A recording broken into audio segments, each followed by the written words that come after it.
Hello and welcome. Today on our TED Talk, we will talk about war crimes and how to commit them. We'll be first starting with napalm. Remember, children, styrofoam is your friend. Collect it in hordes.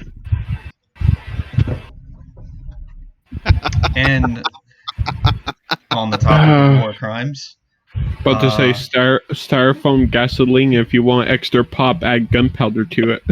yeah. But on the topic of war crimes, for tonight's one shot, all of you, the players, are survivors of war crimes, as you were all part of a village that was on the border between two kingdoms. The two kingdoms have started war. One has invaded the other, and decided to destroy your village on its warpath into the other kingdom. You are the survivors. You are the only survivors of your town. I go out to check my traps. I come back, and you guys have burnt the entire place to the ground. What happened? I saw smoke. What is going on? It burned everything. Oh no!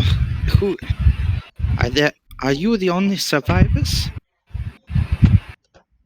He will hold up a somewhat of a rosary made from the skulls of small children.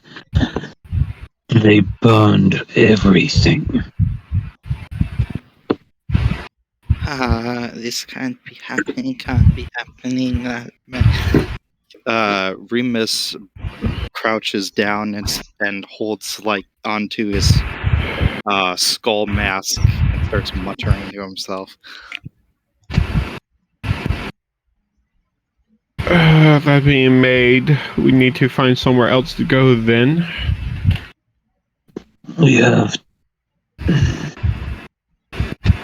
Because if we follow them, we'll probably end up getting killed. If we go the way they came from, we'll probably end up getting killed. If we stay here, more will probably come.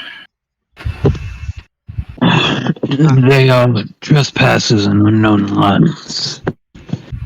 It is our duty to get ahead of them. Tell our allies that they are coming. An army of that size cannot move quickly. Perhaps we can get ahead and save others from this fate.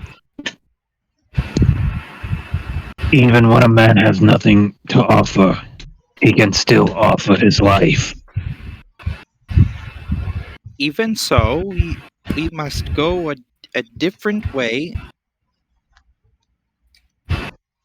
Not head directly into army on warpath. Yes. Good. Well, if you guys don't mind the rumors of ghosts, cursed lands, and haunted peaks, there's the mountains. Ghost cursed lands. I know nothing of this. Right, GM? Didn't they say that the rumors or the places up at the peak is cursed?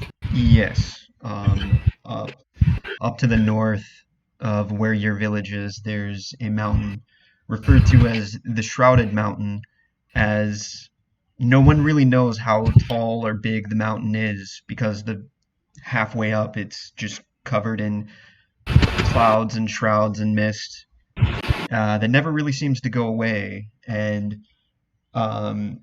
there's talk of that there is a village that's up on that mountain, but rumors are that it's very strange folk that are possibly involved with some form of the occult. But the town's cursed.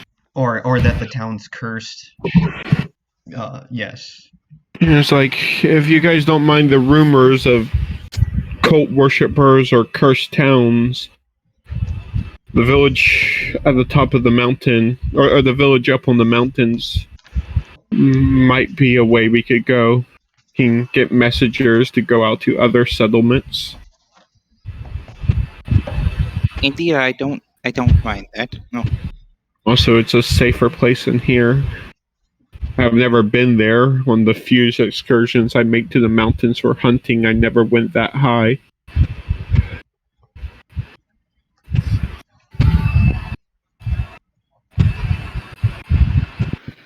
Well, I do not know these names, so I will follow your lead.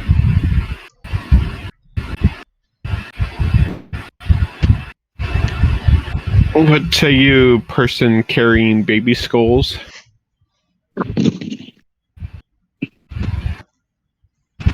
I'm sorry, what? They're asking your opinion. We're asking the opinion of the person carrying baby skulls. If you think it is wise, then we shall. A pointless death is no death at all. Sure. Pretty sure it's still it. I mean, okay. All right. So, Yeah, I just kind of look at the hermit with the mask on. It's like, this is going to be a long trip. Like, geographically, or do you pronounce the name Mayath or Mayeth or Mayeth. Mayeth? All right. So you begin leading the rest of the party north to the mountains. You're familiar with where it is, at least the base of it, and you know of the trail, the path that goes up it. But Yeah.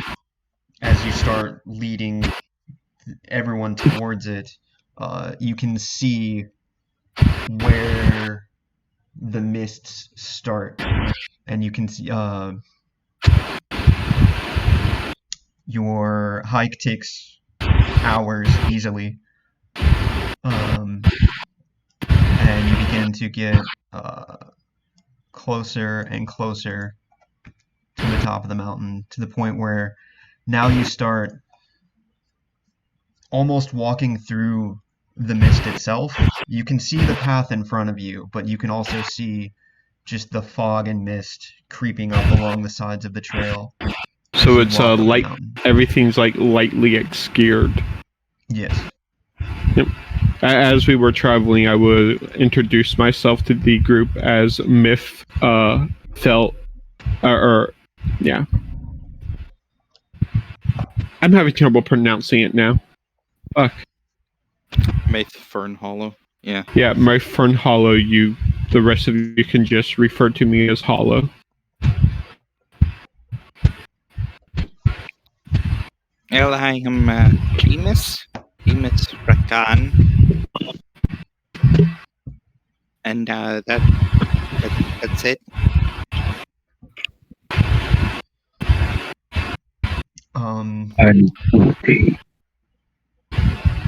Are we assuming that Roman is coming with you, or do we just have him just show up later? I'm assuming he's just trailing behind slowly. All right. Shell shock. It's a bitch. Probably still dealing with a hangover. Drunken dwarf, remember? Yeah. There was a battle? Jesus Christ. Fire so bad it burnt his beer off when the alcohol went up. Anyway, and just be like, watch your step. The fog is obscuring the path, and we don't want one of you walking off the side of the cliff. Yeah, I don't think I could heal that.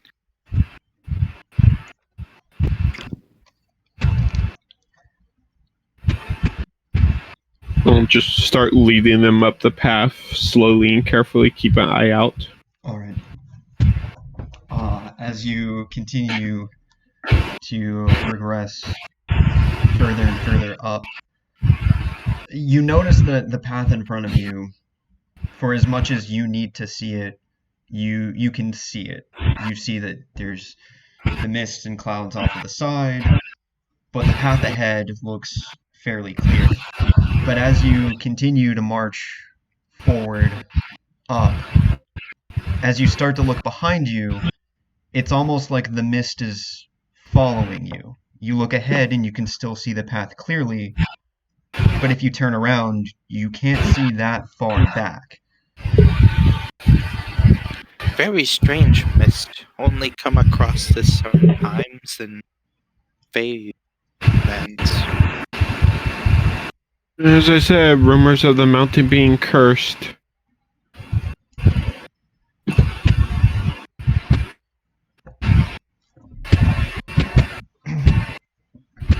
Well, maybe there's friendly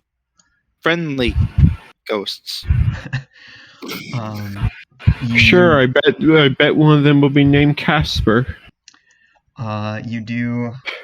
Eventually, a few more hours later, you continue your hike later, and you get to a clearing where you can see the entrance to the village, and you can see that like this is where the village is. All of you are. Corgi, kill it! All of you are right there. Yes. So you all come up to what seems like a normal looking regular village. You can't tell for sure because you can't really see that far away off in the distance, but you would assume at this point you're at a fairly high altitude. But as you come into the village, everything at first glance appears normal. In the center of the town, there seems to be a campfire with a small dog that's just sitting by the campfire. Good. How about you go first, Mr. Priest? Cleanse the path or whatever from spirits. Or whatever you do. He holds up mace, makes swinging motion with it. Makes a hand gesture for you to go forth. I swear, everyone thinks all priests do is bless this and bless that. All I want to do is crush skulls. Is it okay to let him go ahead? Better something jump out and attack him than us. I hope you get bit in the ass. Is it though? As you approach the campfire, you notice the little puppy. As he sees you, he just looks really happy and really excited, and he just starts to trot over to you, just wagging his little nub tail. Okay. And he just is super happy. Will pull out a thing of his rations and feed it to the puppy. He'll take that food and he'll just start chowing down on it. You will notice that he does have a collar with a little dog tag on it. He's going to scratch the floof and check the collar. The only thing written on the dog tag is what you would assume is the dog's name, Lancelot. Well, Mr. Lancelot. But as you notice, the dog, he very much likes the pets. As we were coming up towards the campfire, we've been checking through like windows. Does it look like anybody's here? Everything looks empty. Everything looks normal. Like there could have been people out here this morning, but there's absolutely no one around. Even like the campfire itself, like the wood looks fresh, like it was put out just merely hours ago. So, I hope this isn't just me, or does this place seem recently abandoned? As for due to the incoming military, our village burning down below might have set off a signal. That would be a lovely idea if it wasn't for the fact that the clouds up here would block the sight of any smoke coming up. They block it for us, perhaps not for them. Well, the village is still burning, so it's still making smoke, and I'm not seeing any smoke coming up. Do they have different eyesight or something? And Might if they it is a did, blasted curse. it's also strange for all the people to be gone, but a dog to still be here. Indeed. Why take all your other livestock and animals? Because even the pens are empty, but leave the dog. Everyone do a perception check.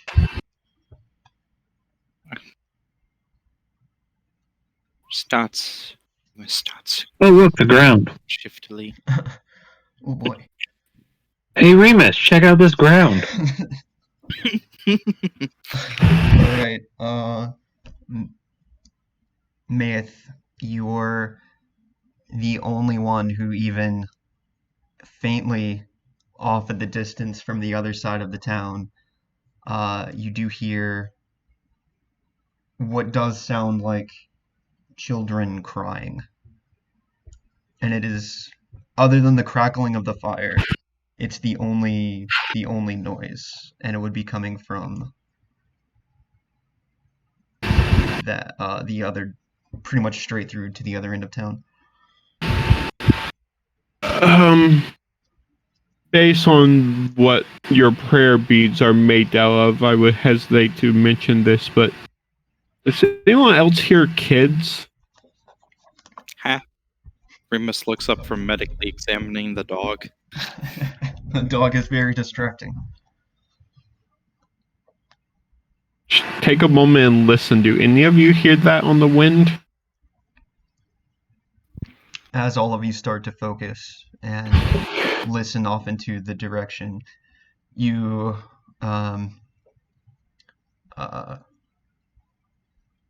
Kadi, you definitely now notice the distinct sound of specifically two children crying.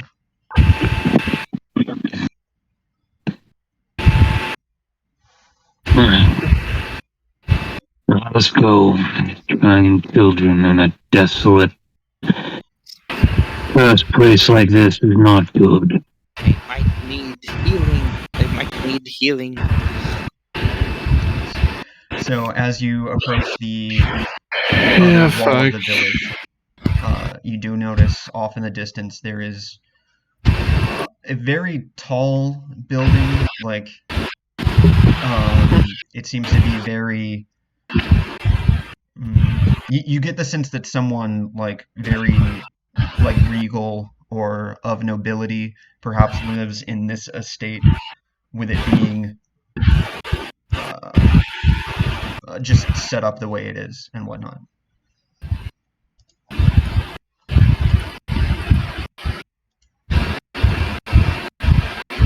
Is it just me, or does this house give anybody else creepy, I'm going to come to life and eat you because I'm actually a mimic vibes? Yes. In an hour of darkness, a blind man is the best guide. In an age of insanity, look to the madman to show the way. So all of you Gesture for you to go forth then. all of you walk slightly out of town, but only by like, I don't know, a few hundred feet. But you do technically exit the town when you approach the manor. And as you get closer, you can see that there are in fact two little kids standing in front of the house. Protect good and evil. Hello, are you hurt? Is you injured? As you approach they the two say- children, If they ask to play with for us to play with them, I think I'm gonna leave. as you approach the two children are crying. There's the oldest, but still very much like a child, probably not even a teenager yet, perhaps maybe between ages of 10 to 12. But then a significantly younger little boy, probably half that age, is clutching to her side. They are very much crying, but as you approach, they look up and try to wipe their eyes and kind of just wave at you, Mister, guys, you gotta help us, you gotta help us. What seems to be the matter? It's our house. There's a monster in our house. He's in the basement, but we got a little baby brother and he's stuck in there. Can you help? Can you save our little brother? What? Is it just me, or does anybody else see the two people up in the top window?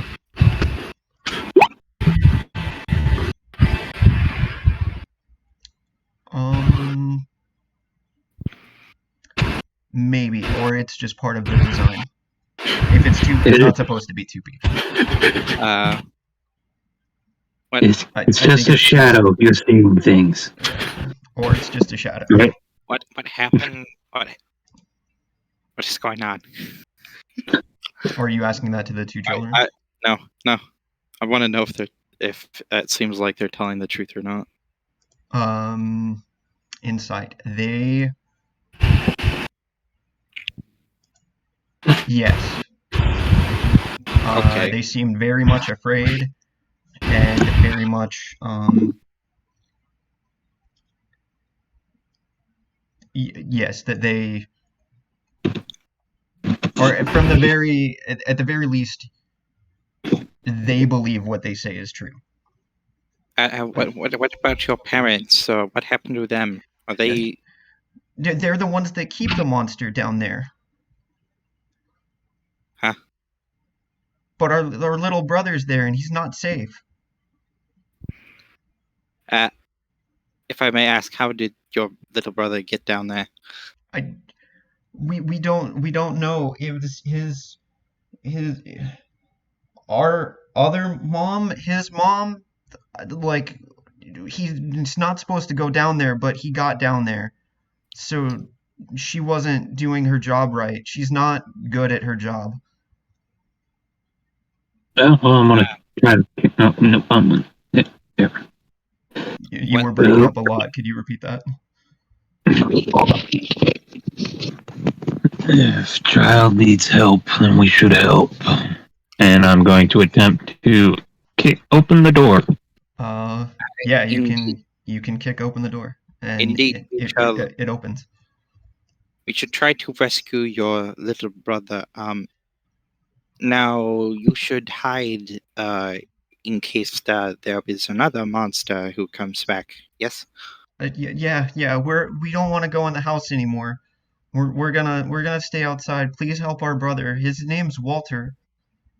Indeed. Are you hungry by chance? At least that makes 3 people that don't want to go in the creepy ass house. Sure. He had some bit of food. Okay. They take the food and they eat it. Thank you, misters. And then they run and go hide behind this tree. Well, okay, I suppose we are trying to enter the house. Yeah, the door opens pretty easily, and you can just step right on inside. I'm glad we didn't need to freeze the hinges.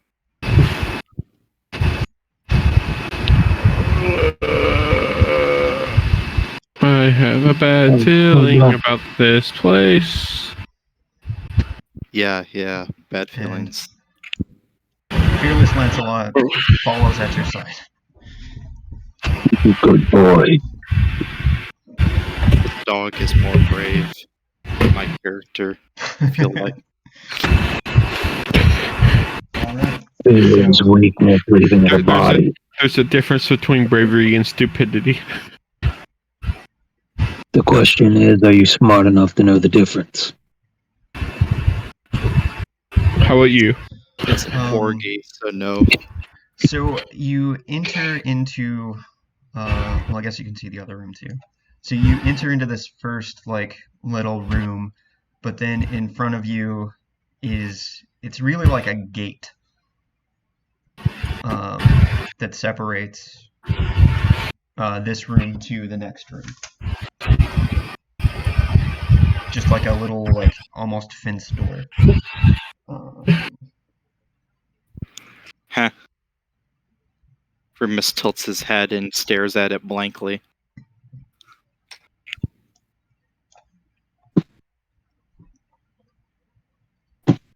Alright.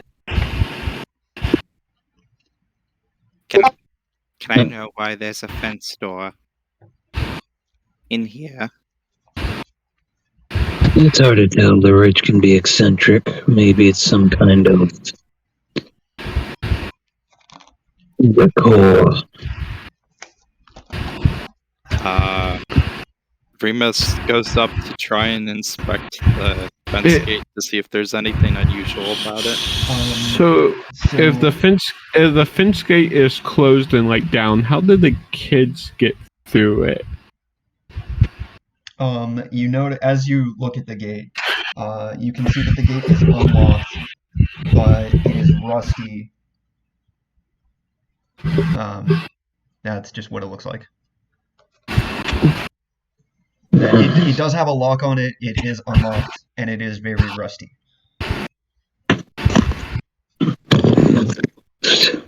This is old.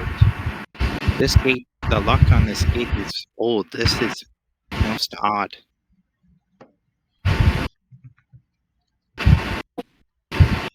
Still, we cannot leave a child, even if it is.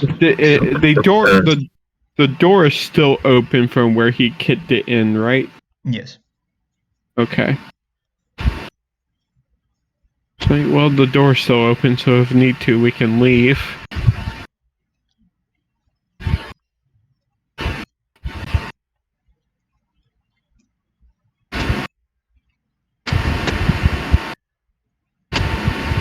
Right. Let's go forward, and I will open the rusty gate. As you do, it's like the gate just shrieks with just the rust, that metal rubbing against metal, just Ow, ow, ow, ow, ow, as it opens. But it opens just fine. Well, I think anything here now knows we're here. It could be worse. Don't say that. Never say those words. No, say word. Say, take those back. Take those words back.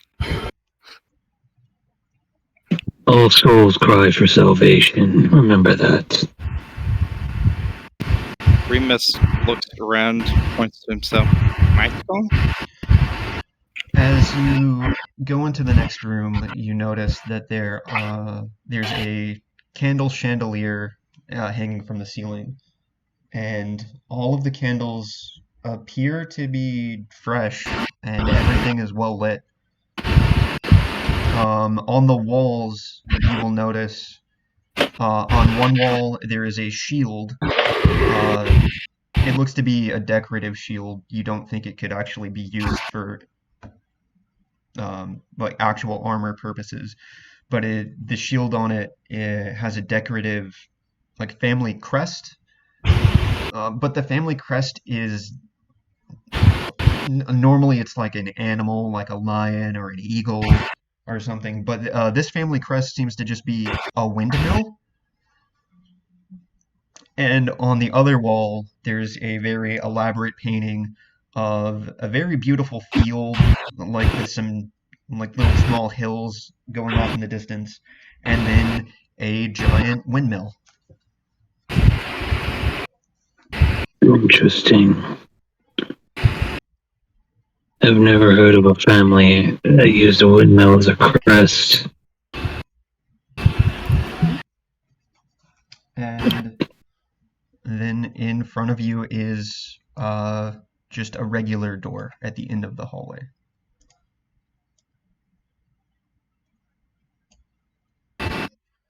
Either of you know of any families that use this type of crest?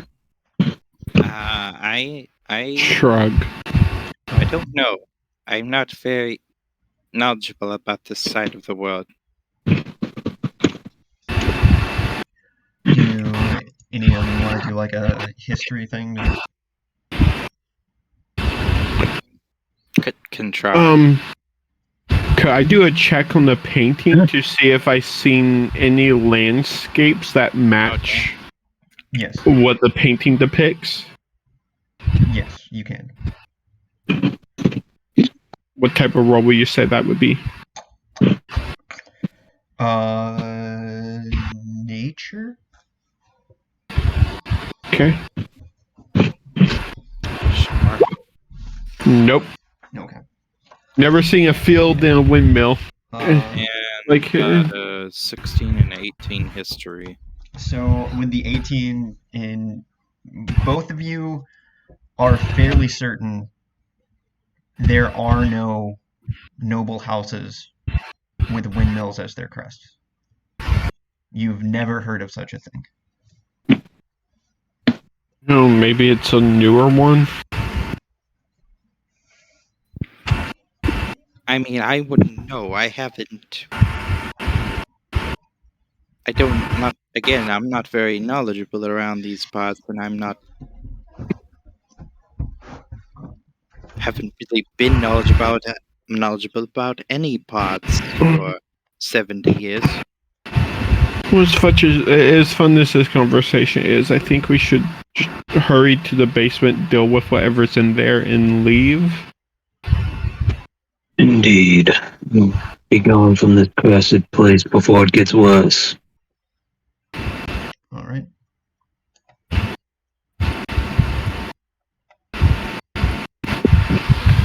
Like if there was a path up the mountain on this side, there might be a path on the other side going down. We could take after we get out of here. Possibly. So as you open the door to the next room, you see it's like a large living room area with a very tall staircase that will lead upward to the next floor. There's also a small hallway leading to another room, and there's a door like right here that also leads to another room. You are in a wide hall that runs the width of the house, with a black marble fireplace at one end, and the sweeping red marble staircase on the other. Mounted on the wall above the fireplace is a longsword, and you do think that this one could be used as a weapon. This is not decorative. But the sword, on the hilt of the sword, has that same decorative crest with the windmill. The wood paneled walls are ornately sculpted with images of vines, flowers, nymphs, and satyrs going along the basically along the roof. It's these very like detailed etched like carvings. Just it's like a banner just going across the top. This family is very nature oriented. Actually, I think most of those things in that in those murals are fae. Oh. I have that is indeed true. I do have knowledge of fae, and yes. Yes. So you'll notice that there's the staircase, there's a door here, a door here, and a door here. And then the fireplace with the sword with the windmills. I think the stairs probably lead, since they lead upwards, I Yes. think they probably lead to some sort of library or living room or bedroom or something like that. Whereas one of these other stairs would take us to the Oh. basement. Shit, there's also a door here. Lots of doors. One of these other doors should lead us to the basement. I'll go and crack the door open an inch and peek inside. All right. As you peek inside, do you I'm as stealthy as I can. just do like a perception? Okay. As you peek inside, you do see wolves inside, but you notice that they're not moving, and as you stare at them, you think they're stuffed. Apparently they were hunters or did some hunting. Oh. As I open the door. Good. So he can see the wolves. All right. So, well, that's a bit morbid. This room appears to look like a hunter's den. There's another fireplace in this room. Mounted above that is a stag's head. And then around the outskirts of the room, you will notice that there are 3 stuffed wolves. There are also 2 padded chairs draped with other animal furs. There's an oak table supporting a cask of wine. And there are 2 goblets. There's also a smoking pipe. And then there are 2 cabinets that stand against the walls. So there's a cabinet there, a cabinet there, and on the table there is, let's say, a cask of wine. So there's an assortment of wines, and then the two cups. All right. Remus will go to one of the cabinets and go inspect it, try and open it. Okay. I'll go to the top one. How about that? The cabinets are locked. Okay. I cast Frostbite on the lock.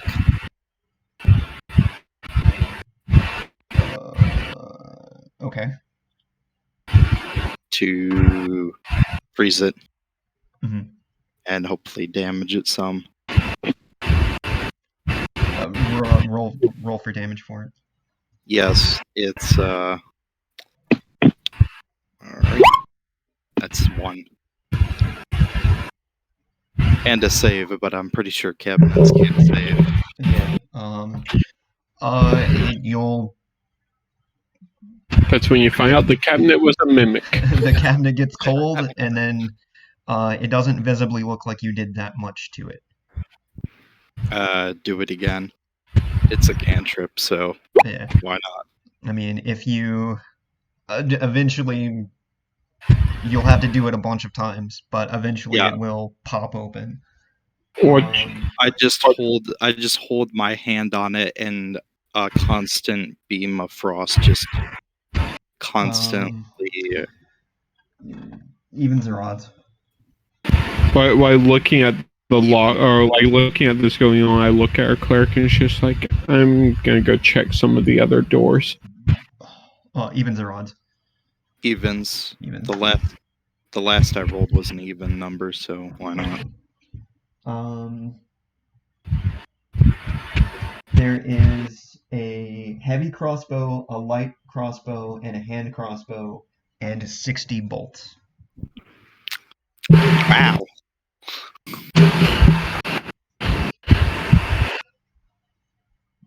By the way, a certain individual has joined our chat. Yeah. They're muted. Yeah, Rowan, you're muted if you're trying to talk. Nah, I just don't want to interrupt anything. Oh, okay. It's fine. How you doing, So, currently, to catch you up on where everybody is, everybody started in you guys' hometown where everything was destroyed. You figured the only safe place to go was up the mountain into the cursed town. You went up there. The town was completely, for the most part, completely emptied and abandoned, but it looked like people had been there recently. There was a campfire in the center of the town that looked like it was maybe set up just a few hours ago. There was a little puppy that was left outside, so you guys took the puppy. But then off on the outskirts of the town, you heard two children crying, leaving the town, going towards them. The two kids were outside this really big mansion saying that their parents are keeping a monster in the basement, but their little baby brother's in the basement, and they're scared. They don't want to go back in the house. They wanted the party to go in and save their little baby brother from this monster that their parents are keeping. And like the idiots in most horror movies, we went inside the house. Yeah. So they're right now only investigating like the second room in the house so far. If you want to jump in. Okay, well, um, I'll just wait a second and get on my computer and everything. Okay. Yeah. No problem. But mate, I found you some things. Bunch of bolts and some crossbows. Points to the heavy crossbow on his back next to the quiver stuffed full of bolts. Yep. He tilts his head to the side uncomprehendingly and stares blankly at you. I already have some, and I don't feel comfortable taking shit from this place. Well, all right then. He goes to the second cabinet and repeats the same process. Okay. Eventually, you will pop it open, and the only thing inside is a regular deck of playing cards and more wine glasses. This person loves wine. Anyway, I pass the stage and the floor to someone else. Our cleric went over here, so I will let Callum do what he's doing. All right. Okay. I'm gonna check this door the same as we checked the other room. Open it slowly to see what's behind it. All right. Yes. Hold on. It is. As you peek inside, it looks to be a kitchen. It looks empty. No basement in here.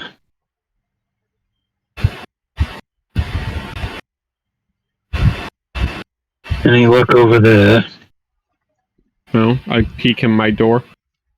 As you peek inside, it looks to be a dining room. You see like a large kitchen table. Any other doors in the room? No, you do notice that from that door, you go through like a tiny hallway. So the next door to your right must be a separate room. Looks like. No, I found the dining room. Yeah, so this door led to the dining room, but this door, because the hall, so you would have seen that there's like a hallway there. I got the kitchen.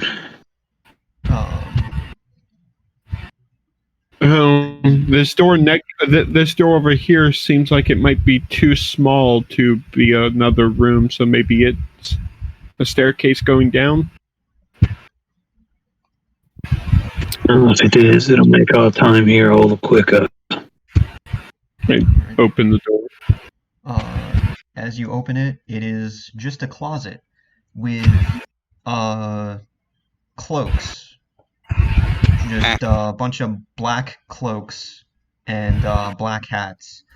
They look to be like very ritualistic type cloaks. Like maybe like Kadi, as you know, a man of the church, you would know that these are definitely like religious style cloaks. But they're decorative you get the feeling these are not the good kind of religions. Nope, Types of clothing. just a closet full of necromancer outfits. Yeah. A closet. I am going to ritually cast Detect Magic. On the cloaks. Basically, I basically gain magic sight for 10 minutes. Technically, Okay. everything within 30 feet of him. Hmm. To a little bit of degree, it's you get like everything seems like slightly magical. You get like a little bit of magical presence like almost from the whole house as you look at the cloaks. The cloaks, I would say like they radiate magic, but you don't think that they necessarily are magical. Almost like an afterglow effect is what you get off them. That The entire building is an illusion. Everything here is magic. I don't like that. I don't like even being in this house, but you two said we had to help the kids. I already failed to save enough children.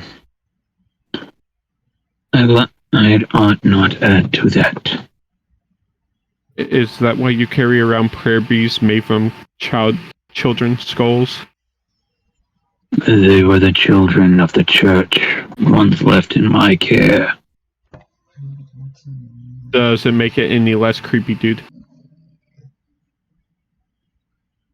I didn't kill them.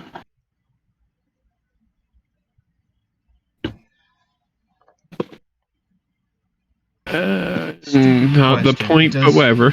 Does a dwarf count as small, or are they still a medium creature? They are medium creatures. Okay, all right. Yeah, dwarves are medium, they're just short. They are 4 feet at the least. Checking So- this door. Okay. It also goes into the dining room.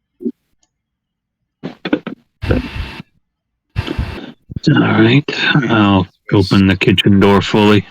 All right. Maybe there's a cellar in the kitchen. You do see in the kitchen there is like another little door. Onward and upward.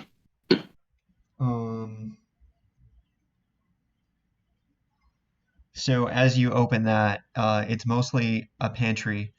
It seems to have like fruits, vegetables, bread. All of it looks as if it's fresh. And then in the corner of the room, there's like a small, there's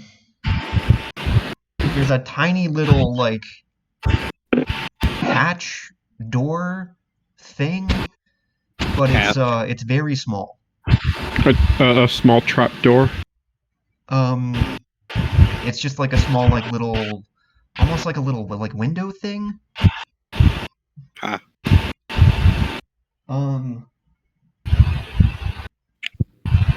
Is it like a... Everyone do like a history check.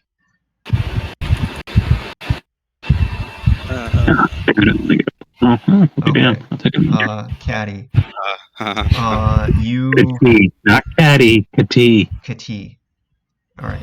Kitty. You... Remus, look, there's the floor.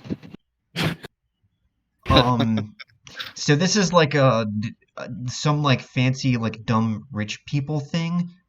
And you would maybe know, you've maybe heard of this before, but it's so basically like the cooks and the servants, because the It's a crap actual dump. because the actual like lords of the house are just too fucking lazy.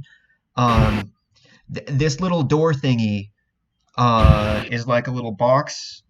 It opens up to a little box on a rope, and people can send stuff to another room on another level of the house. So the Oh, cooks, the dumb waiter. yes, dumbwaiter, it is. yeah. It is a dumb waiter. That is what these things are called. But this one looks like it only goes down. No, it looks like If Oh, you like, if you didn't mean it was a hatch on the floor. You meant there was a hatch on the wall. yeah. Yeah. Okay. So it's like a little hat, but it's still like a hatch. And if you mess with it, it seems like it only goes up.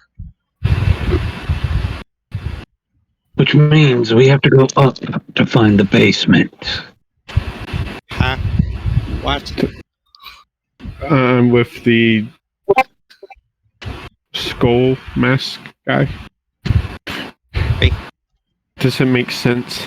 Go up to basement? What? This whole house is made of some kind of magic. Perhaps what we're looking for is an illusion. Or saying, you know, how the rich can be some type of hidden lever somewhere. That still does not mean that up is down. Who can say, really? Up can be down, up can be right. We're all a little mad around here. And Roman, you should have been able to see it before because I had it to where everyone could edit it, but now I set it to where you are the only one who can see your character now, so you should be able to mess around with it. If you see your little token, you should be able to control it with the arrow keys and like move him around on the board. Or use your mouse. Yeah. Or you can click and drag it, whatever.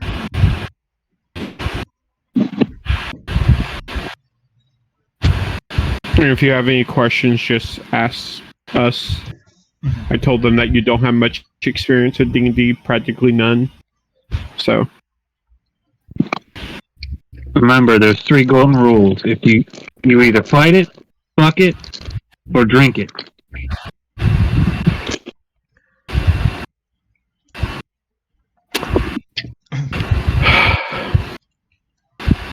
I guess he agrees with the rule. Yeah.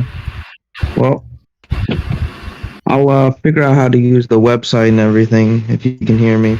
Yeah. We can hear you. You guys can Remove your continue. token. All you have to do is click on it, and you can drag it wherever you want. Yeah. Press Q, it tells you how far you're dragging it while you're clicked on it. Heard.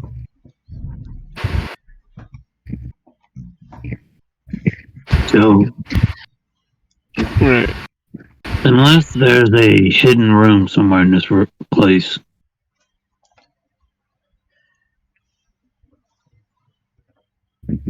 something's off. Well, that is to be expected, but do you mean for us to walk up and down these rooms and check for secret passages to the basement? I mean, if you were going to hide a cellar, wouldn't you make it look like something of a centerpiece and he'll indicate the sword? My best guess would be this,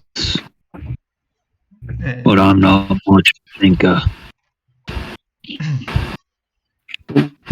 So do you take the sword? Move it, and find out. And I will take the sword. Yeah, as you can take the sword off the wall, and it is just a decorative longsword, but it could be used as a longsword. But nothing happens after you take it off the wall. That was my idea. So I'm guessing we're gonna have to go up to go down. Or we could see if we could find a library, and maybe that will tell us.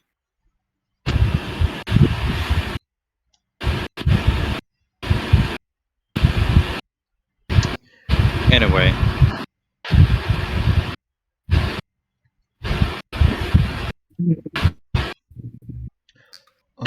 So Like today, those children outside were probably some kind of like lore, and the house is going to devour our soul. Damn it. So, what is it you guys want to do? Are you investigating more of the rooms? Are you going up the stairs? Are you Apparently, Sounds like we're going upstairs. apparently we're Alright. going upstairs. you go We're following the tall man that has a deep voice. you go up the stairs, and If something bad happens, we're blaming you because you're the smart ass that made that statement when we walked in here.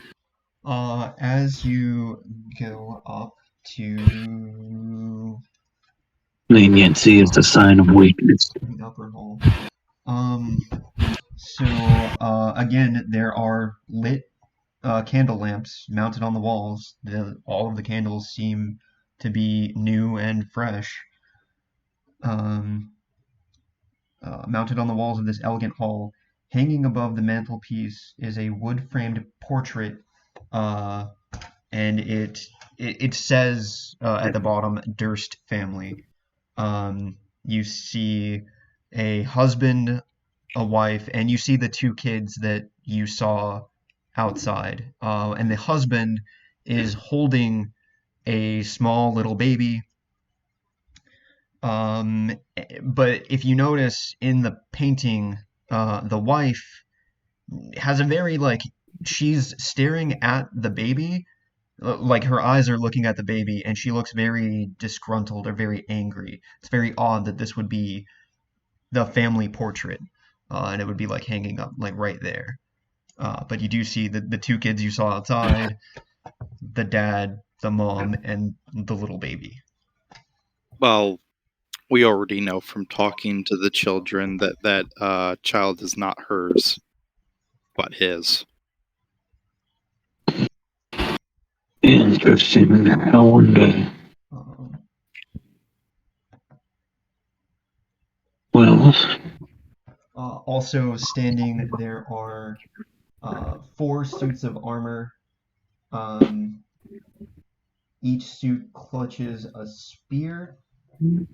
And on like the base of the arrowhead of the spear, again is that decorative crest of a windmill. Um, and how on functional there's are the armor? a door here and a door here, and on the door is this like decorative carving of what appears to be like a kid like dancing.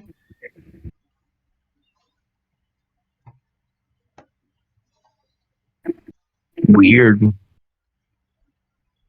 Very, very weird. You And guys sure we also, can't, just leave and pretend we never met anyone in this town? also, you will notice that the staircase you came up, if you turn it, it continues going up. You could use this staircase to go up another floor. How do these armors look like statues? Like it's just thin plate, not really worth it, or is this like legitimate armor?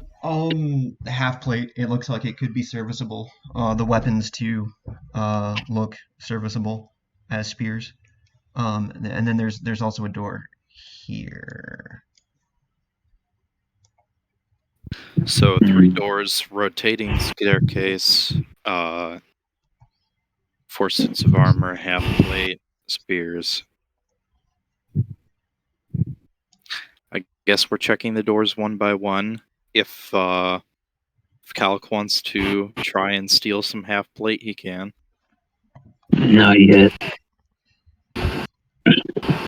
And again, everything seems faintly magical, but nothing stands out as super magical. I would only actually gain 1 AC from half plate. I don't think it would be worth the time at the moment.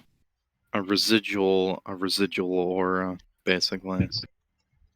Nothing is inherently magical in of itself, but there's just a residual magic in the air. Anyway, So, Kadi, are you going into that room? Yes. Okay.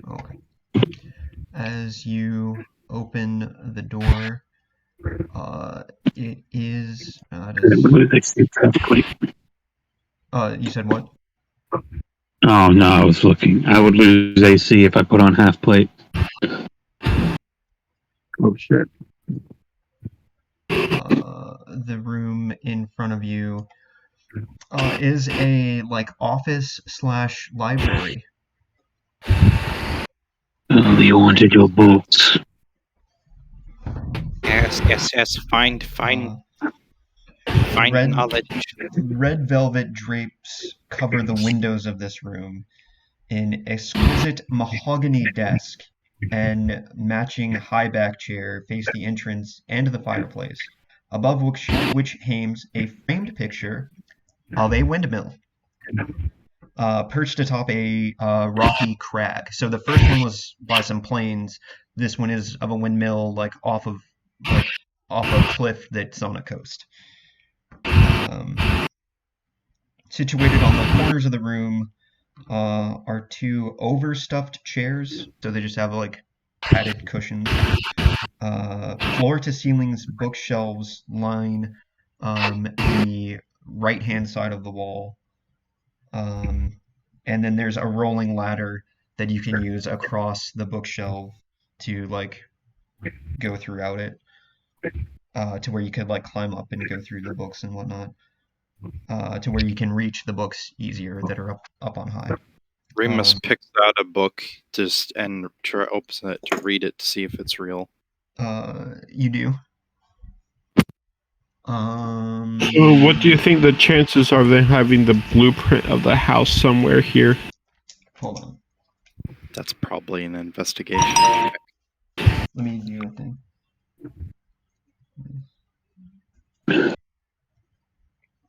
Can I look through the desk? Yeah. Or is it locked? You can just give me 1 second. I need to like make a table and roll for a thing.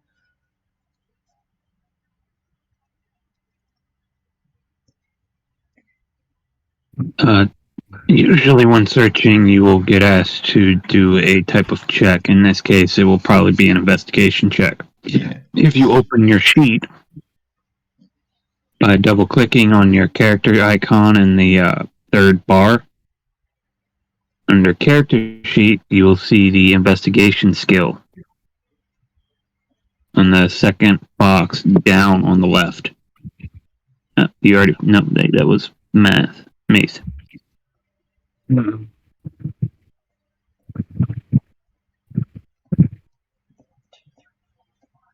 see. What? 5 to 10, 10 to 20. No. 1 through 5. 10, 10 to 15. 15, this is Have you found it? Roll, Andrew. Just roll a d20. Just roll a. Flat d20. Yeah. I can't find Oh, it. that's an 18. 18. Okay. So you pick up a book. It seems to be a real book. And it seemed to be like a history book, but do a history check. Okay, this is not great, but I might as well just be rolling a flat d20. Yeah. It just seems like I don't know, like random history stuff. You can't really discern like if it's like important or not. It just seems like random history. So, Rowan, in the top right, there should be a bar with a bunch of little tabs. The third tab, if you hover over it, says journal. You click on that, you'll have one thing in there, and you double click on it. That will bring up your character sheet. Oh, I thought I'm already on my character sheet. I just can't find my investigation number. Okay. Should be on the In your left-hand character side. sheet, you have 3 tabs. Click on character sheet. On the left side, you will see your strengths, dex, con, all those stats. The column to the right of that, if you scroll to the second box down, that is your skills. They're alphabetical. If you watch that video I sent you on the character sheet, you should know what area you're looking for.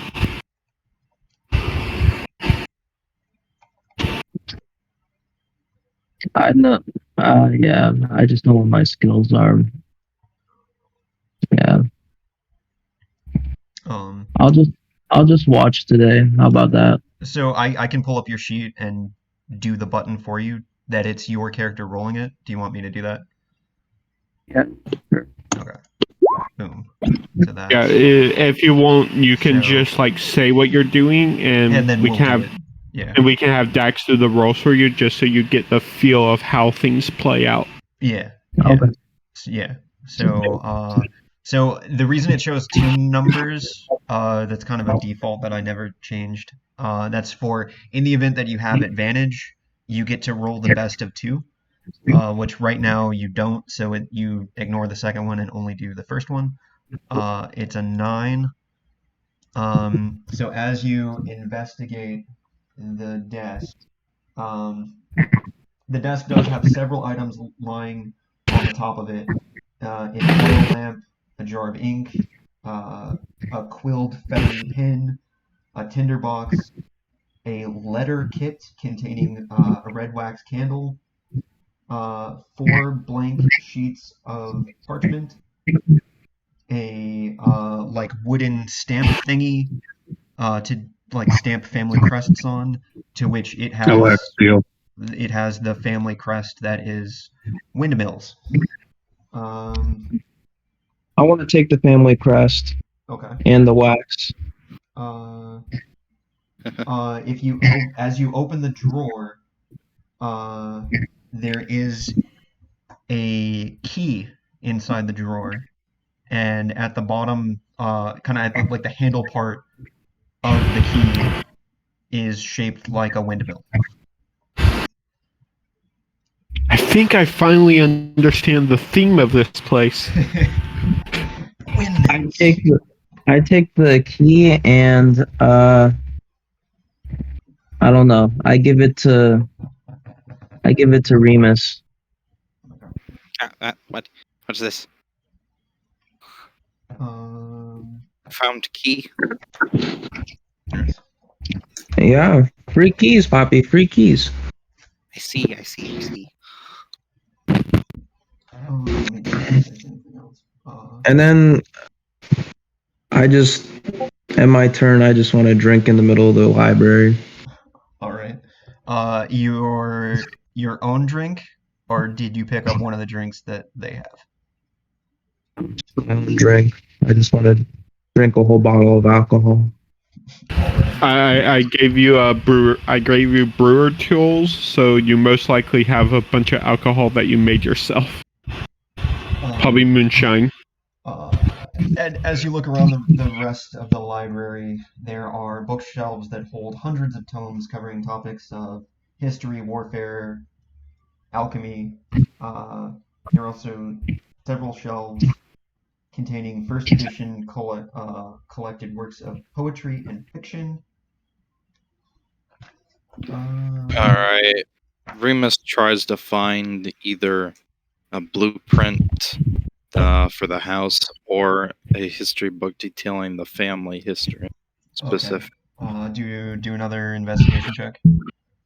I'll just say, if this is an office, if we can find the deed to the house, that also should maybe be where schematics or And then a floor roll plan would be. another random d20.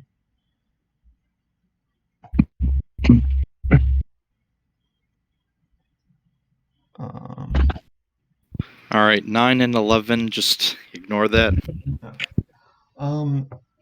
So, well, I mean, if you're specifically looking for like a family lineage book, you'll eventually find a family history book.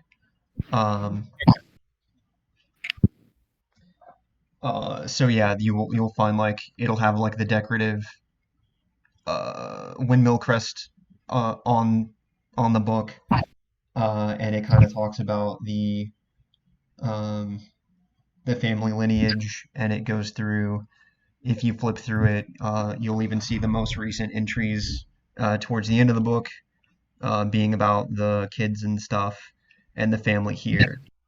Um, but there's an interesting detail. Uh, the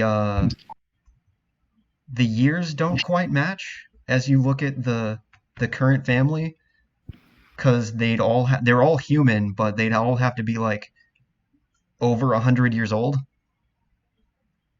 Oh. Can I do an intelligence check to figure that, to put the things together? Yeah, Put the information together? yeah. I mean, it's like once you get to the thing, it'll have like their like birth date, Yeah. and then you're like, wait a minute, that was like 100 years ago.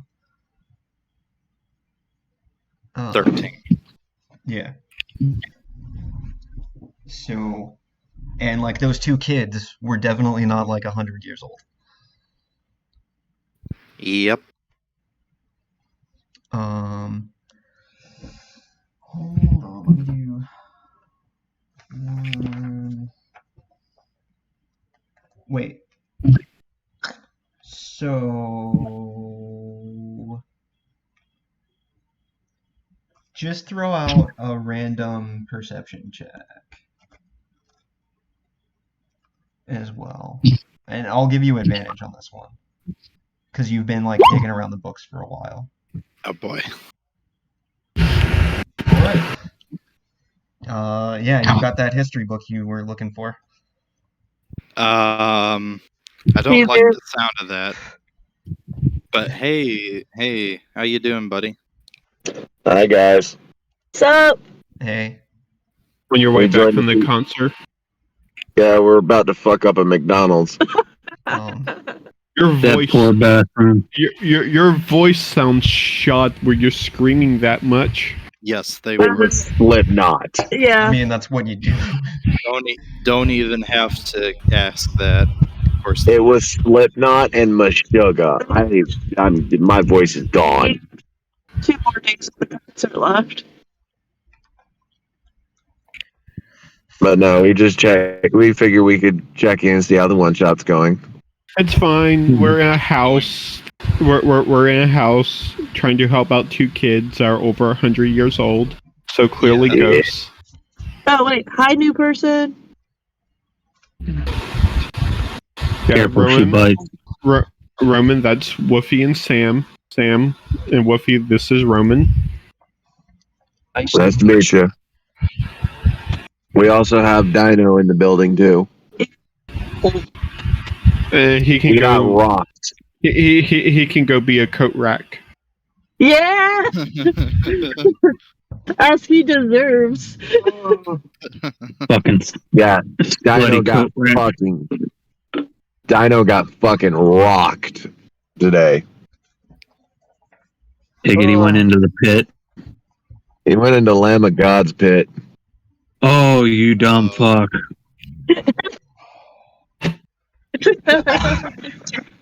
He is too frail for Lamb of God's fucking pit.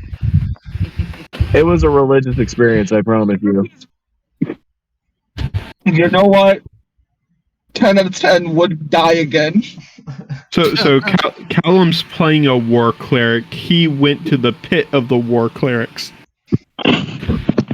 No, my pitch today, as far as I know, was Vended, which is Corey Taylor's son and Clown's kid.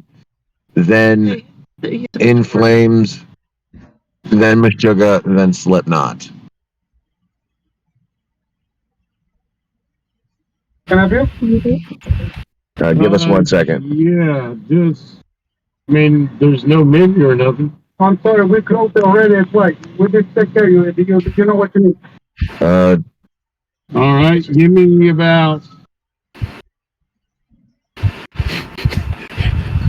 Anyway,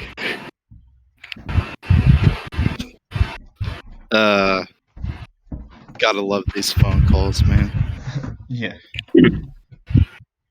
So we find the history book. hey, we have to have someone pop in and be doing stupid Yeah. shit because Bryn's not here. Yeah. That is true. That we're ordering food. Bryn's not here. Why the hell isn't Bryn here? They're busy. They had a show. They've been busy for the past month. It's to be That expected. sucks. Yep, that's what they are. That's what they get for being a theater kid. I kept fucking quoting Como the entire festival. Look her, I hardly knew her.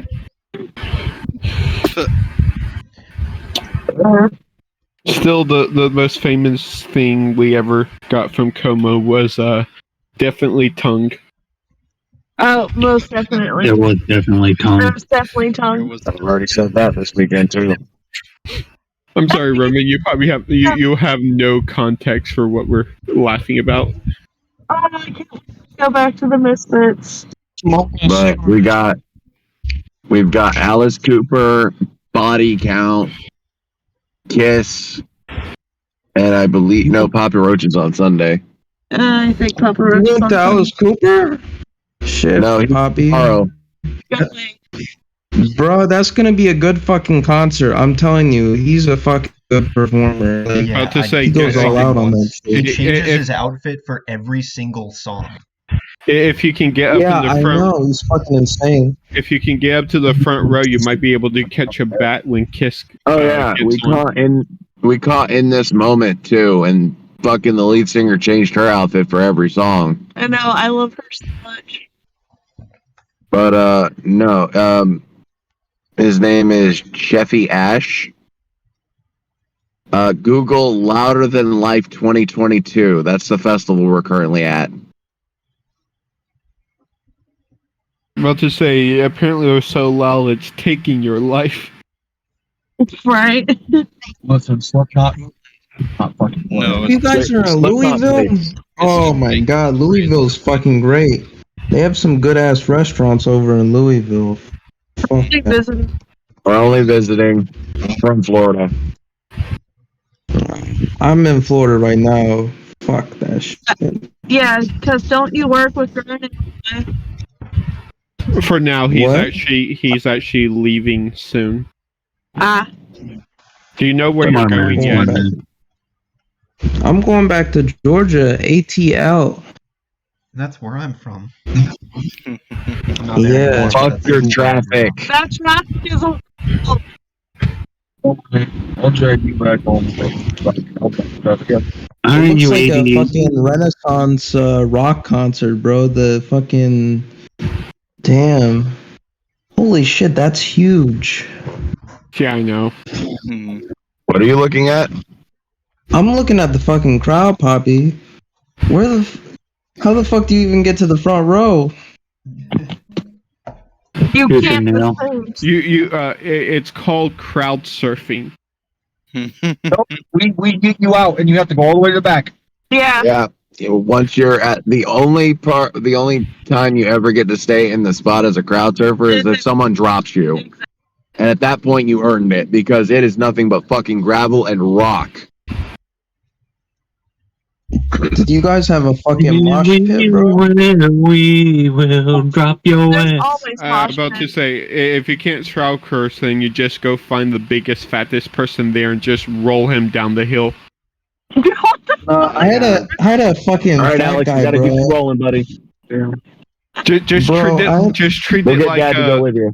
just treat it like the Wii bowling game, and just roll and knock everybody out of the way. But no, I was I at a did it. D N-word concert, and this fat ass just literally tackled everyone in the crowd. Literally fucking broke a bunch of people's bones. Just went there like a fucking football player just to get to the front. Shit Yep. was insane. That's called the surge, my boy. That is what happens when a headliner goes on. The people in the back push and push and push until the people on the rails can't take it anymore, and they get the fuck out. Yeah. All But right. no, I That's moshed. We found the history book. Or you get one of my buddies or you get one of my buddies like Nicholas that will sit there and make everyone back off from him because he will yell out harder, "Daddy," when you push him. All right. Shows up to them. Yeah, they really are. The more you squeal, the more they go for the piggy. But we'll let you guys get back to your one shot. Yeah. Good to meet you, Chevy. Or Chevy. Chevy Chase? Chevy Fucking Ash. enjoy Judas Priest, bro. Fuck yeah. Judas Priest ain't gonna be there. It says it's gonna be there on Sunday. Wrong year. Wrong year, bro. Check 2022. Oh, it was 2021. Fuck me. Yeah. Yeah. Tons of soup. It's a very Okay. weird- Into the soup. We've seen Judas though. We've seen Judas, yeah. Yeah, wasn't that last year that you went around the same time? Judas wasn't in 2021. We went to Rockville. Yeah. But We've seen Yeah. them before. I'm waiting for it to hit Chevy Ash that he's a stoner, and we saw Tenacious D. Fuck you, bro. Fuck you. Hold on, I That's gotta. all I have to say. Oh, I no. wanted to fucking. Oh, I'm about to make it worse. Hold on. Is that the guy you got the pic from? I didn't send that in the general chat. Yes, Hold we on. did. Yeah, you did. I think it's right there. I sent the pic, but I'm sending a photo of the band. We lost our GM for a second anyway, so. Hey, You also caught me good pick today. this happens every session. Okay. There you go, Cheffy. Oh my Yeah, god. you sent that in general chat before the pic. They're so fucking old, but they're still going. It's amazing. Oh yeah, those two are gonna have a hard tag on stage in the middle of their performances one year. Flipping Kyle mooned the crowd. Yeah, he did. Oh my god. Did they play fucking tribute? Yeah. Yes, they did. That's a once in a lifetime opportunity right there.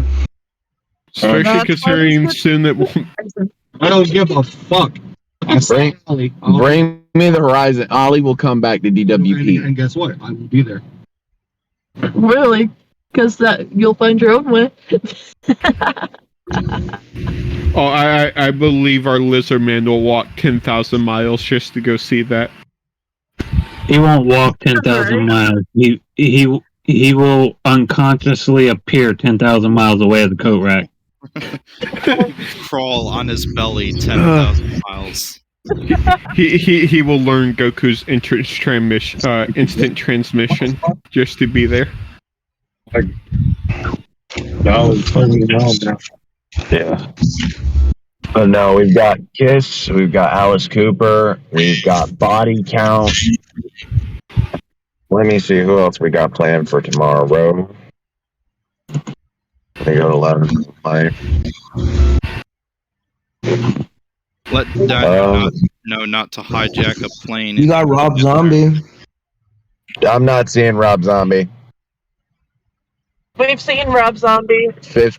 5 different times. He never changes the set, the moves, nothing. So we said, fuck it, we're going to go check out Body Count. Because that's literally Ice-T from, what was it, Law and Order Special Victims Unit, and the rapper. That's his metal band. Damn. Give me a second. Oh, goddamn, they were ready for us. Alright, put that shit right in the middle. I'm about to say, Yeah, most of the fast food joints close to that concert probably are ready for swarms.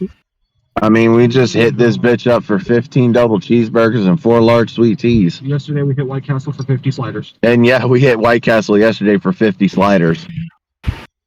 That's normal for White Castle. Indeed is. Well, yeah, Where- we where finally do- got room. Right? Like Where the fuck was the rain when Slipknot was murdering all of us? like 70% of White Castle orders are just people high off of their ass from weed coming and ordering trays full of food. Oh shit! We also, Dad, we got 7 Dust tomorrow. I forgot about that. Oh my god, my body is not ready. Mine is. Set your fucking ass on pitting the entire 7 Dust set. And you better be holding your own shit. And then after that, we've got Ghost Main. Yep. We Came as Romans, Chevelle, Alice Cooper, Body Count, Kiss, Bloody Wood, Dropout Kings. This is going And to be tomorrow's on gonna be heavy pit day forever. too. We briefly lost our chef. And on Sunday, we've got Red Hot Chili Peppers, Alice in Chains, Incubus, Papa Roach. He said Pretty he would be reckless. back. That's fine. Hey, Wayne, you GPS the fucking thing, son. That's Oh, been shit. fucking us up. Sorry.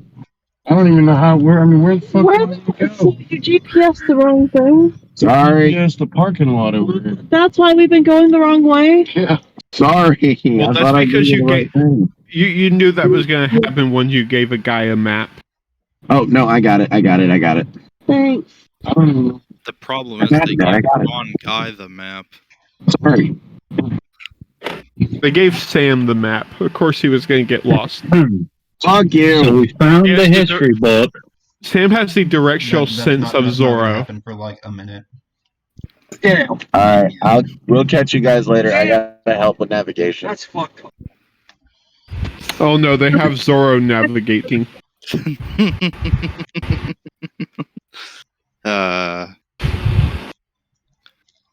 See, these wouldn't be the same without one of these drop-ins. Um, Now let's try and remember where the hell we are in the thing. yes. You just finished investigating the books, Right. and he had you make a perception check for something Which I- else. presumably failed.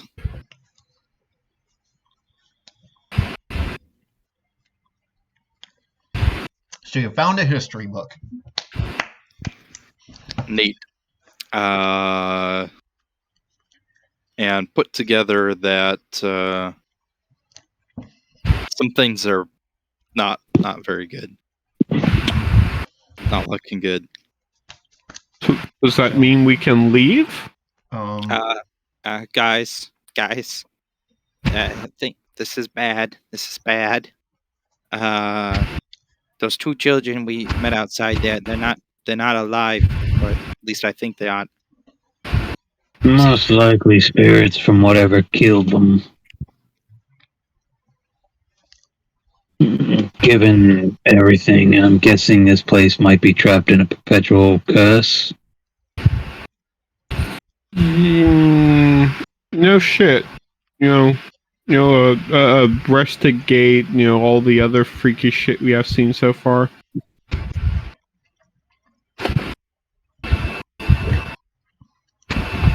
I just look over at the dog like, you aren't going to turn into some giant ass monster in a couple minutes, are you? He looks at you. He just looks super happy. Even just like perks his head up. And he's just looking at you and looking happy. In the back of your mind, you hear "You're first." Mm-hmm. Nope. So, do you want to continue investigating the library? Do you want to go in another Actually, room? It is of note that I do have speak with animals, so I could use one of my very few spell slots to talk with the dog. That's when you find out it's Oh not yeah, a no, dog. you don't have ritual casting. I do have ritual Yeah, casting. druids have ritual casting. Yeah, so you could just ritual cast it. True.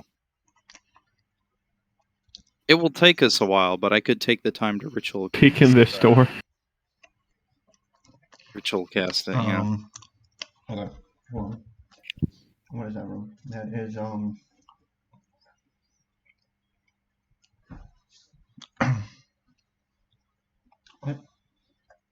That's the door with the picture of the dancing child on the. Yeah. Eh. Do a perception check.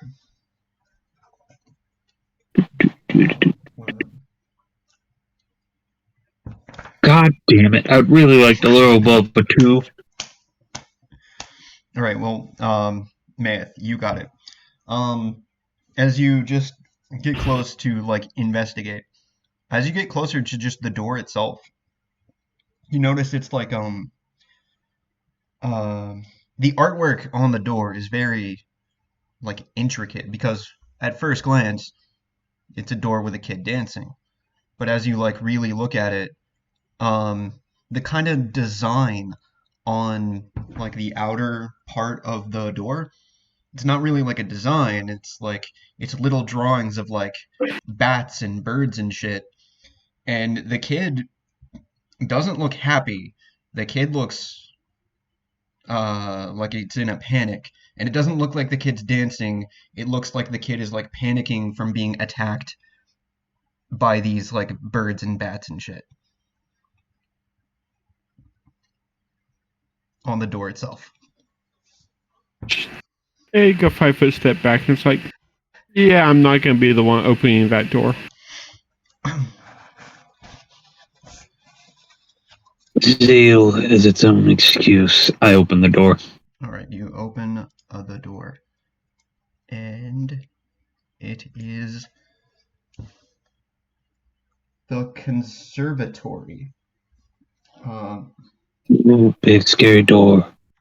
Drapes cover the windows of this elegantly appointed hall, which has a brass-plated chandelier, again with fresh candles, hanging from the ceiling. Upholstered chairs line the walls. Stained glass wall hangings depict beautiful men, women, and children singing and playing instruments. A giant harp is in the room, so I guess that's this thing. Probably this thing over here, and That doesn't seem right. that's the piano. Did I fuck this up? No, that's right. All right. Yeah. Right, harp and piano. There's also figurines along the walls of well-dressed dancers.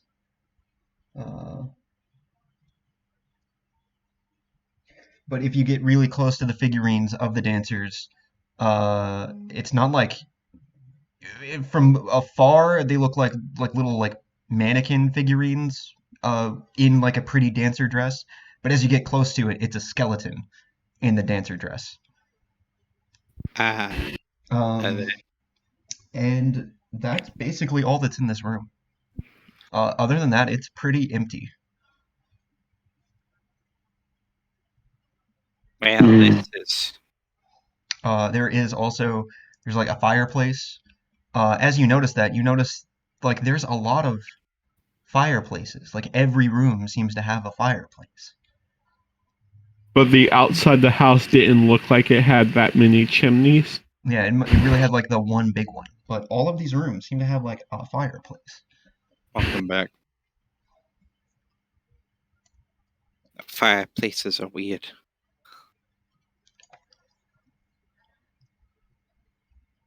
Interesting. Too many fireplaces make weird thing. So, and that's honestly everything that's in that that bottom room. Remus goes from the room, goes to check the other door on this floor. Do you just peek in it or do you open it? He slowly peeks in. You see 2 beds. Yeah. And it just seems like a very, all the other rooms are like very decorative, like even the floor looks nice. This one looks very plain, very simple. And there's just 2 beds in there. 2 very tiny beds, kind of shoved kind of close together. Methinks we found the nursery. And there's like two little like treasure chest thing, like foot cabinets by the bed. He sneaks in and peeks in cabinets. You go in and open the cabinets. Yes. Okay. So you go in and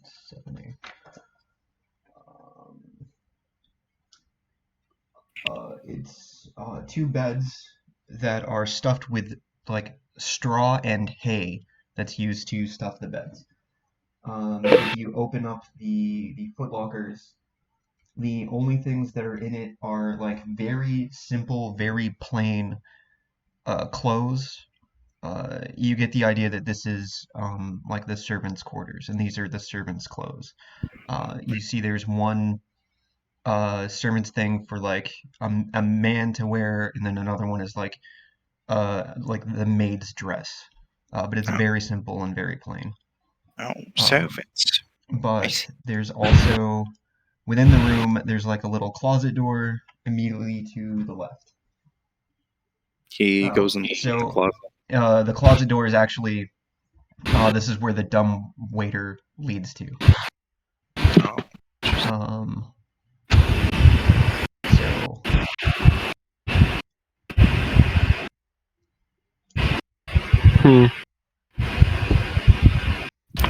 And from what we were testing earlier, the dumbwaiter does not go down to the basement. It seems to just go up and down to these two floors.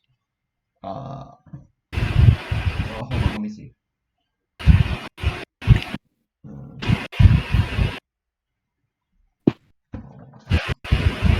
No, it will go up one more, and it looks like it goes up one more floor.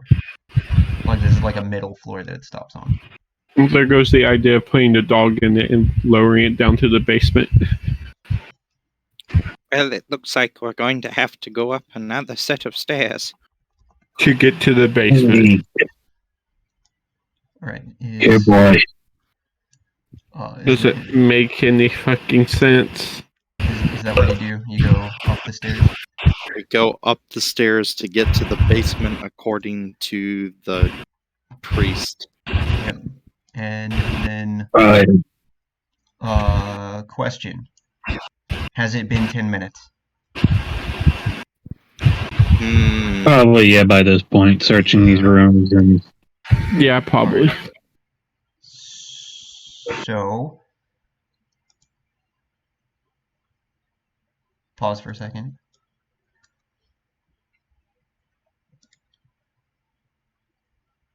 Roll initiative. As you walk by the suit of armor, it seems to come to life and swings at you.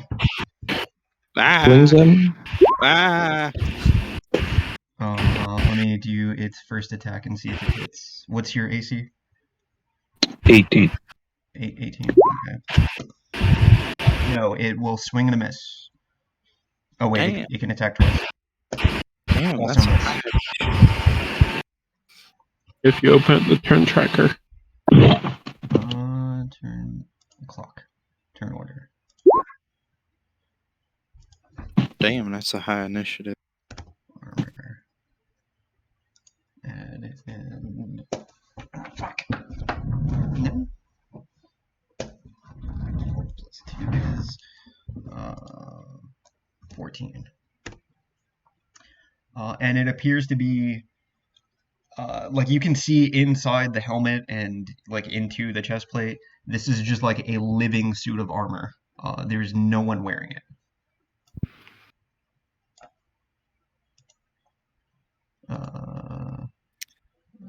Well, all right, Remus, you are up first. There's a walking suit of armor that's trying to punch people. You may want to roll initiative for the dwarf, though. Oh, yes.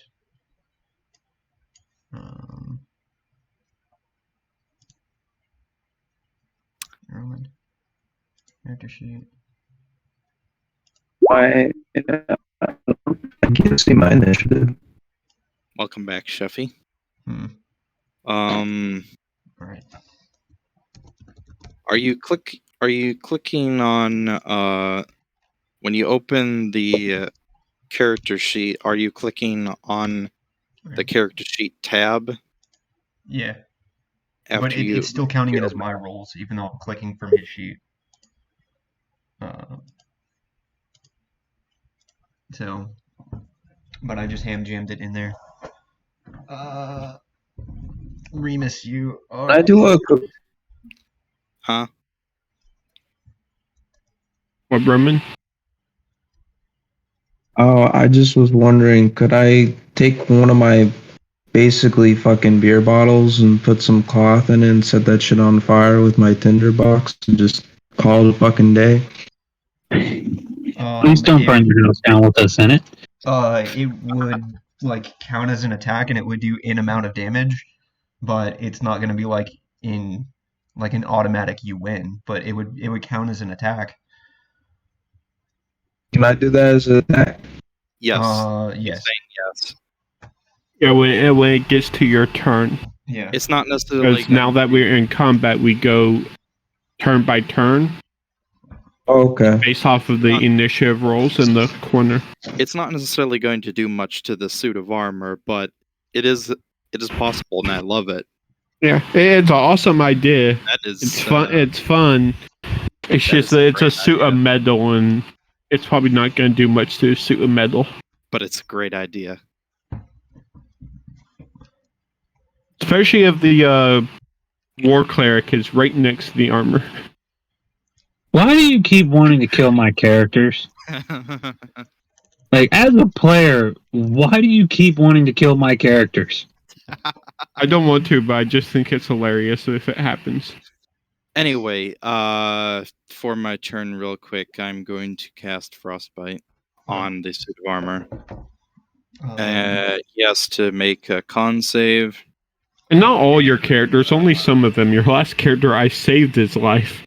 If he fails, damage and disadvantage on his next weapon attack roll. He passes. Coma was going to have you execute it. I was the one that stepped in and made the Does it do anything on a pass? more. Nope. If he passes, nothing happens. Okay. It is now his turn. He will swing at Cotty again. And continue to miss. You might want to put an R in that 5, more, 10, because 15. that means something different. But isn't it an amore? That's an amore. When the moon hits your eye like a giant pizza pie, that's amore. So I will move over to get a clear line, go down to one knee, and fire my heavy crossbow. Okay. In 11 will miss. Dang it. Roman, it is your turn. I throw the bottle, basically the malt cocktail. All right.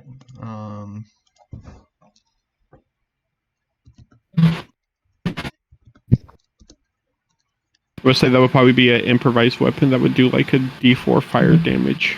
Yeah. It would be a dex roll. Also, Or I'm strength. drunk as fuck. It would So- actually.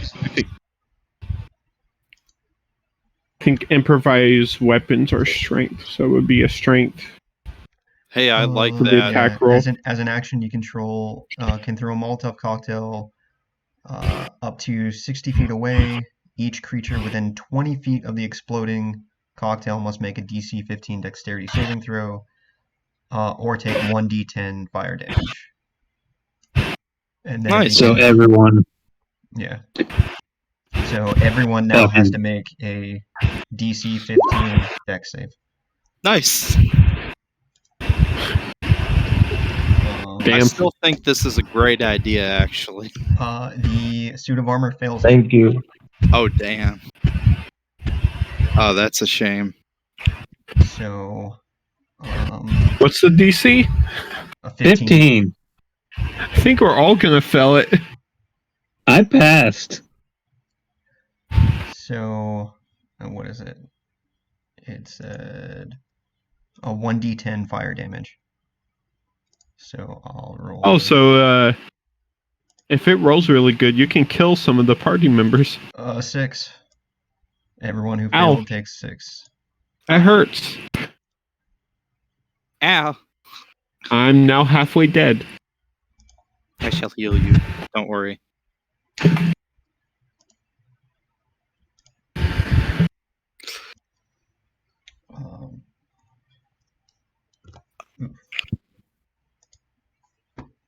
All right.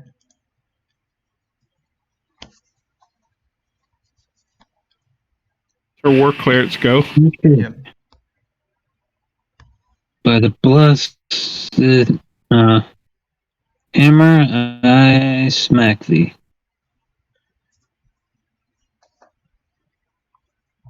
Um, 7 is not gonna hit. That's to hit. Yeah. Oh boy. Yeah. He may have hurt other party members, but so far Roman was the only one that's so far done any damage to I'll it. use my first. Okay, something's not right here.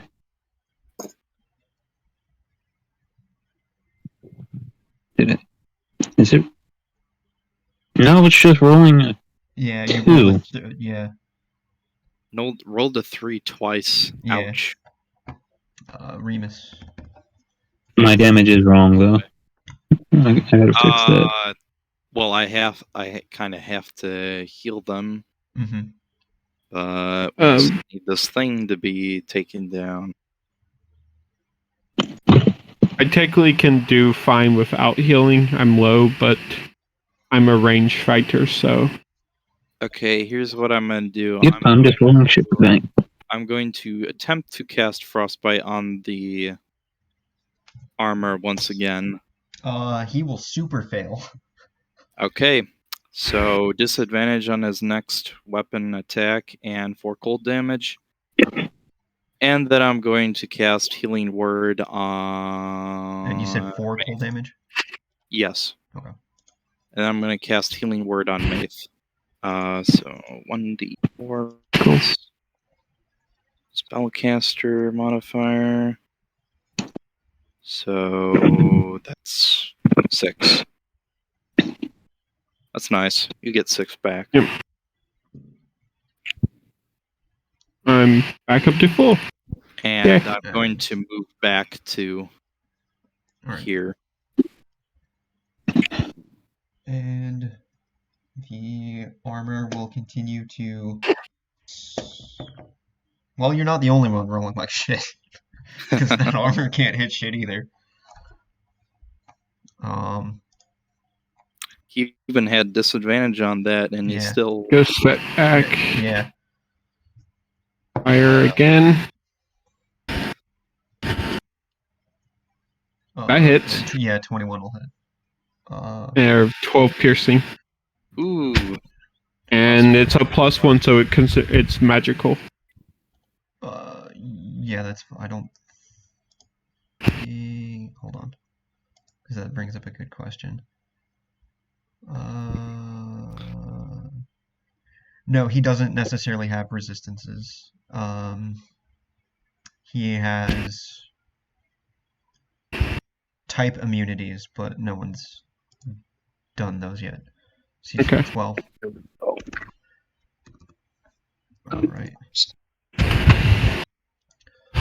Roman, it is your turn again. I love the Molotov cocktail. It's your turn now, Roman. And for weapons, what you have on you that are actual weapons is a massive 2-handed meat cleaver and a pair of hand axes that can be thrown.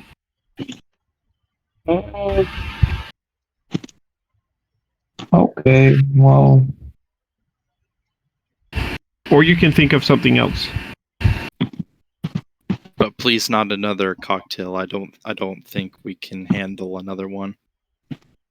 Fine. Oh no, we're all far enough back now. Well, Are we? I don't think all of you are. I'm pretty sure there's one guy. Stop trying to kill me. I'm pretty sure there's one person over there that is not You How should many, know that you should know now. It's not a normal D&D session for us if there isn't Friendly fire. friendly fire at least several times a session. Usually it's from Como. Usually we try not to, but it happens anyway. Anyway, what were you asking, Roman? Where's that, didn't you say there was like some dumbwaiter thing? Like, that goes down somewhere? Oh, that was downstairs. Yeah, we found that on the 2 other floors. We don't know where it is on this floor yet. Yeah, it is somewhere on this floor. Yeah. Does it? Okay, somewhere. Yeah. I'll just throw an axe. How far do I have to get away to throw the axe? You're definitely within range. More than 5 feet away. Yeah, you're, Okay. you're 30 feet away right now. Yeah. I want to throw an axe. Right. Also, 30 feet away is the max you So want. if you just open his character sheet and click hand axe, it will do it. But Yeah, there we go. each ranged weapon has Well, fuck. A 16 will hit. That is the AC required. For this. That was almost a crit. That works. 8. Well, minus the 2 from the rage, but 8 damage. But And then after I do that, I want to take another fucking drink. I want to be drunk. Like, I'm trying to fucking get myself wasted. okay. And as a bonus action, you drink more alcohol. Yeah. The armor, one of its arms falls off, but it's still like somehow standing together. Kati, you feel like if you can hit it, you can bring it down. 21. Yay! Yeah, and I roll a fucking 1. 3 is how much HP it has left. So you know that swing you weren't really giving it your all, but the armor just falls apart and shatters across the floor anyway. So you feel really good about yourself. No one else knows that you were holding back on that one. Oh, you're the only crime is cowardice. I go over and cover like my bolt from the wall from the one that missed. All right. That was a very, very slightly frightening occurrence. So Need healing. Any Anyone food? else? Healing. So for the area you're at right now, you notice that the stairs do not go up any further. Behind you is a balcony, and you can see down to the first floor. There was the black plate armor that just came to life that attacked you. It was even like covered in cobwebs, like no one had messed with this thing in quite a while. There are again, this room is pretty well lit with the candles, and these doors are carved with woodland scenes of trees, falling leaves, and other tiny like little woodland creatures. And you see there is a door here, here, here, and here. So there are 4 doors you can investigate and go through. Oh, let's just be like, so, keep an eye on any sets of armor we pass from this point on. Question: does anyone in the party want any food, like to recover HP or anything? We can't use food for that. Technically, food doesn't help you recover HP unless you like eat, unless you have a certain feat in your eating between a short rest. And but everyone for this adventure, everyone starts off with I'm giving everyone 2 health potions. So everyone Yeah. has 2 health potions. It's not necessary right now. But It's not thank you. necessary right now. I kind of need it because I'm at half, but I have a thing for that. It's not necessary at the moment.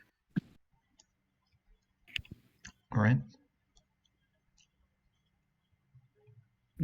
Oh, I actually did 4 damage because for some reason my mace removed my magic. Oh. And it keeps removing my damage. What the fuck's going on? It just doesn't like you. Sounds like your character sheet's cursed. Either that or someone's got access that's not supposed to and keeps editing it. I don't. Okay. I can check. No, you're the only one. It's only in your journal and can only be edited by you. And I haven't. Well, and then me too, I guess, but I haven't opened it. Yeah, it just edited. What the fuck's going on? 2d4 plus 4. Oh. Anyway.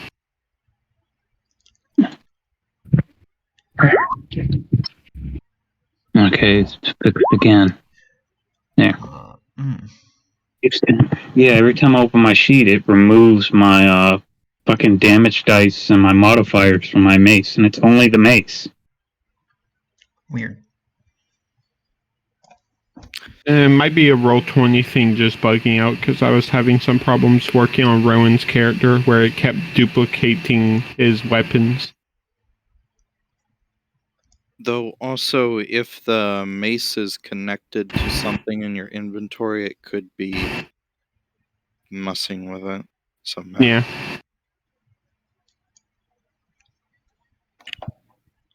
But did you want to check the door over here, Rowan? Investigate. I think I have -1 investigation, so Yeah. fuck it. Just click the word investigate. Where? Where is the word investigate? On my character sheet? Yeah. Yes. Yeah. Where you're If seeing you it shows you scroll a up -1. a couple of pictures, I have a picture posted where it shows the skills. That's the box you want to look for, the one on the left. Okay, so I click this investigation. Yeah. There you go. So Yeah. the first There one you is a go. 9. First skill So check. First as skill you check. investigate,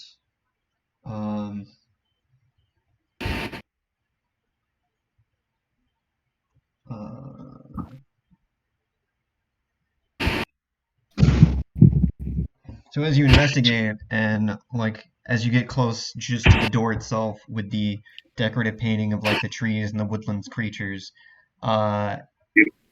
as you get close to the door, you notice also like almost kind of it's designed in it, but like almost kind of hidden where if at first glance you don't see it, but then when you really ride up at it, there's like people hanging from the trees, and then like some of the creatures are like dead on the ground in this picture that's on the door. But then as you look inside of it, it is a very elaborate, like really fancy bedroom. Looks like there's a really fancy bed. There's like a tiger rug that you can see on the floor. Definitely looks like this is like the the master bedroom. Go to sleep. They I'm have some- fucking tired of this fucking suits of armor and shit, so I just want to go to fucking bed, bro. So, yeah. All right. I just walk to the master bedroom and just go to sleep, Poppy. All right. You go in. You pass through the double doors.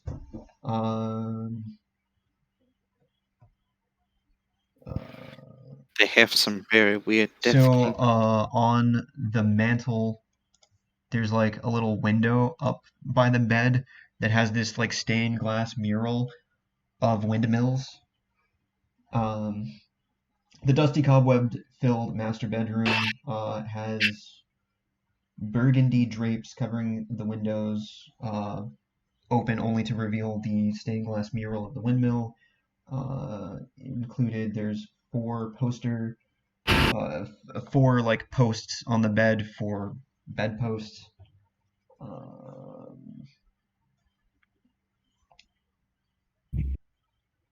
Matching pair of there's two like little wardrobe closets off to the side, but if you open them, they're empty. A pair of empty wardrobes in bed. On one of the sides of the bed, there is a jewelry box, which does have like golden necklaces and rings, and it looks valuable. There's a padded chair, a tiger skin rug on the floor.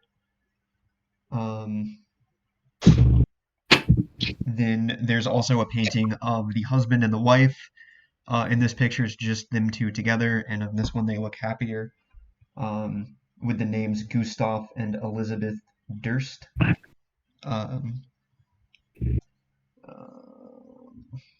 There's a table, two chairs. Wait, what was the husband's name? The husband is Gustav, and the wife is Elizabeth. Hold on. Cutting out for me. Gustav and Elizabeth. Okay. They have the same last name, right? Yes. Yeah. Durst. Alright. Making sure. And then there's a door out this way too. And then there's a door here.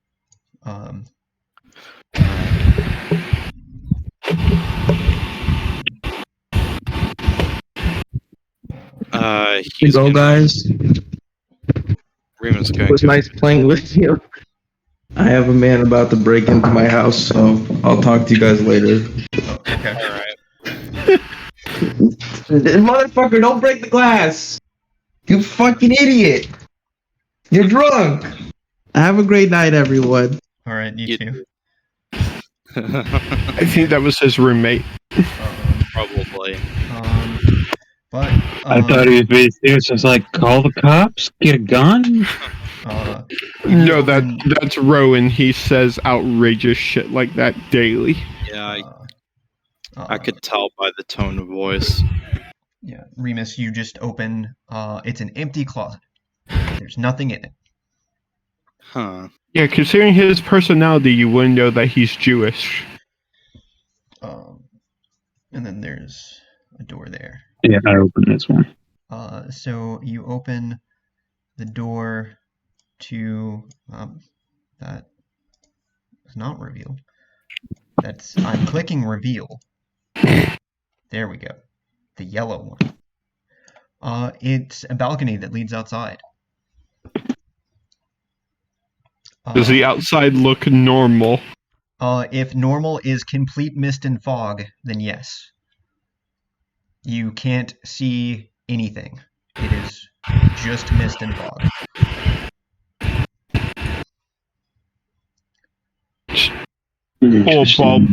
Pull a ball bearing out and drop it over the edge and watch it fall and listen. You can. You're about 3 stories up. Do a perception check. This should. I don't know. 22. I can tell that the ball bearing drops 7 stories. Not only that, if you even just look, if you look just on the wall behind you and look up, you can definitely tell the building goes up one more flight. There's another floor above this one. You're not quite at the top yet. Guys, did we go up 7 floors? No, it fell to 3. You can tell you're on the 3rd, but there is in fact a 4th. Okay, I was joking and you said yes, so I was like, No, well, because you were like, I was like, well, you're gonna find out more than just like, So, we have a basement we can get to, and a floor. There's a basement All of we us. can't. There's a basement we can't find, and apparently an attic with no way up. So far. Well, perhaps it's in one of the other rooms, but if not, maybe I can climb up there. I do have some rope, so I could climb up there, see if there's a window. I would prefer we try to stick together before we attempt that. Right. There was a door over here. Was there? Yeah. Yeah. There was 4 doors. Those 2 and these 2. Yeah, there's so there's this you want to do that one? Yeah.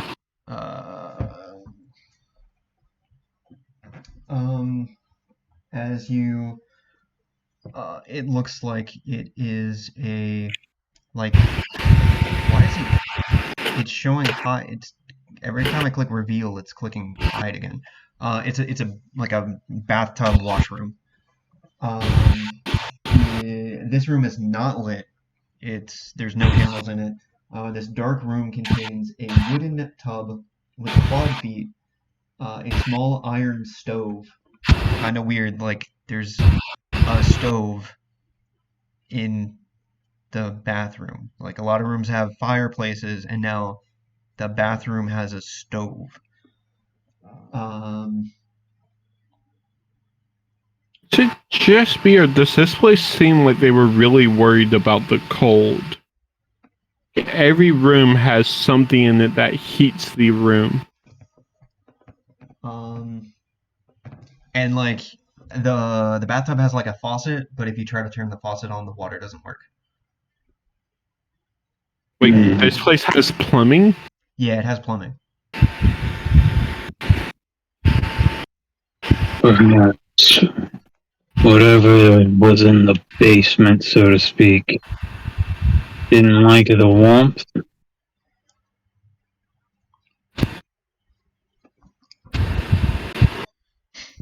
Either that or it doesn't like the cold. We can test both theories. But I'm not going in that dark room, so down here. Yeah, let's go down there. I'm sure we won't find anything else like some sort of suit armor that's gonna try and split us in twain or something. The door to the bottom or to the side? Both at the same time. All right. So this one is a broom closet. Any brooms? What? Any brooms? There is a broom. Too bad it's probably not a flying broom. I can't get out of here on a flying broom. Anyway. So long, suckers! Target locked. Engaging anti-air. Is a storage room. Dusty shelves line the walls of this room. A few of the shelves have folded sheets, blankets, old bars of soap on them, and then there's a cobweb-covered broom that leans against the far of the wall. Yep. Picks up the broom and inspects it. All right, the broom attacks you. Roll initiative. I'm not even kidding. Wow. Wow. You were giving me shit about the suit of armor, and you're getting your ass kicked by a broom.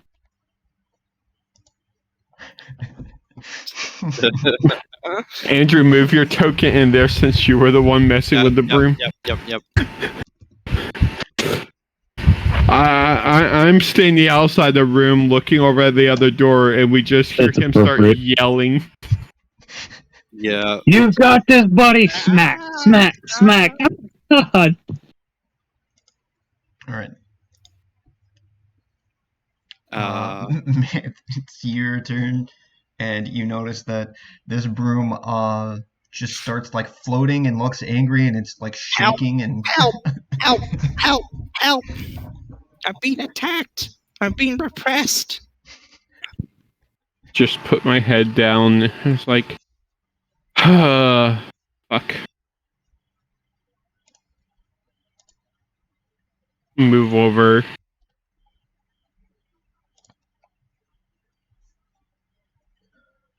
Does a 13 hit the broom? A 13 will hit. 11. All right.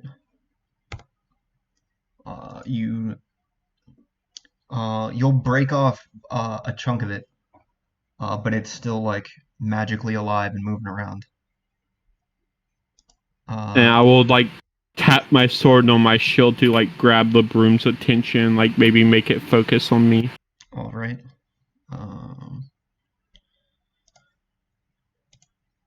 Broom.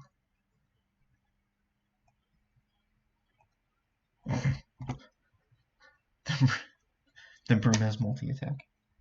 That's Of course it does. 10 and yeah, 18. Towards me, Yeah, both of them miss. 18 misses. Yep. Thankfully, because of the shield. Okay, yeah. Normally, my AC is 17 because I have studded leather and a dex of +5. That's right. Remus.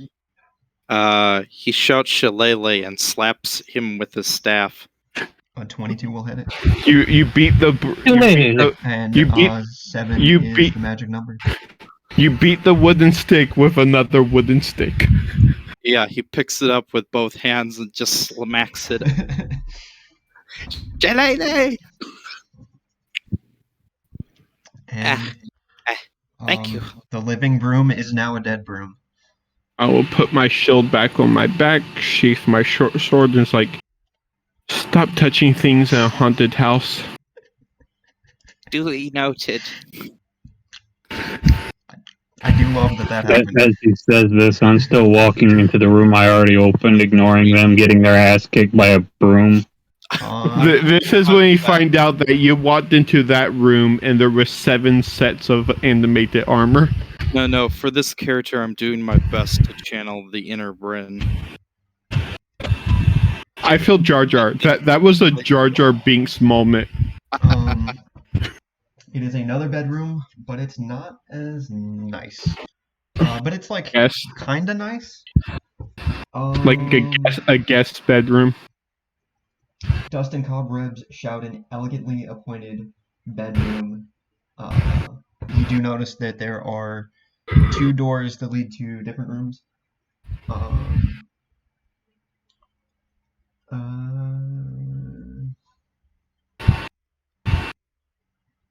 Okay, that's fine. Because part of it's like telling me the narrative that you're not finding out yet, so I have to read past that.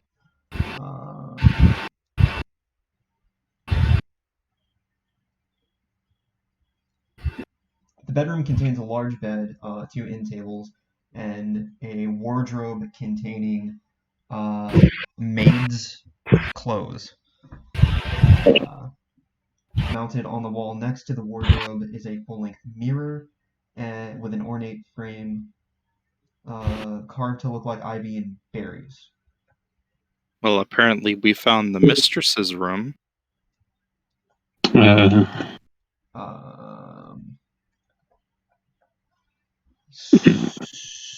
gonna regret this.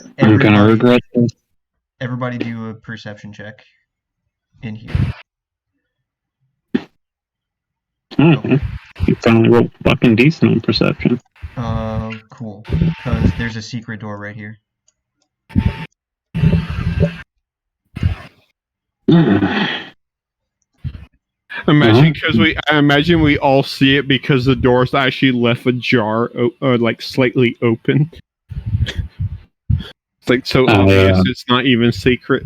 So there's I start feeling around on the wall to see if there's a lever, like a little candle lantern or anything sticking out. You just kind of notice like the crevices in like how like it seems like the wall like it's like it should be one solid wall, but there's like you can see the outline of where something either went here or can go here, but you can basically see like the outline of the door. Push on the wall. There's a ladder that leads upwards. There's a 4th floor. Let's check these other rooms before proceeding. I don't want anything stabbing me in the back. Remus opens this door confidently. For Alright. no is that If you're going through that one, never mind. I'll stand in between the two doors. Okay. someone And watch might your be backs. questioning this?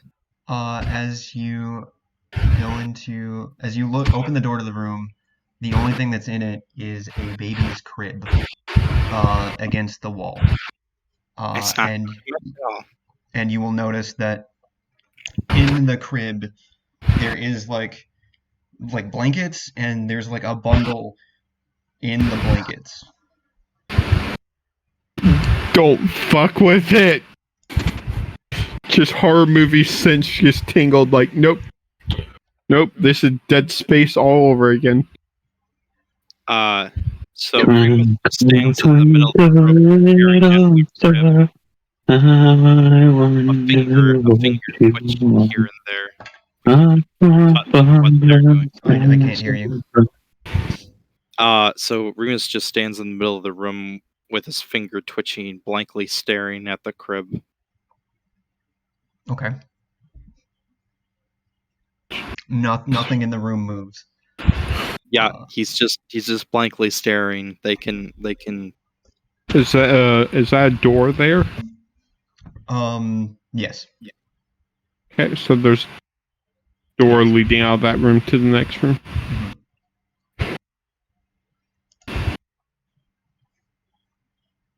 So yeah, there's a door there and also there. Open the door. It is another balcony that leads outside. Let me see is there anything special? This is the mistress' room. And this one is the child's room. Where the hell did the other two children sleep? No clue, but there's apparently a swaddle inside the crib.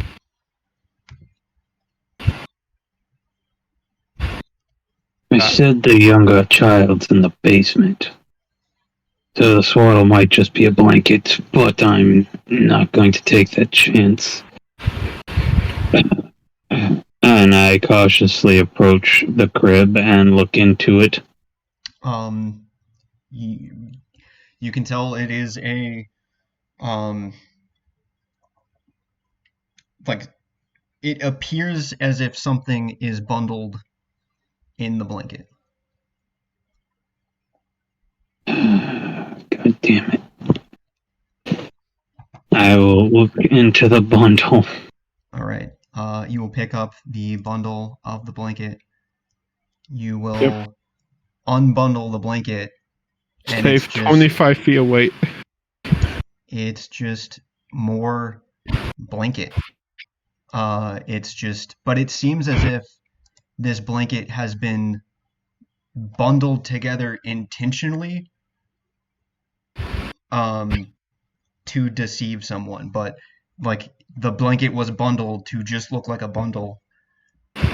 And all of you now just hear a shrieking and a yelling as a ghost appears in the room. Just screaming and howling. Calm down, shut up. The ghost appears as if you notice that as the ghost appears, she's wearing a maid's dress. Her eyes appear as if she's been crying blood, and you can see her stomach is even bleeding as if from looks like multiple stab wounds from the stomach. And she begins just screaming, and as you can make out the words, "Where's Walter? Where's Walter?" is just in bloody shrieking panic. But as she moves through the room, she goes to attack you, Caddy. So roll initiative.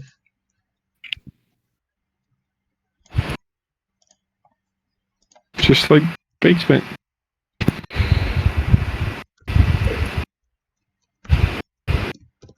such good basement.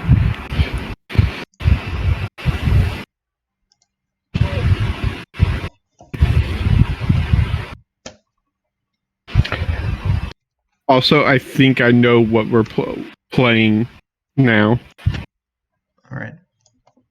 I have seen some similarities to other things. I will say, even if you do know the thing, I've still switched like 50% of it.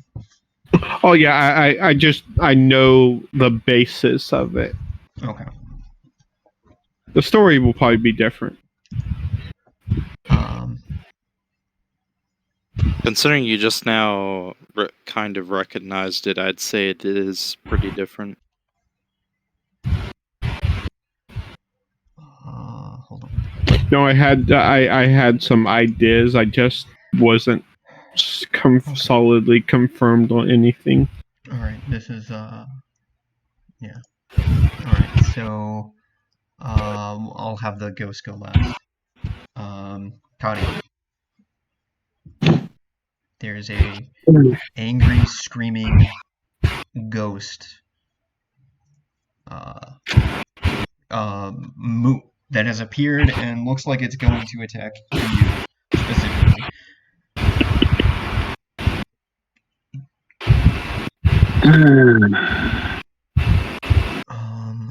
Let me see. Not even the dead know the end of war. Oh, that's right. Okay. All right. That helps.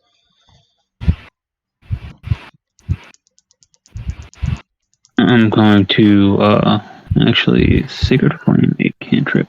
Yes. Going to cast Sacred Flame. Okay.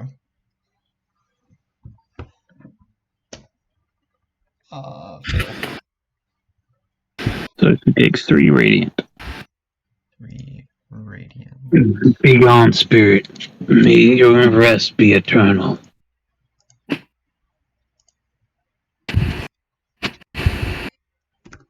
All right. Myth. I don't know why it's defaulting your name on the turn order as like the blank name I put for the sheet. I think that might be because that's the name that was like with the token, maybe. Oh. I will take a 5-foot step back since it's focused on the cleric. Yep. And then just another safe distance.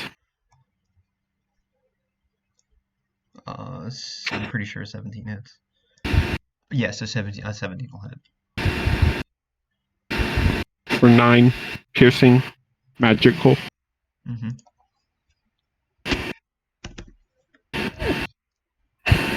That's my turn. Remus.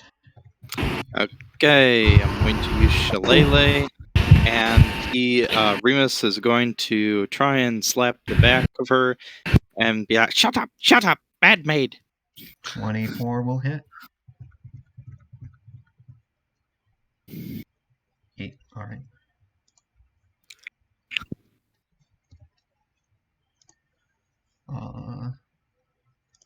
Her ghost, alright.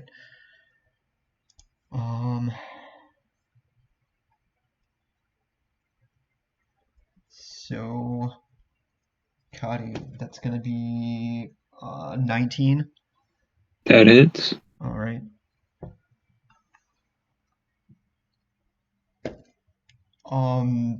6. 6 necrotic damage. Jesus Christ. And then that'll be it. Okay. Time for a blessed weapon. That's not gonna fucking hit. God fucking damn it. What's no, it's AC is only 12. Oh, it hits. I'll be damned. That is. Ghosts have low AC. It's just they usually take half damage from everything. Yeah, but you don't have magic weapons, so that'll do it. Is she still alive? No, the ghost will be dispelled with that And save. no spirit you will may you rest in the eternal. I just walk up. Drink a potion of rest. I walk up and look into the doorways like, can Uh, we stop touching random shit now? And with defeating the ghost, you earned a level up. Oh, interesting. Well, I mean, you can have it now. Right. Okay. Because it's like this is it's the last combat. I guess minor And spoilers. for the to boss. No, well, for the for like stage 1, there's 2 halves to it. For part 1, this was all the combat in part 1. Fuck. You found everything that would attack you. So for clearing all the combat in part 1, you can level up now. Alright, did that. Next. And I will take a small break.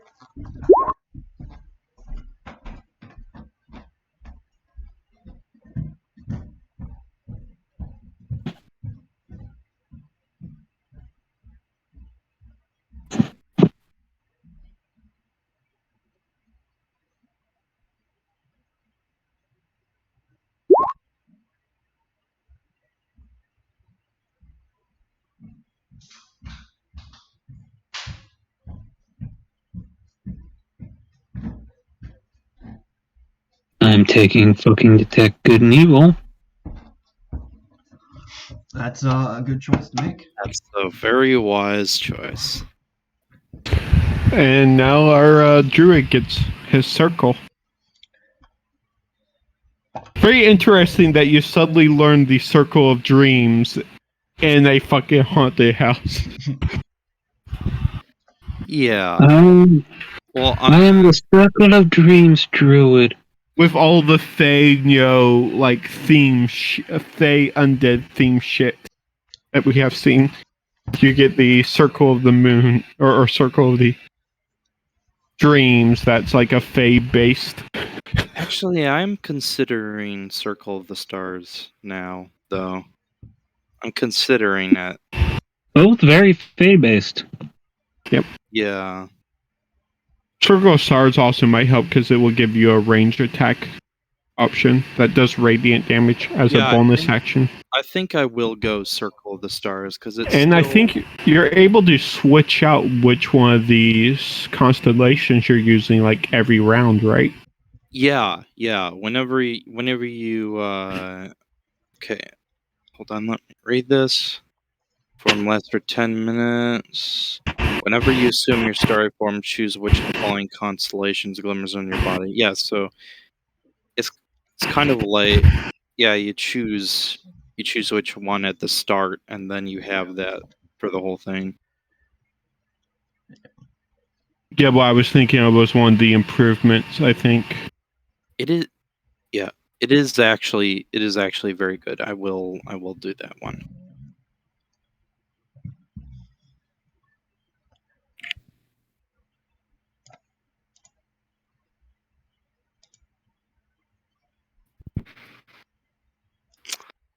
I am going to have to reload the page though because character sheet don't want to open.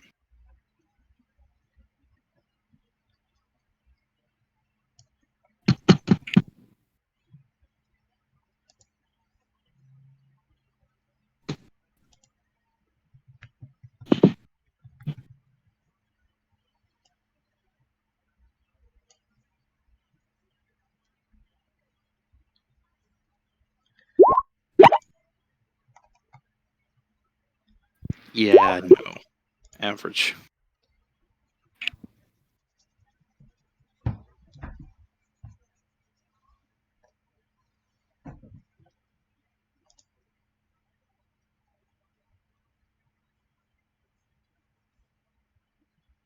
And you can cast Guiding Bolt once per day as like a no spell slots.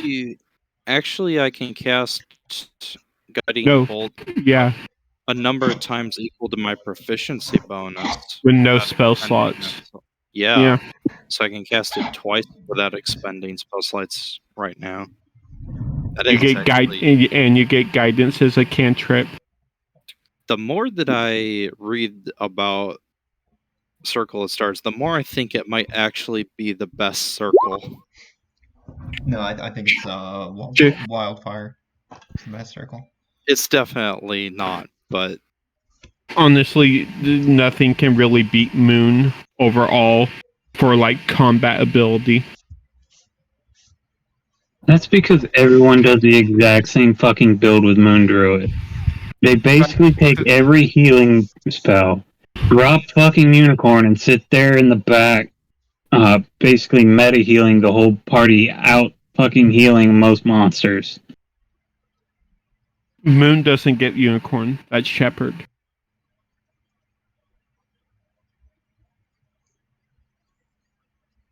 Shepherd gets Unicorn. Moon is the one that can turn into like CR1 monsters.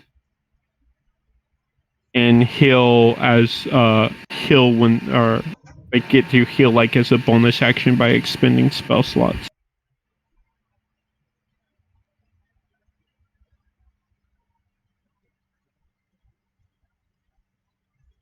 I thought Tasha's gave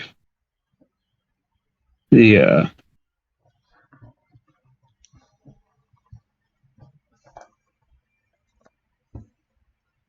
fucking Moon Druid. No, Moon Druid hasn't gained anything from Tasha's.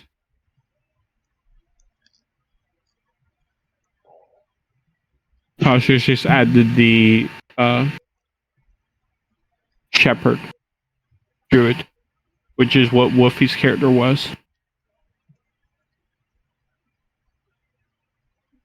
And Shepherd is like the best healing Druid. Because you can pop Unicorn, then everything in that radius just gets healed.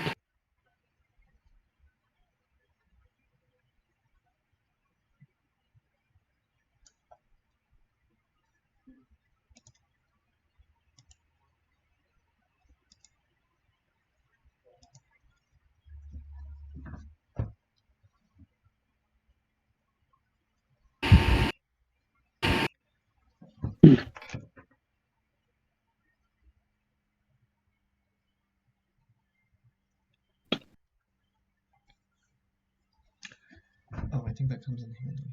I mean, Also, I like the fact that when you take on your story form, you just become a living torch. Shedding bright light out in 10 feet and dim light out an additional 10 feet. right. So the Shy Hermit is gonna glow. It's gonna be. Blinded by the light.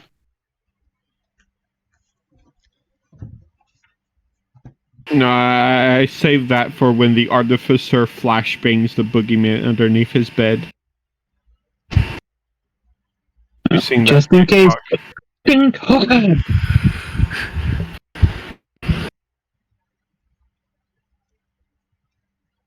Okay, collection of maps bound in an ebony cover.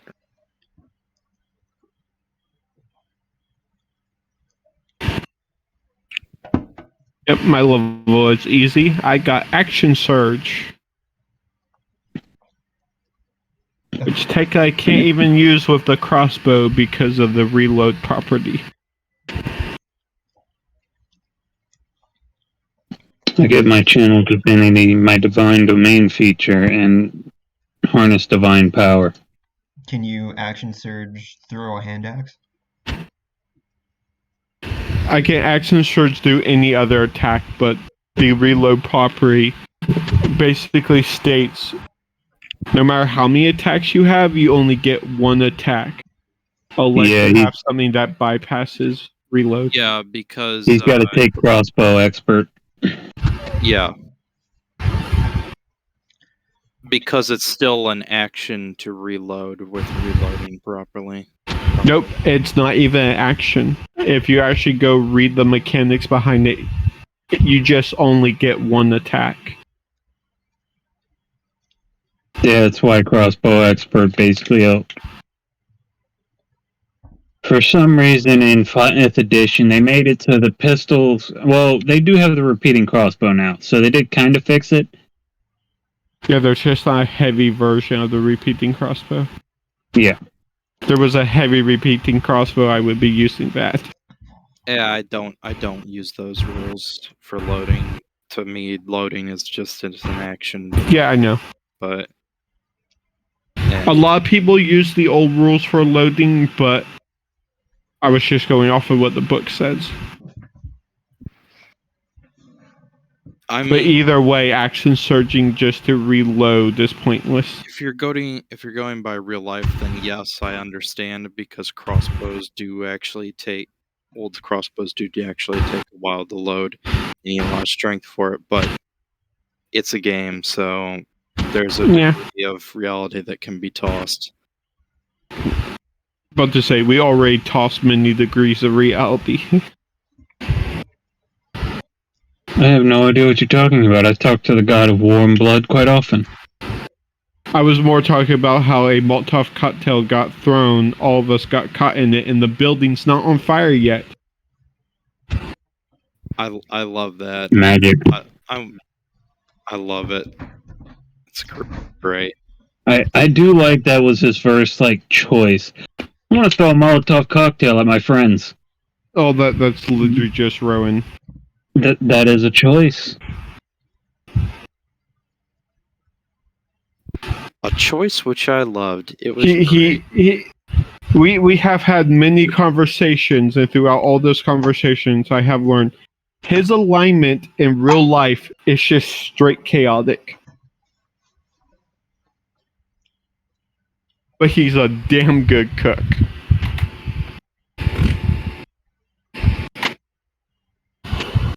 I'm trying to find a game on Nintendo Market that is not $60 fucking that I actually want to play. Good luck with that. Good luck with that. Nintendo has raised the prices of all their games.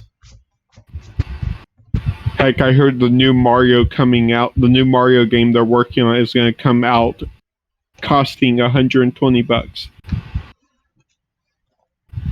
Nintendo's stupid. They're not that stupid. No, it's already been announced. Not as a pre-order, but the actual launching price is $120 for a game that is supposed to be 64 hours of play.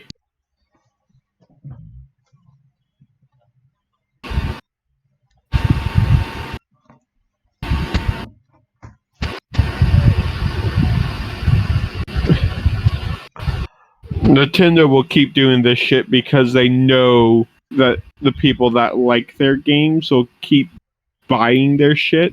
More importantly, parents will buy them because the kids want them. Yep. And literally, their games aren't available on any other platform other than theirs. Did everybody finish their leveling or somebody? Oh yeah, I was done really fucking fast. Yeah. So I got Andrew, nothing. You still working on yours? Nope, I'm done. Okay. Yep, I'm done. All right. Yep, he now glows like a star. All right. At least when I'm using that ability. So, $60. We go in the dark basement. I just clap my hands twice and look at our druid. He's like, huh? Tilts his head to the side. Clap twice. Light's supposed to come on. So, what the hell are you clapping for? He's supposed to light up. What? Keeps smacking his hands together. Light up, you fat bastard! Hey, the artificer in town made it happen with his house. I love this character though. So good. So good.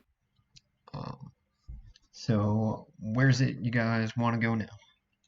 I'm assuming the attic. All right. Up one more.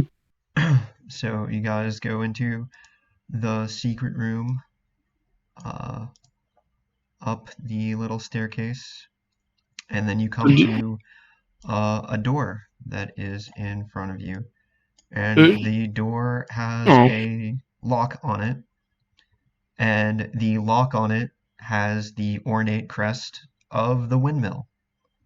So do you think this is the basement? You definitely went upwards. Going back It downstairs. might lead to the basement. I believe Remus was handed the key. Yes. I- The key fits in the lock perfectly. Maybe, Catty, maybe you should go first. He's scared of being beaten by a broom again. I don't want to be beaten by a broom.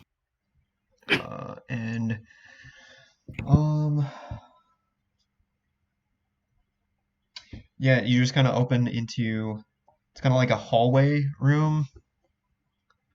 There's really nothing special about this. You can tell that One there's door. like the ceiling is above you. No doors. So there's a door there, here, here, and here. 4 doors. I'm going to door. 4 doors, 4 prizes. Which one are we picking? I would choose closest. And do you think this door hides 1,000,000 gold coins? No, not at all. Let me see.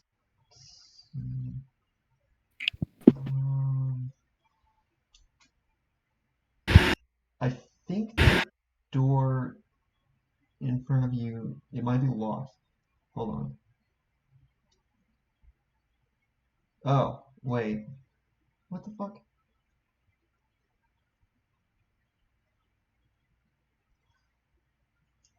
Alright, I fucked up.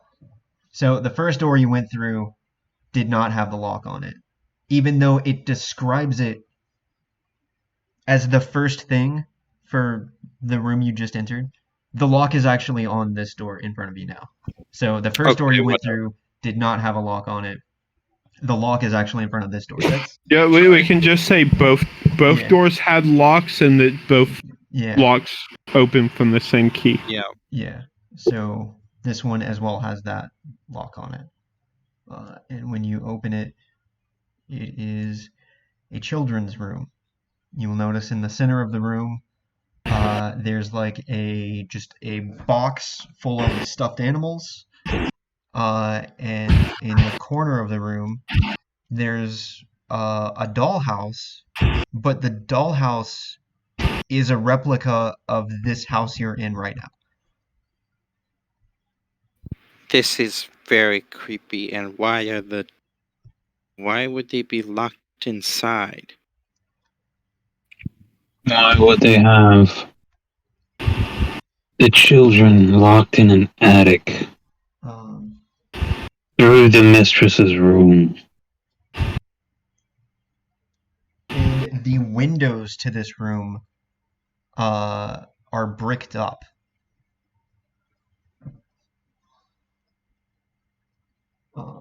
There are 2 wooden frame beds sized for children. Closer to the door is the toy chest. The toy box has windmills painted on the toy box. Because that's important. The dollhouse is a perfect replica of the in which you stand. The furnishings are drapes and cobwebs. Never mind. So, all right, let me do this again. This is a toy box. This is a dollhouse, and this is 2 dead kids. Oh, yeah. Oh, yeah. I thought so. Yeah. Yeah. And they are wearing clothes that match the 2 kids you saw outside. Just shout through the door. We found the children priest. We already knew they were probably dead given the times. And What's The question is, why? yes, What's- Aren't you you know supposed to go and say some The- prayer over them or something? this door was Till we locked. figure out why they're dead, a prayer means nothing here. The door was We locked know from the the outside, mistress and was the third child's mother, and we know that these two had been long since passed. And he will raise his terrifying and somewhat grim prayer beads, or not prayer beads, holy symbol, and say a prayer to the children that are apparently rotting corpses on the floor. Are the windows to this bedroom they've been also sealed brick with, also bricked off in the toy house version? No, so you can open up the dollhouse and you can investigate like every single room. So if you open it up and look into this room, it had like a normal window in that room. Do an investigation check with advantage. I was also going to ask what state the corpses are in, Um, like of decayment. Nope. right. Okay. Do an investigation on the Dude, on the corpses. Okay. Fucking shit ass rolls. Yep. Mostly for investigation. Yeah. So Well they're not done. quite skeletons. They've got like, it's decayed flesh, but the state that they're in, they're both holding each other, but like you can almost tell that they didn't like die normally. These two, their skin and meat is on them, but it's like their meat is it looks like they starved to death. They look like they were drained of life even before they died. The way that their skin is like so tightly wrapped around their bodies, it looks like they So- died of starvation. Desiccated. Hey, Ramus,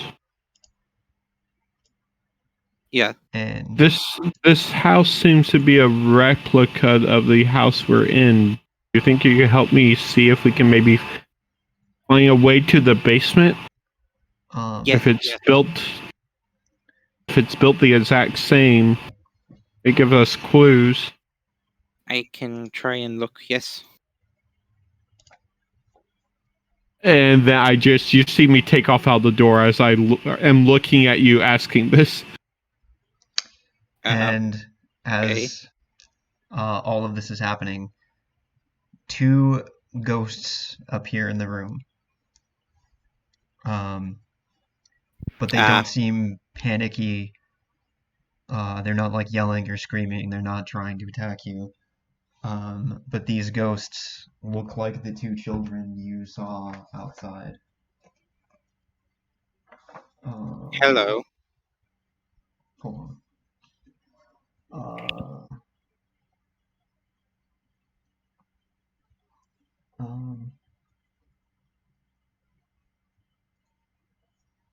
The little girl will just kind of float over.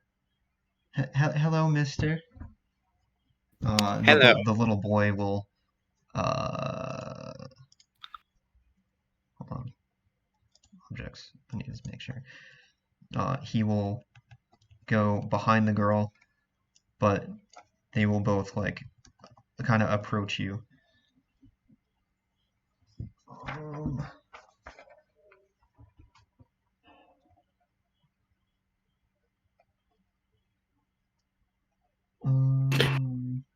And just lean over slightly so I can So- see through the doorway, but still stay outside of the room. And the two kids are like, I'm glad you came. We've been stuck in here a really, really long time, and and we were getting scared and lonely. Worry not, child. I am sorry that this had to happen to you. I just could you not leave us alone? Like, we feel safe with you here. We'll help you with like whatever you want or whatever you need, but don't leave us alone again. What if instead we bring you with us? We we but we're scared though. It's all right to be scared. Even I am scared. And But that doesn't mean that you can't go other places just because you're scared. oh, okay, just don't leave us alone. And He's actually we'll help going you. to reach out his hand. I carry many spirits already. Do you wish to join me? You will not be alone anymore. It's actually going to be the little boy will reach his hand up to you.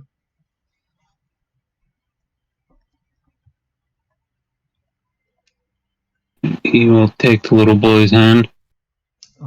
You will, as the boy reaches his hand, you can like feel his essence. So you can get a sense that uh,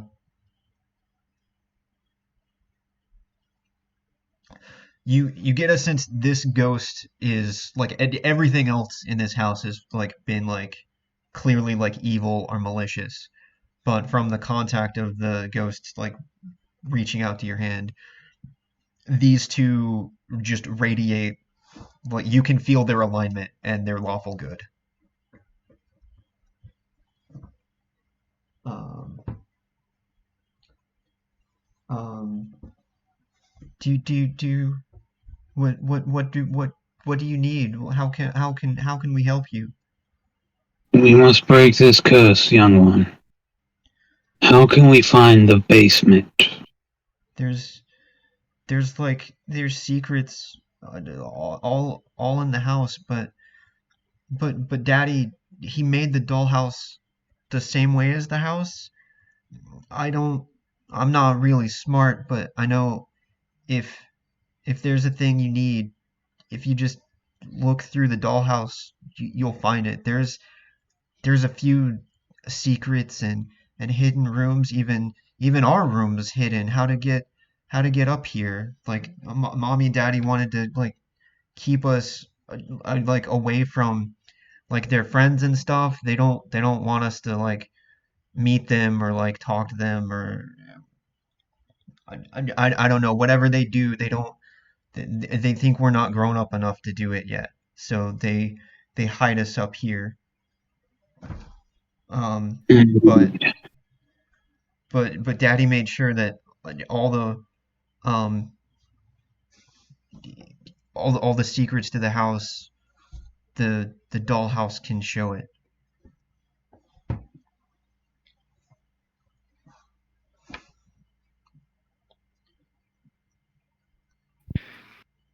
It's a better one.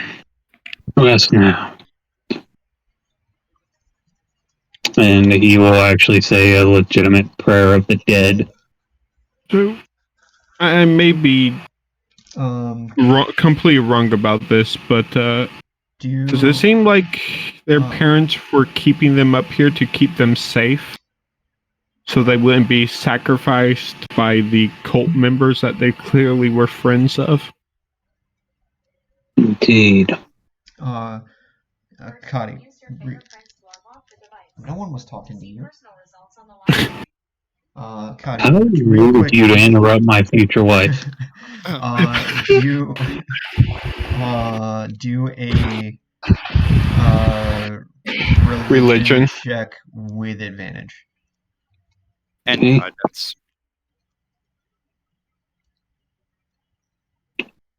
So I got 2 advantage. Okay. That's amazing. Thank you. Cool. So, as you see the ghosts and as you see the remains of these children, you know this is not a proper resting place for their corpses, and you know they should have a proper resting place. And you feel disturbed. You also something that you know enough about religion that because the bodies aren't at rest, maybe that also will help the souls be at rest. So you feel motivation to this is now like basically like a side quest in your head, is to Bury the bodies. These kids need proper rest, and right here, right now, isn't good enough. So Remus is going to actually get some like blankets if he can, and wrap the corpses up together and lift them. All right. And basically carry them around. Okay. I'm going to investigate the dollhouse to see if we can't find this hidden basement and any other unseen secrets. I will use the help action so you can do it with advantage. Actually, how smart are you? Because you might be better at this than me. I already attempted it and got a 9. Or got a 4. I attempted it and got a 4, so I don't know if I can attempt it again. I got a 15. Okay, with a 15, you can. The 15 is the set difficulty for it, and that basically gives you every secret in the whole house to the top floor. So the dollhouse also has like a base to it, and you can basically take the house off of the base. The base to it, it doesn't show. You basically get the idea that the base is the basement, but that one doesn't show the layout. It doesn't show the layout. But there's like the little stick that hooks it into the base. As you pluck it apart, the little stick is actually ornately designed to be a spiral staircase, and the spiral staircase goes completely through the house, with the entrance to the spiral staircase leading to the basement being up here in the attic. Also, as you investigate, in the second floor library, there was a secret room in the library. There are also 2 more rooms up here. 3. Yeah, so the room right next to you, there's nothing in it. This room, it's another bedroom, but it's just a bed and a chair. There's nothing in it. And a stove. Yeah, and a stove. Every room either has a stove or a fireplace. Except for the kids' room. Doesn't I think there's a fireplace, right? I think that's a fireplace. Oh, I thought that was a window. Because it looks like these windows. Yeah, I think. Children's room. Children's room. This is where they were neglected by their parents, locked in the room until they starved to death. The small skeletons lying on the floor, clean as day. Clothes. Skeletons, stuffed animals, including a prescription perception will show all of the house's secret doors, including the one in the attic that leads to the spiral staircase.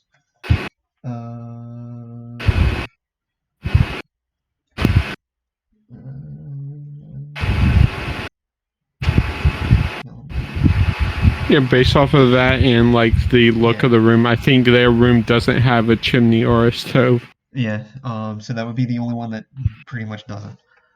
Yeah, so you know there's like 2 more rooms up here, there's the secret room in the library, and then there's the spiral staircase up here that goes all the way to the basement. I'm assuming that would be over here.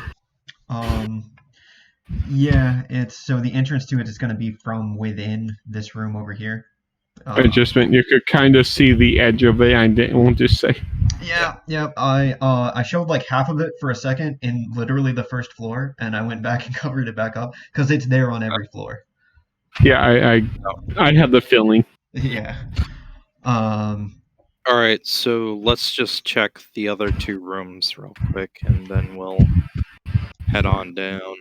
All right. So if which room first? As you go into this room, there's a room. It is completely filled with. So you see a bunch of like bed sheets that are covering what looks like humanoid shapes, except for this one that has fallen over. Like this one's fallen over. The others are standing up straight, and it looks like a bed sheet covering some kind of like humanoid shaped thing. Put a hand on your back and start slowly pushing you into the room. Stop.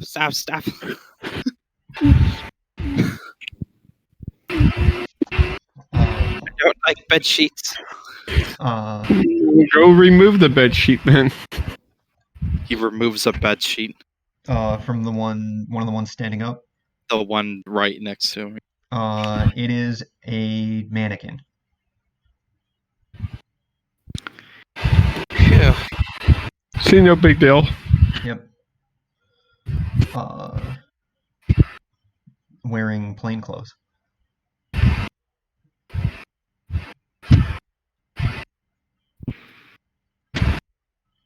That second addendum to that makes me question. But whatever. Yep. Well, what made me question was him asking if you were doing it to the fallen down one or the standing up ones.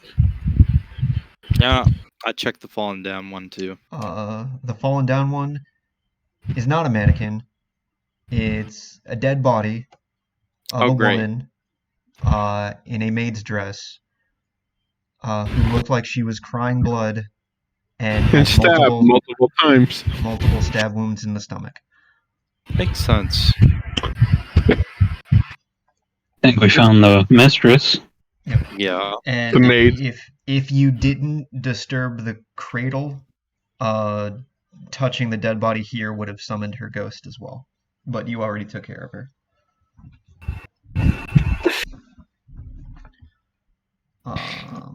Please tell me the blood is at least dried. Yeah, the blood is dried, but you can tell like the blood stains are there in the dress.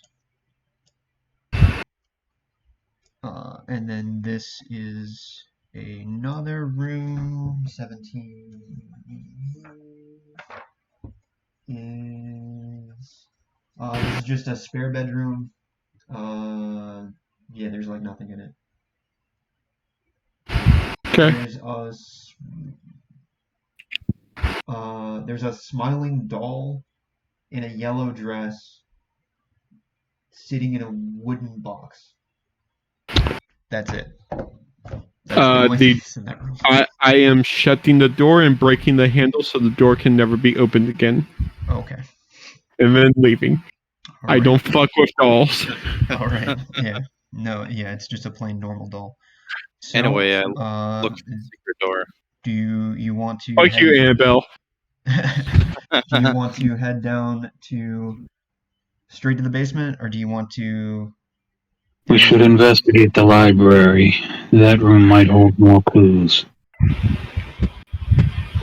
Yeah, if we want to speed run, investigate the other secret rooms, so we will actually be able to finish. Yeah. One shot tonight. The only other room. Boop.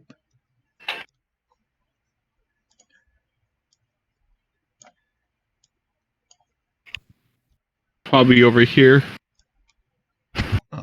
So if you dig around and poke around at one of the books, eventually there's a fake book that when you pull on it, it opens up another library with a little office desk.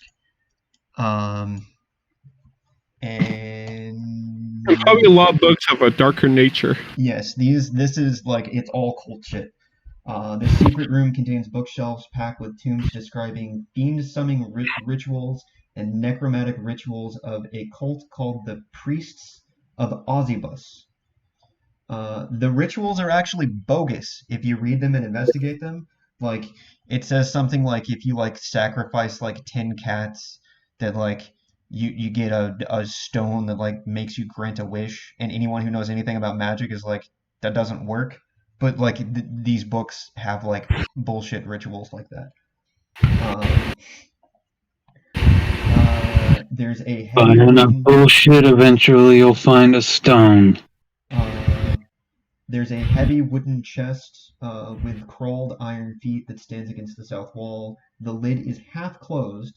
Sticking out of the chest is a skeleton in leather armor.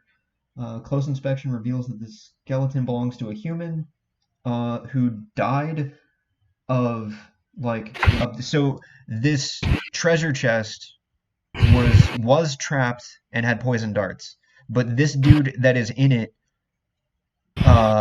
sprung the trap and he's dead now. So this was a trapped treasure chest, but now it's not. Now it's perfectly fine.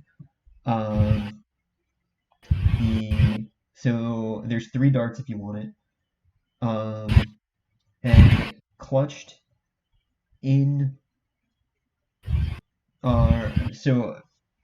if you look into the treasure chest, there's 25 gold, 3 spell scrolls with bless, protection from poison, a spiritual weapon.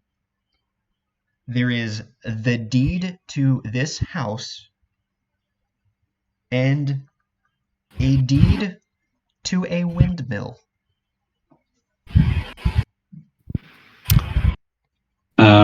Okay, 25 gold, 3 spell scrolls. Did we see a windmill in the town? No. You've never seen any windmills that look like these. In your history of your world, you've never seen windmills like these. You've never What known. is a windmill? So you know what they are, but like you've seen like either smaller ones. These are like very, very tall, very ornately, and they're all red. It's like the tower's red. The windmill blades are red. You've normally like seen smaller ones with like, and they're all brown. But these ones are like very specifically red. And none of these are on there. What were those spell scrolls again? Spiritual weapon, blessed, and protection from poison. Yep. Also, which really could help this guy out in the chest. That's just what and you then call ironic. there's a desk. On the desk there is a letter, and on the letter there's a seal of like another crest, but it's not the windmill crest. This one's like an eagle in front of like a really tall castle. That's what this crest is. Break it open and read it. Because obviously. Hold on. Because formatting is an issue, and I want to make sure it sends it correctly. Mm-hmm. I will be back in a moment. Alright. But I will be listening, so just keep going.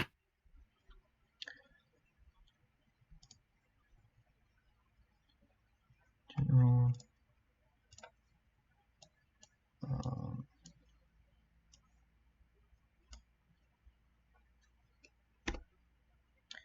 I put the note in the general chat, and then that should hopefully keep it. Yes. Interesting. To my most pathetic servant, I am not a messiah sent to you of this land. I have not... Oh, went too far on that one. I have not led you on a path to immortality. However many souls you have bled on your hidden altar, however many visitors you have tortured in your dungeon, know that you are not the ones who brought me to this beautiful land. Okay. You are but worms writhing in my earth. You say that you are cursed, your fortune spent. You abandoned love for madness and took solace in the warmth of another woman and sired a bastard son. Okay, we know that already. Cursed by darkness, question mark. Of that I have no doubt. Save you from your wretchedness? I think not. I much prefer you as you are. Sincerely, your lord and master. Question. Period. No signature. Interesting.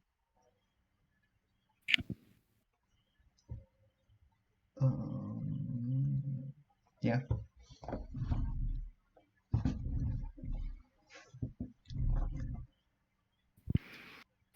So someone summoned a demon.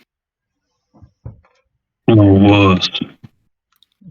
But the demon doesn't seem to really care for them that much. Not really. Then again, what demon would? Let's be honest here.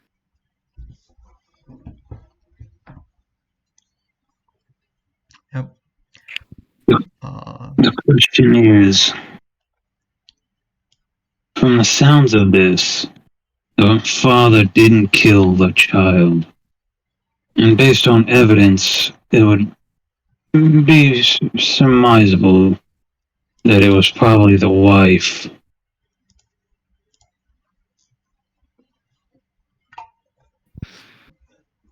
Yeah, probably.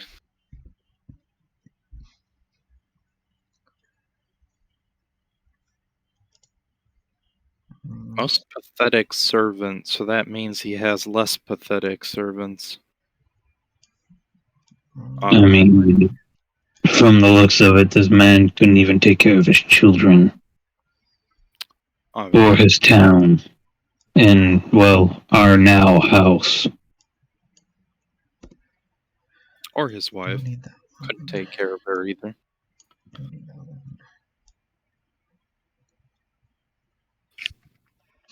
That's fun, but Just mansion deed and windmill deed. Mm-hmm. That we don't know where it is or what it.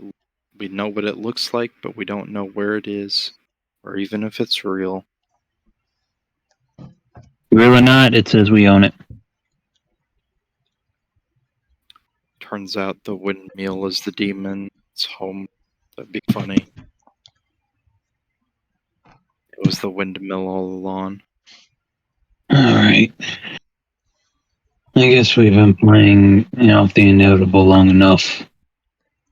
Let us go to the basement and deal with whatever's down there.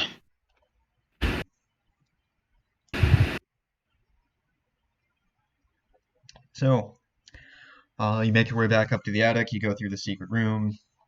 I start going down. It's like, and you go down and down and down, and you find yourself in like the atmosphere. Like you feel like you're in a tunnel system, like a cave.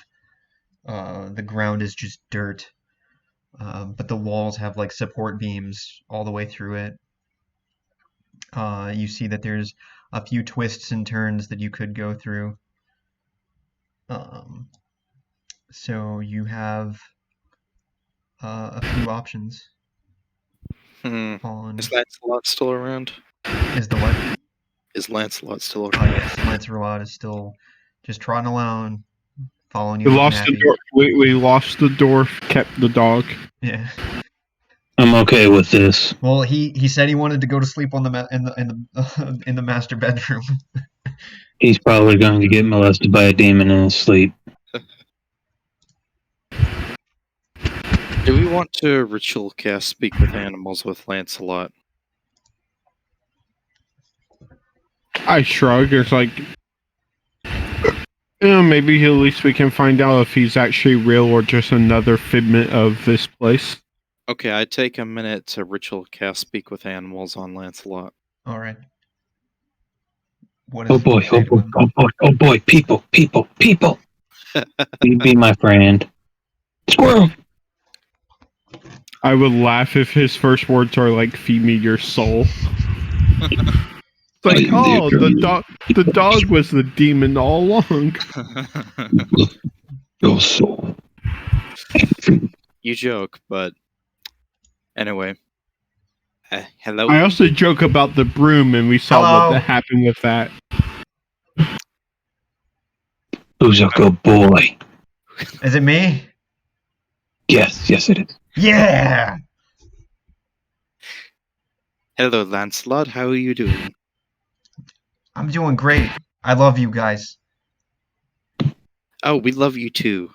Thank you. You're the best dog in the world. Yeah.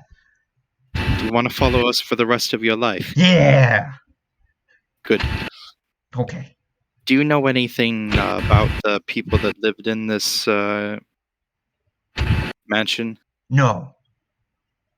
Okay, do you know anything about the people that lived in the town? No. Are you even from How'd you this get here, town? good boy? No. Do you know why there's mist everywhere? No. I just want to keep asking these questions and hearing the word no. I love it.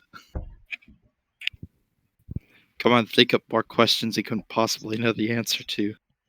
Do you know How the did you meaning get of here, life? buddy? There were soldiers and they were hurting people and I got scared and I ran up the big hill. And then I saw the fire and it was warm, so I stayed there. And then I found you guys. Oh, Good boy. Thank you for finding us. We're very happy to have you.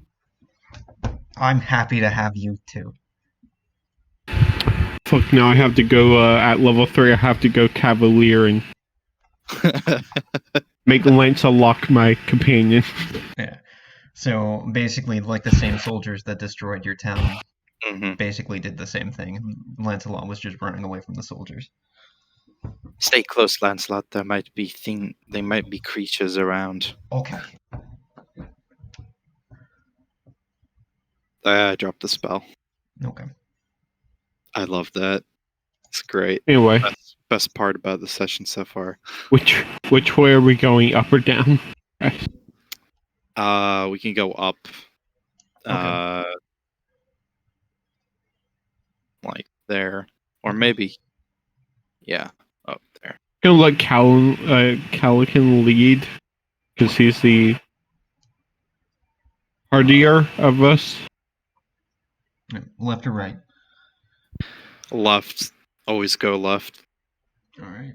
Until you hit a dead end. So you come into this room with all this stuff.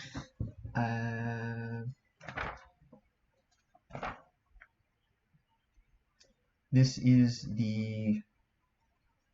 You definitely get the feeling like this is almost like a living room, but for like cult shit. As you look around, there's like little beds made of hay. You'll see a few of the cult robes lying around.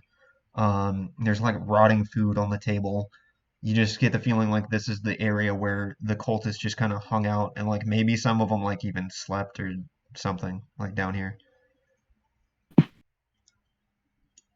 Bit of a miserable existence. But you can also see it does like kind of keep going if you go around a certain way. Oh, Yeah.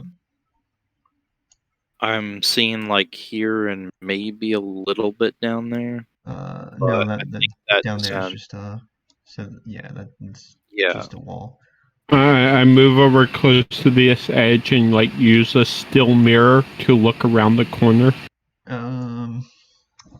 This room. I'm pretty sure it's safe to say everything here is either dead or. So if you investigate through this area, it is the well. So there's a well implying that there's more down. There are 5 rooms, like little bedrooms. So these little bed areas look a little more built up, like maybe cultists of higher rank slept here. There is like little foot lockers that have like some like small amounts of treasure, like 11 gold, uh, stone agates, um, a black leather eye patch with a carnation woven into the eye patch that's apparently worth 50 gold, an ivory hairbrush that's worth 25 gold, and there is a silver short sword +1. Specifically silver and +1. If no one else wants a short sword, I would take that. It's no better than my mace, so it's yours. I'll take the eye patch, I guess. All right. Part of me wants to put. Part of me was like, I want to put the eye patch on. Yeah. Lancelot.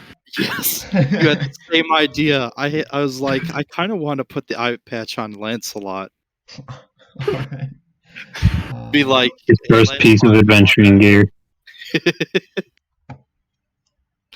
and all we need to do is get him a hat. I don't know where I have seen a dog like Lancelot with an eye patch before, but I feel like I've seen that from a franchise somewhere.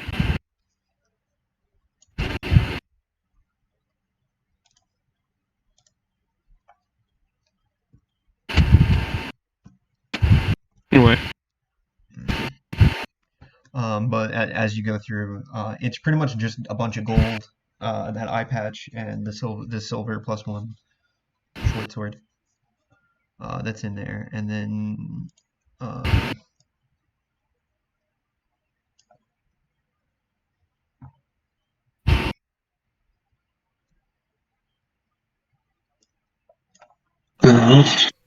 which way do you want to go from here?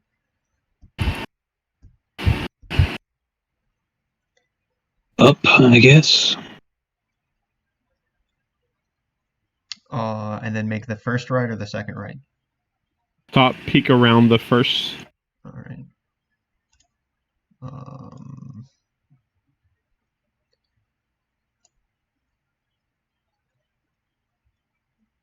As you look down, the hallway does lead down. And move over and peek at the next one. By the way, Garen, you were talking about like a dog with an eye patch. Yeah. I think Metal Gear has something like that. They do. That's Diamond Dog. Oh yeah. Yeah. Hey Lancelot, you wanna want an eye patch, boy? Probably not, because he's probably not used to only seeing all one eye. Well, if Lancelot ever loses an eye, we know what we're doing. So as you go into this dining room, there are bones scattered all over the place. It looks like human bones, but there's like teeth marks in the bones. So you get the idea like cannibal shit was going on here. The result of being trapped, they started starving, so they might have started eating each other. I was thinking of offering a bone to Lancelot, but nope, never mind. Mm-hmm.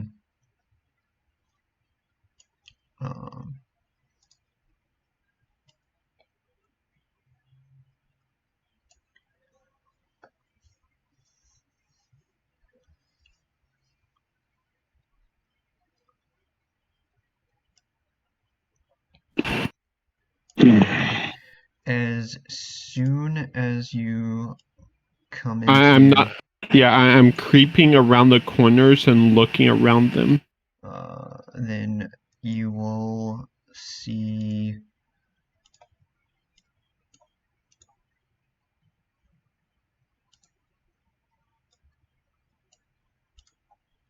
two ghouls. Ignore the number 29. It doesn't exist.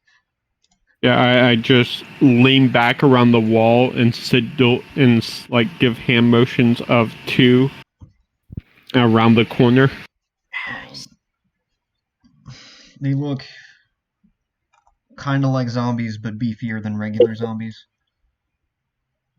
I motion for him to get back a bit.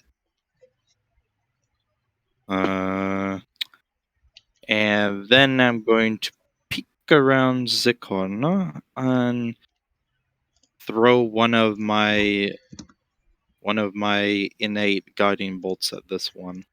Okay. And here we go. 25. 25 hits. 16 radiant. Yeah, that's gonna hurt a And whole then- bunches. And then pull back to draw them into a funnel. Yeah. All right, and now roll initiative. Yep. 8 is not horrible, but it could have been a 20. It was so close. You might want to take 2 more steps back. Yeah, I don't know how far I could get before I have to roll initiative, though. Well, it was a surprise round, so I think you would have got your full movement. Yeah, It's fine. up to you. Okay. I'll take a couple steps back then.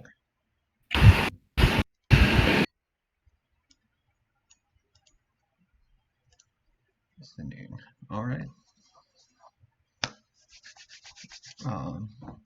Myth, you're up first.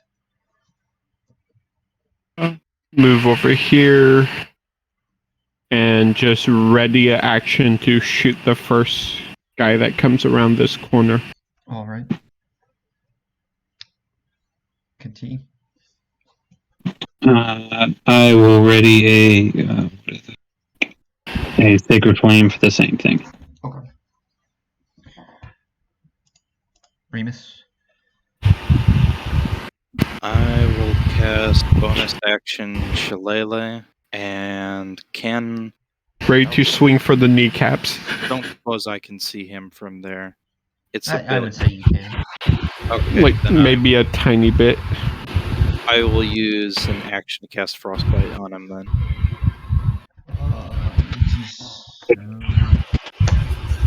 Yeah, he'll get.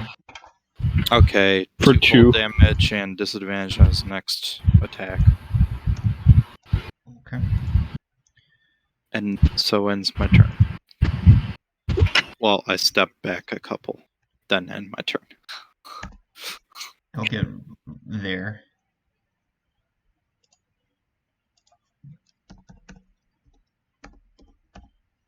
And he'll get there.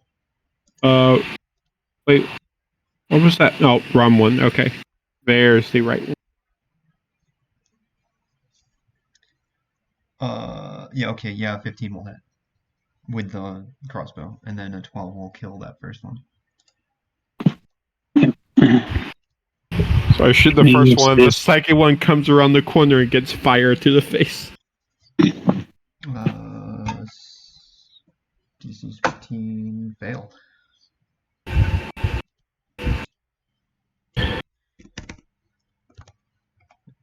Bam. Alrighty. I closed the turn on. Alright, it's back. It saved it. It's fine.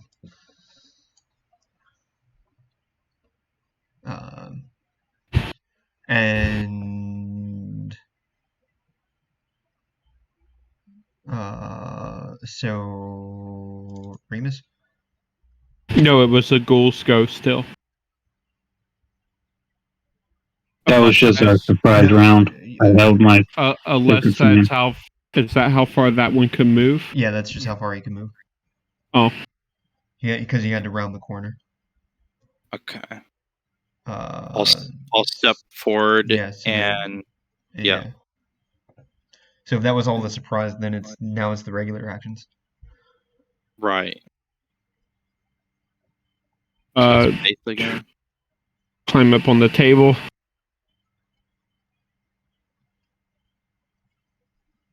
21 will hit. And a 16 will kill him.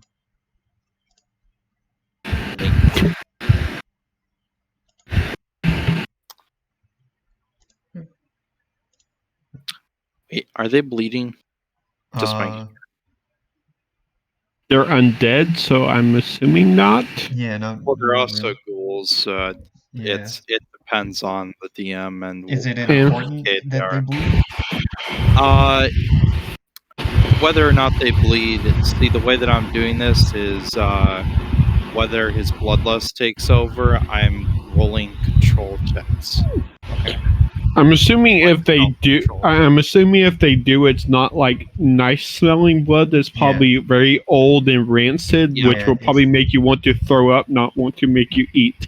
Yeah. It's gonna be like rotting flesh and old blood. So Yep, not just not make very not very appetizing. Trying to smells like a cheeseburger left out in the sun for a week. I was gonna say, had you have opened the wine upstairs was actually blood, and I was gonna make you roll for that specifically. Oh, yeah. Also, when he takes too much damage, I am also having him roll. Like if he falls to half health. Yeah. Well, if you bite me, I have a silver sword. Wait, is that werewolves? That's Yeah, that doesn't work on it. Fuck. You won't have a wooden stake? Yeah. Well, he's not a full vampire. Garlic? Yeah. So those two are dead now. Go take a garlic bath really quickly. I mean, he would bite you once and then try to regain control again. But I would stab you once, maybe twice before I regain control. True. As you go into I keep hitting reveal and it keeps giving me the wrong one. So as you go into this room, there is a giant statue here. Let me read. The room is fastened with molding skeletons that hang from rusty shackles against the walls. A wide alcove in the south contains a painted wooden statue carved in the likeness of a gaunt, pale-faced man wearing a voluptuous black cloak, his pale left hand resting on the head of a wolf that stands next to him. In his right hand, he holds a smoky gray crystal orb. The crystal orb looks very shiny and very valuable. The room has exits to the south, and you begin to hear chanting off in the distance. What I want to know is not good. What I want to know is what it means by voluptuous cloak. Yeah. Probably, it's probably like billowing. It's probably like very wide and. That's not the same definition of voluptuous that I know. Yeah, I know, but yeah. It means it's big, it's fluffy, and you might want to put your thing in it later. Okay. And we're dealing with a module that was probably translating 7 times, so words may got mixed up at some point. And at the bottom of this giant statue, there's a plaque that reads, "He is the master, he is the ancient, he is the land." Most likely the demon. Or the windmill. The windmill is a possibility. So how much do you guys want to bet that orb is probably booby trapped? Oh no, it's a very clear. Okay, it's either a trap or it's a joke for personal amusement to make you. Yeah, you keep making us trigger the traps. This one's all you there, buddy. And I pat him forward. Is he the one that touched the broom? No, that was the other one. Yeah. But So I will move over here, take my grappling hook out, and toss it to hook it onto the arm holding the orb. Okay. And just pull the entire arm to the side because I don't care if the orb hits the ground. All right.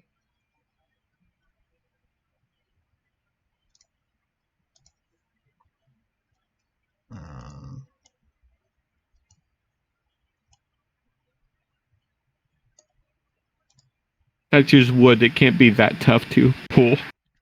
Roll initiative. I knew it.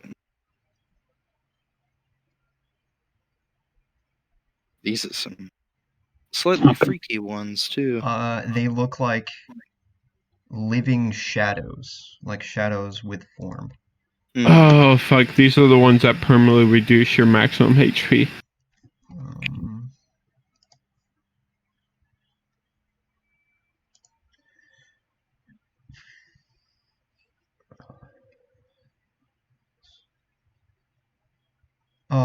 No. Not Or your going to introduce those into a level 1 module because it would kill the players most likely. Either that or the ones that reduce your strength score. And if your strength hits 0, you die. Yeah. Yep, they're the ones that drop your strength score. Fuck. Those are not. I just want to say that those are not. Those are not the. Fuck. What's the word? Those are not the CR rating that they should be. They should. Oh no, they're not. They definitely should be higher. Yep, and there's supposed to be 5 of them, but I thought that was mean. I mean, 4 of them is kind of mean, but whatever. Well, so I made it 4 because there was 4 players, so we'll make it 3 because now there's 3 players. Well, let's try and kill them quickly. We also have magical weapons, so it'll actually not be as hard. Yeah. Because the biggest thing is they have resistance to bludgeoning, piercing, and slashing from non-magical. Almost everything in this does, and that's why I made sure we're just gonna give everybody a magical weapon. We'll just do regular damage. None of this. Literally everything has. That's why there was a +1 silver short sword in that one area. Yeah. So it would give someone magical weapon. One person.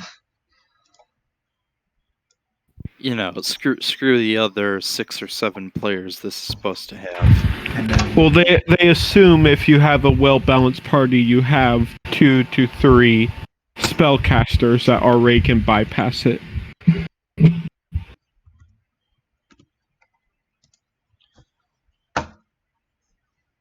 And if we had all of our people here, we would have that amount. But especially if we had Sam here. With a level 1 character, Sam would probably made a warlock again. Possibly. Well, alright, Shadow 2. That's this one. That would be He's gonna attack you with. What's his dex modifier? +2. Mine's +5, so when I go first? Yeah. It doesn't matter. He swings at me for what? Well, we'll let Remus go, or we'll do it that way. Or it's probably that way, I would imagine. Either way. What's his dex modifier? It's +2. They're +2, I'm +5. Yeah, you I'm are +0, so. So it would be me, Shadow, him. Yeah, that's fine. Okay. Back up into this corner. Race myself up against the wall. Put my shield in front of me and poke it with the short sword. That'll do it. That was a damn good poke.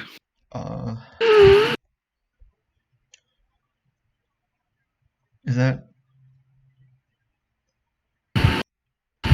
it adding the crit damage?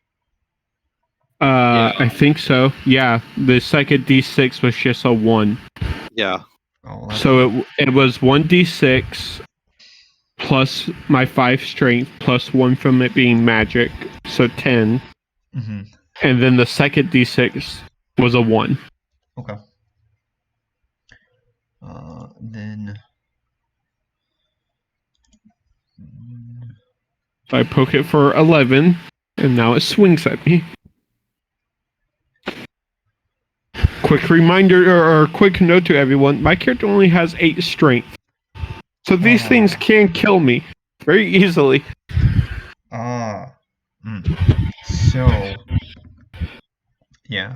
If he hits you, it's minus 1d4 to your strength. Yeah. 2 bad rolls of that, and I'm dead. So, that's 4 to hit.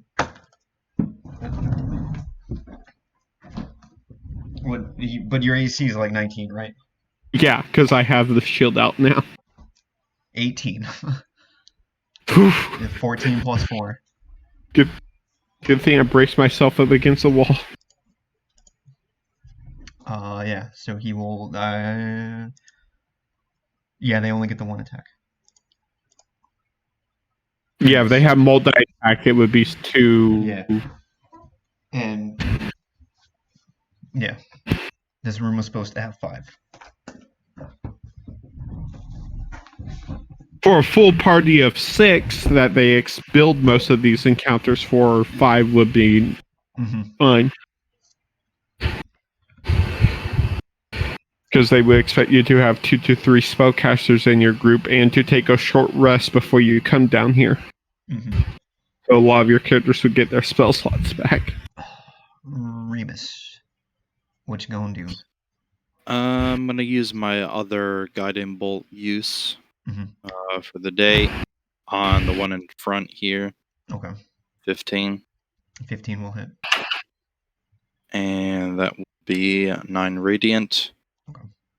I will use a bonus action to cast Shillelagh on myself, and I will move here. Okay.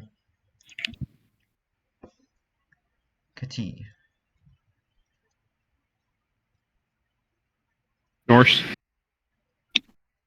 Alright, I'm reading my spells. I only get 2 of these. You made So sure I'm to going recover all your spells when you leveled up, right? Yeah, I still only get like 2. Okay. Oh, 3, sorry, I got 1 extra spell. 2 at level, or 3 at level 2. Yeah. So I'm going to use 1 guiding bolt on the one in front of him. 20 will hit.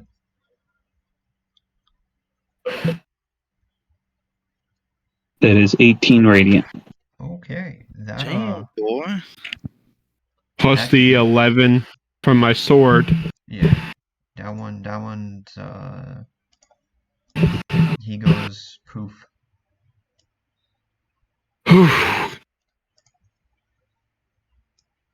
The other 2 will probably get up to you guys, though. If I remember right, they have like 40 feet of movement.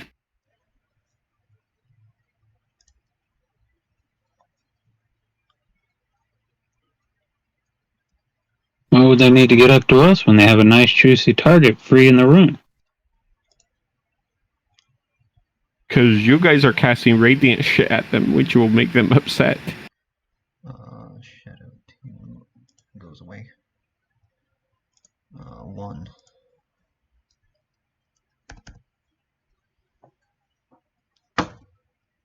Um, 16 to hit you, Kati? No. Okay.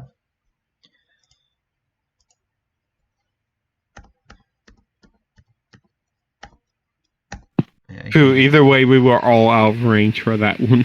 Yeah. All right.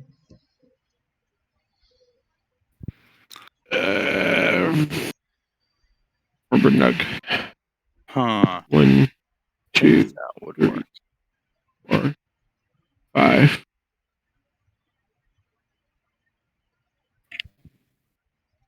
$24 hits. 9. 9 silver short damage. All right. Remus. I'm going to put myself a little bit in the line of fire to get advantage on the one between Mhm. me and them. And we're gonna slap him with the staff. 21. 21 will hit. 14. 14 will kill him. Nice.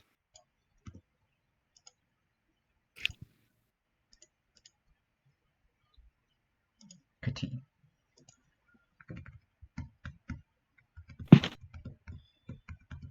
Okay. I'm gonna do the same if my mouse will cooperate here.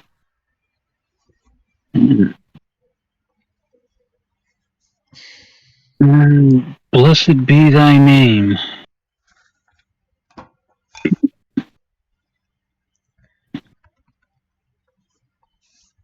And change my mace's name again. It keeps fucking with shit.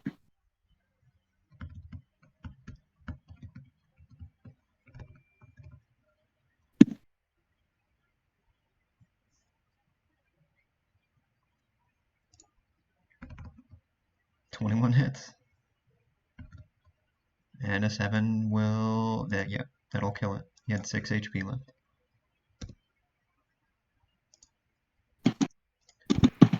Boop. Did any of us take any damage?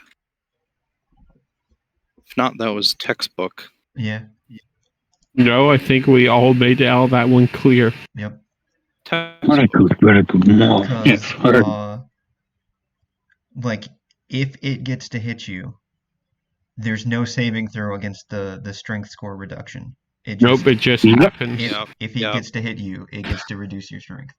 If they would, if I would have multiple ones swarm me, I could have went down and been dead. Yeah. Fun, even more fun fact, they have a bigger brother that has the possession ability. Once you're possessed, you're fucked. Yep.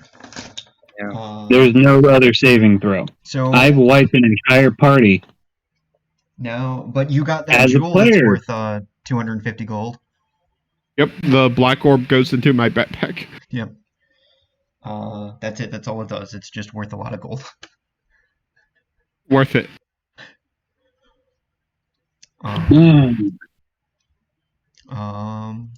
So you headed down?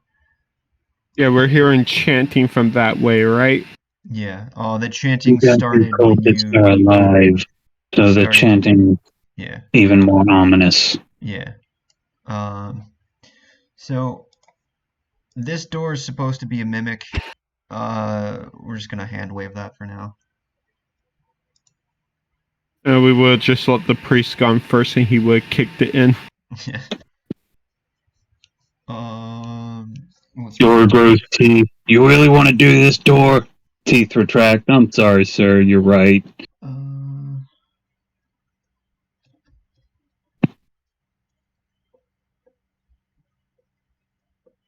Yeah, when you go into this room, it's just another dining room. There's like more like meat, like rotten meat on the table.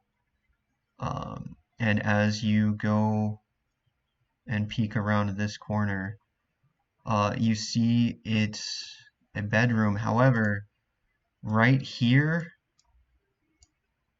as you walk into the room, you see, so there's a guy hanging from the ceiling, like being hung, hanging from the ceiling. But on the ground by his feet, there's a chair that's been kicked over, basically under his feet. Does he look like he's still alive, or? No, it looks like a dead guy. Okay, that happened a while ago. And do like everybody do like an investigation. Guidance. It's not going to help. I'll take a 12. I give you the guidance instead. With the 12, it looks, from the scene, it looks like a suicide. Also, this dead guy is wearing the clothes that Gustav, the husband, was wearing in the paintings. Most likely killed himself due to his failure to perform a ritual.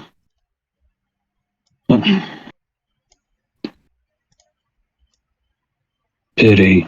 And it looks like this was like a basically like a master bedroom, but for the cultist area.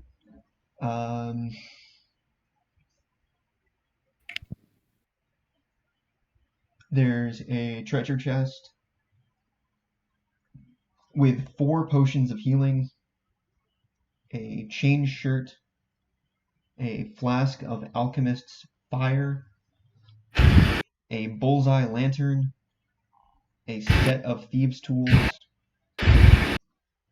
and a spell book it's a wizard spell book. Does anybody need a wizard spell book? It's got a few spells in No, it, but they're extremely valuable, so I will take that. yeah. I will take the 4 potions of healing, just so I have them on me. Yeah. I'll take the alchemist fire. Then I can attach it to an arrow. I can't wear metal armor, otherwise I would take the chain shirt, but I can't.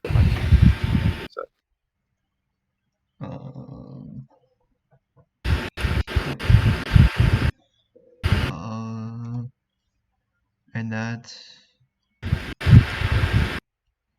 Oh, yeah. So there's a few things left on this floor that you haven't seen yet. Oh yeah, because it goes lower still. Yeah, so it does go lower still, and there are a few hallways that you missed. Well, we know that there's things here and here. We just didn't go there. So as you go through and explore, if you go up here,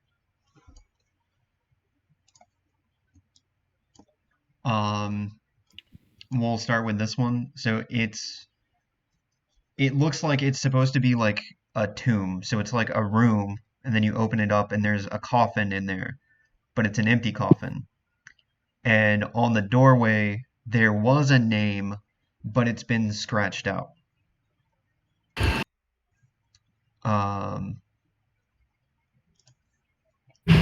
Here, next to it, same thing. It's a room with a coffin, small coffin. Coffin's empty. The name was Walter, which is the name of that you're told was the name of the baby. But the coffin is empty. If you go, damn it. Why? I hit reveal. This one, coffin. Coffin's empty. Coffin says Gustav.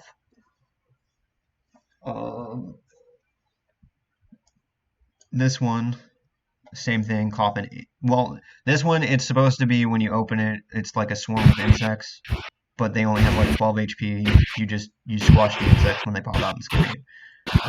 But this one's of the wife Elizabeth. Also, no body inside of it. But these two here and here, these are. You open the door, it's a coffin, but these ones say Rose and Thorn. The 2 children whose bodies that you're carrying with you. And you get the feeling that this is what's supposed to be their resting place. Guess we put them in then, there. Indeed. Let's go get the coward's body. Although it is a bit weird to put them in the cult area. But sure, why not? So, as you put the bodies of the children to rest,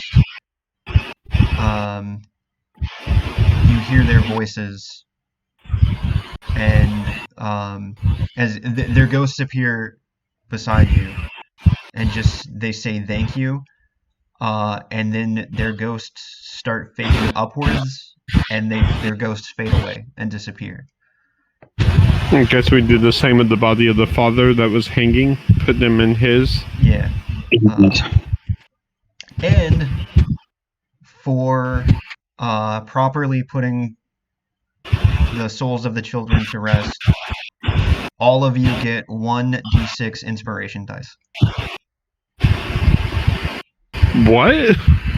You gain inspiration. You get a d6 of inspiration because you completed the side quest of Oh, yeah. Okay. properly. For a moment, you said 1d6 inspiration dice, and I was like, can we have more than one level of inspiration?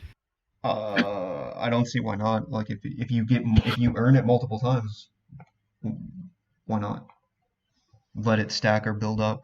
Roll a d6, and that's how much inspiration. Yeesh. No, because that is ridiculous. So you can use it That all. is ridiculous. Come on, Callum, Callum. come on. Let's see if it's a. Let's see if we get the mark of the beast. Yeah. Complete the circle. Nope. No. And then other than that, you go further down the stairs, and you go one more floor down into the basement of the basement.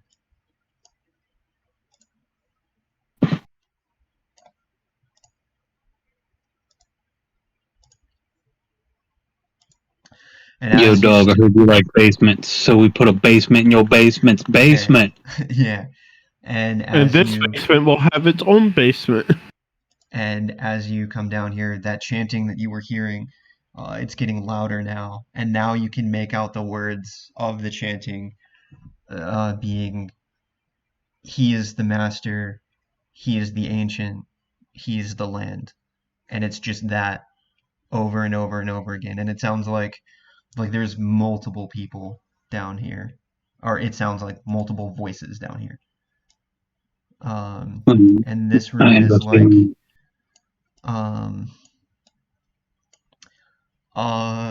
this room is like, I think it's really awkward and silly. So the ghostly chanting emanating from the area fills the room. Characters can discern a dozen or so voices saying over and over, "He is the master, he is the ancient, he is the land." In this room, you can see that the cult amassed several relics used in rituals. These are worthless items and are stored in 13 things along the walls. If you know anything about magic or rituals or whatever the fuck, you know that like these items put on these pedestals are like garbage. There's one that's like might be useful. It's like a it's a hag's finger, a hag's severed finger. But like all the other items are like it's a goblin's hand. There's a knife made out of bone, but it's like a human bone. Is the goblin's hand mummified? Yeah, a small mummified yellow hand with I short claws. already have one of those. Oh. I'll get another one to complete the set. I mean, why not? Yeah. It's the other hand from the set. Yeah. So now you can make them clap. So you were wondering where you misplaced that second hand. Apparently, the cult came down from the mountain and borrowed it. Yeah. I mean, he is over 70 years old, so maybe. A shrunken.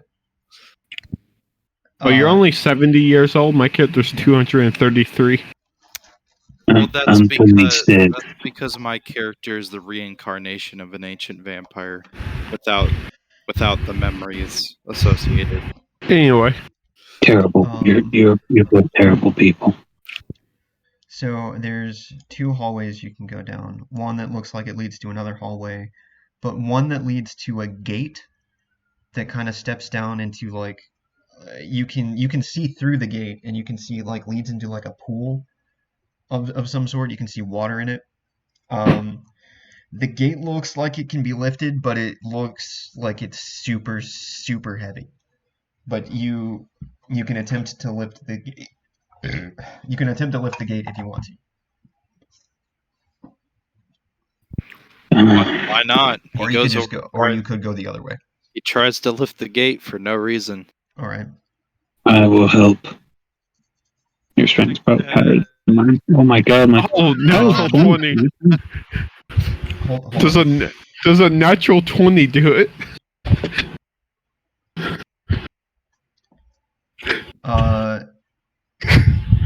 I'm pretty sure the difficulty is exactly DC 20. I'm pretty, but I can't find where it says it. It says it. The Rusty Portcullis. Yes, you need a strength. And it says athletics. You're supposed to do athletics, but the DC is strength. Strength parentheses athletics DC. Well, 20. that doesn't matter. My athletics is the exact same, so. Yeah. So, just as a small note, there's like some other bullshit in the other room, but you have to investigate and like break through the wall to get Right. in, or you just brute force your way through the gate. And you find it is a massive ritual chamber, and as you come into this room, it's the chanting gets louder and louder and louder. It's as if you don't see anyone in this room, but it sounds like there's dozens of people in this room, and they continue to chant.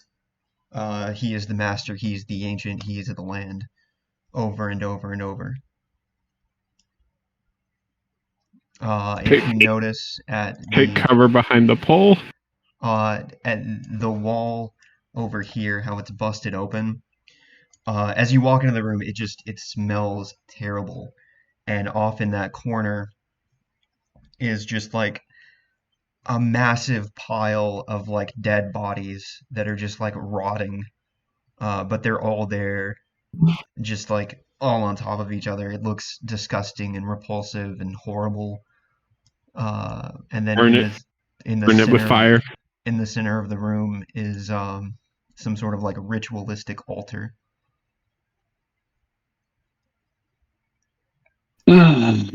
Based on our luck, we touch that altar, we're gonna summon a bunch of nasties.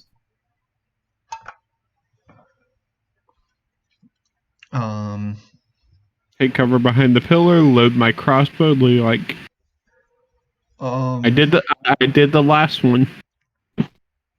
I'll deal with this one. Damn it. I will approach the altar, seeing if this is where the baby might have been killed. As you approach the altar, you see that there is a skeleton of an infant child, along with a knife that is on the altar. Monstrous bastards. He will pick up the baby's bones and wrap them in the blanket. And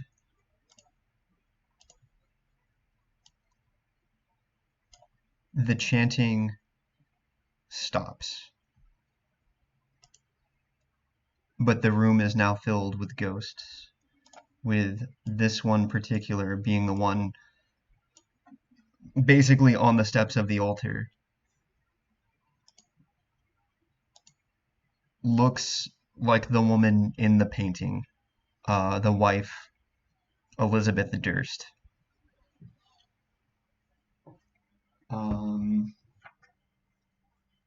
Is there a thing I'm supposed to read for this?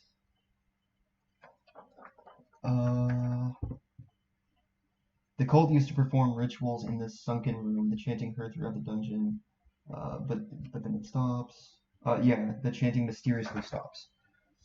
The water's 2 feet. The chanting stops as you approach the altar and the 40-foot square room. Smooth missionary walls, featureless stone pillars, stairs lead up to the stone ledges in the middle of the room, and more stairs, more rusty chains with shackles above the stone. The altar is carved in Alright. More just deep, the ledges. Nobody cares. There's chains dangling, half embedded in the loose wall. The holes in the wood. Anyone cleanse up. So now that the 13, and they're supposed to be 13, but I just like threw them however many in there. Each one resembles a black robed figure. They're all holding a torch, but the torch's fire is black. And every one of the cloaked figures seems to be, they have like a mask of some sort on. There's 14 of them. Yeah, sure. I just threw enough in there to make it look even.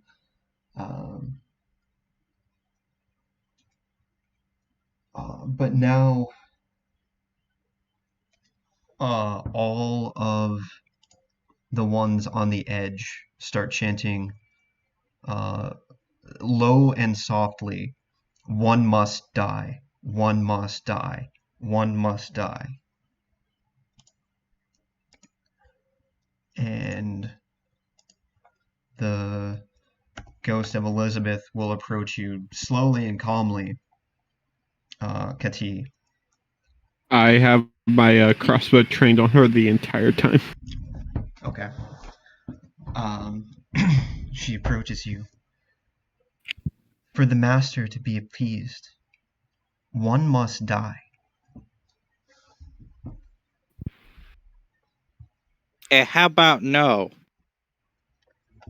I'm not here to please the master who is already displeased.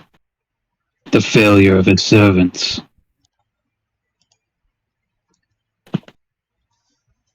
Your death will atone for this. One of you That's must what die. goes, you know. They shoot her in the head. Okay. Roll initiative.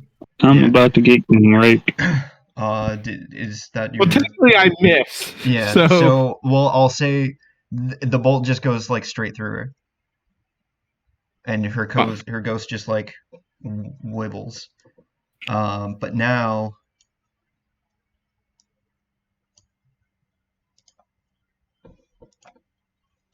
The chanting gets a lot louder, and now they sound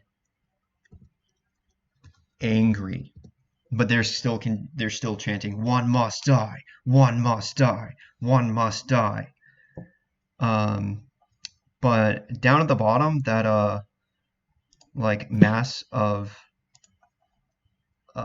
dead things, the whole giant mass comes to life, and I think it's time to back the fuck up.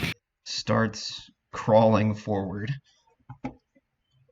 And the gate behind you slams shut again as all of the cultists just continue to chant. And now Elizabeth, right in Kati's face, screaming, "One must die, one must die," just shrieking at your face. This is exactly why I never married. As now, the monster in the basement crawls forward.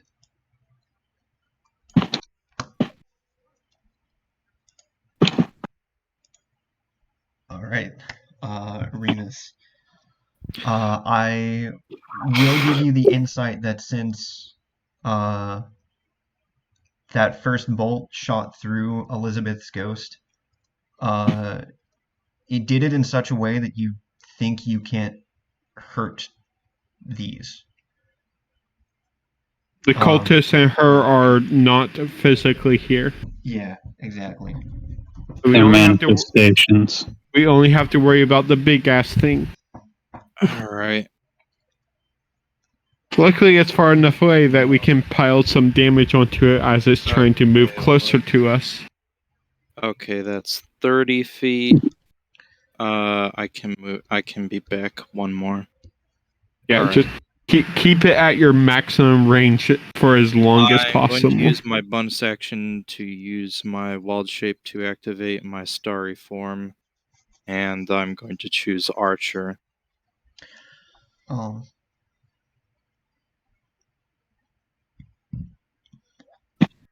And give me one moment.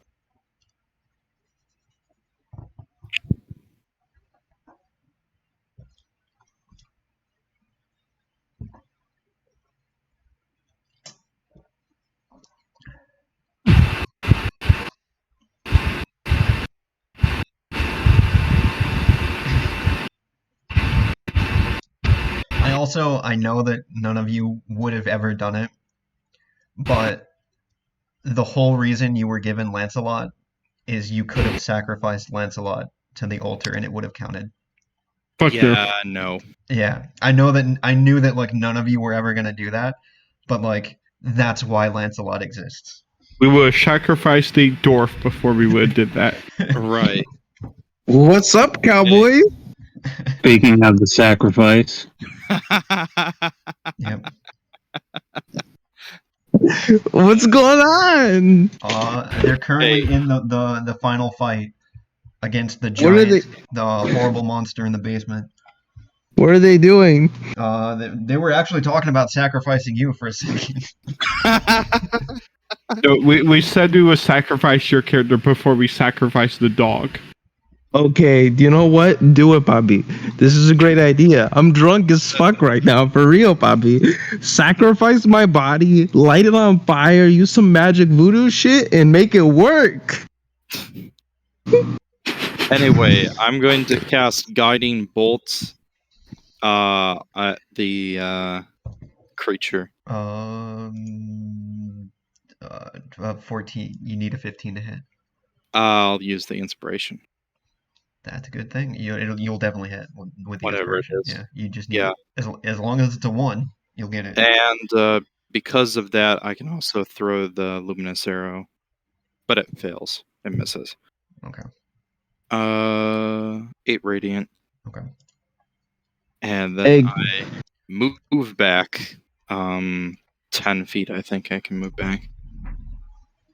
Hey, can I wake up and go to the basement? Do you want to join the fight? I don't want to join the fight. You can just sacrifice me, Poppy. If you need to do some fucking spell, Poppy. No, it was a joke. We were joking around. It's against our alignment. We can't do that. Oh my god. You know what? Fine. Do you know what I do? I want to wake up from the basement, and my last action for this fucking character is to fucking hack him with axes and like till I'm committed suicide. I want to kill him in a drunken rage, Poppy. That's what I want to do. That's what I want to do. Just actually, most likely, you probably went into one of the other rooms and started drinking the poisonous wine. Well, whatever you want to roll. Alcohol poisoning. Either okay, toss a coin. Determine if you want to do alcohol poisoning or you want me to fucking just come in there and just fucking stab him to death with the fucking hatchet. I think the alcohol until I die fits more in line with your character. Sounds great, Poppy. I mean, it's good, Rowan. Go have a good night, drinking. Poppy. I don't know where I am, but we're good. Have a great night. All right, you too. I mean, heads or tails. I'm a fucking cowboy.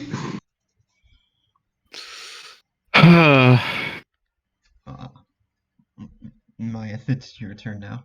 He makes work entertaining.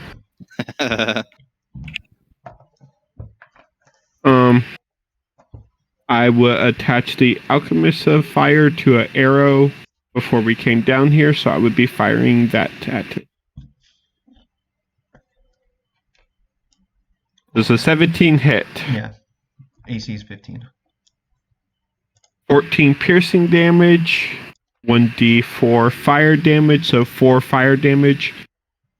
And I think now it takes fire damage every turn.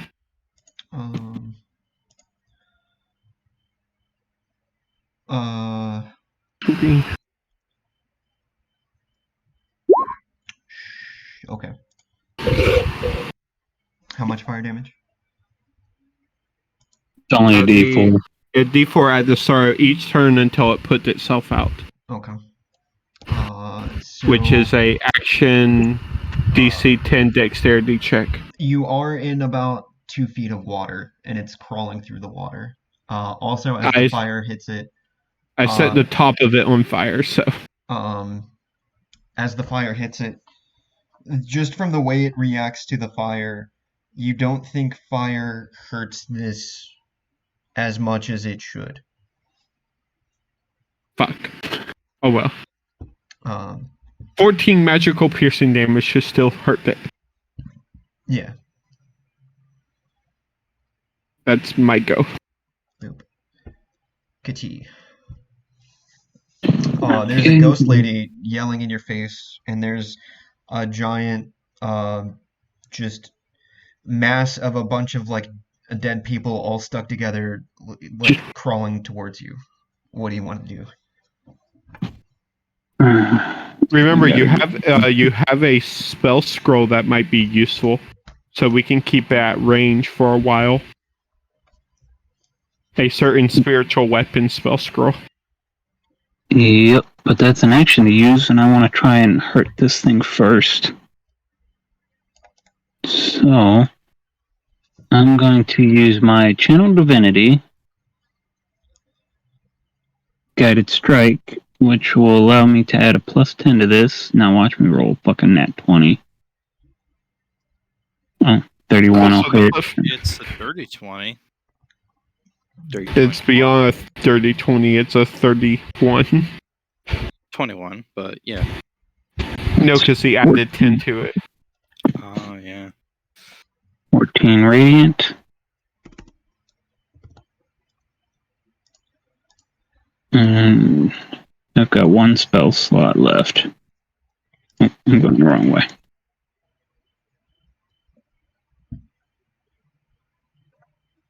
And then I'm going to use my movement to back up the remaining 15 feet.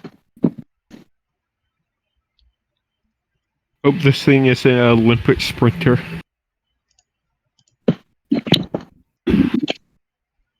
My name is Usain Bolt, and this is how I became an amalgamation of monstrous parts. All right.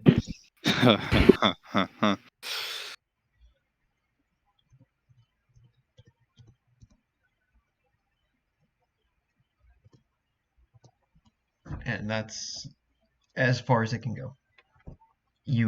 I'm really glad I backed up. It only might has have 5 feet reach. No, it only has Oh. 5 foot reach. Ooh. Yeah, because oh boy. Remus. Alright, I'm going to cast Frostbite on it, which also activates my Luminous Arrow. Okay. It's a bonus action to activate your luminous arrow. Yeah. Make sure. Yeah, it failed. It's not a problem. Okay, so 5 cold and disadvantage on his next attack. And then back up. Yeah, the 5 cold. Okay. Again. Yes, I am using my bonus action to throw the luminous, but it misses. As you hit it with the cold damage, you feel like it didn't hurt it as much as it was supposed to. Yep. Resistant to fire and cold. Cool. I still have to keep using it though, unless you want me to cast. I can't cast guidance. I'd need to be standing right next to him. I'll just throw out. Everyone do a perception check, real quick.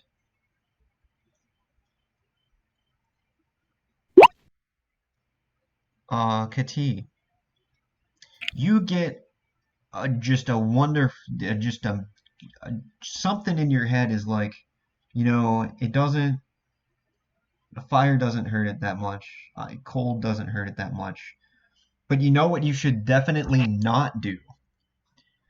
Don't hit it with lightning. Don't do that.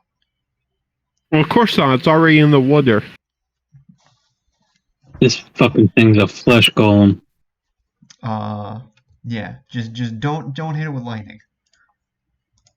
That's probably good because I don't think any of us have lightning. Okay. Because lightning will heal it. But yeah, I know how lightning heals these things. Yeah. Just imagine what it's like having one of these in a trap room where all the floor panels are electrified. So at the beginning of every turn you take lightning damage. Mm-hmm. So now math. Although if it's a flesh golem, then fire still has some effect, I think. Yeah, so does cold. It's just not as effective. So, I technically made this like kind of custom because the monster that it's supposed to be like doesn't make sense here. Like it's supposed to be like a plant monster, and that's just like that doesn't fit with the rest of what this is. Yeah, it doesn't So really. I just made it a giant, and it even I comes out know of the what giant. this fucking. I played this before. This is from 3.5. Yeah, this entire thing's based off a Little Shop of Horrors. Yep.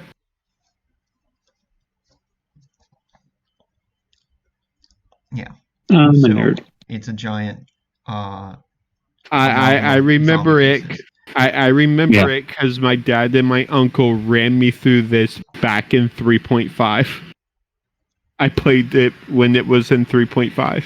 Yeah, I think it's even older than that. I think there's like an advanced D&D version of this. Oh no, it's second edition. It originated in second edition. Yeah. And that one, it was called the Cursed Manor or something. But oh yeah, I didn't. You attacked and I didn't do it. Yep, 10 piercing magical. All right, Kati. Alright, yeah, I'm gonna regret this. Because it's gonna. Oh, yeah, I'm going to pull out the spell scroll for Sacred Weapon. And in his case, it will be a mace. Then I would say. Oh, did you back up some on your turn, Andrew? My turn's not over yet, but I'm going to. No, Andrew's turn was before yours and before mine. I just wanted to make sure he didn't want to back up. No, I'm fine. Okay. Unless we've seen the thing surge forward 40 feet. 1d8 plus my spellcast, which is modifier. Okay. Past the spiritual weapon and Calic, then I'm fine. Well, I think the thing was to have you back up and Calic back up, so we have as many turns to damage it before it can even attempt to hit us. Just give me a. Well, we'll see. Because I'm slightly afraid that he's gonna hit and one-shot us.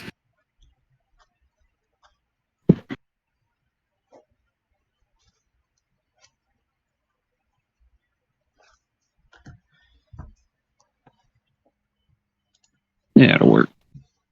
Will it let me do it? I don't think it's gonna let me do it. Nope. Because I'm trying to summon a mace off of the assets, but it's not letting me do it.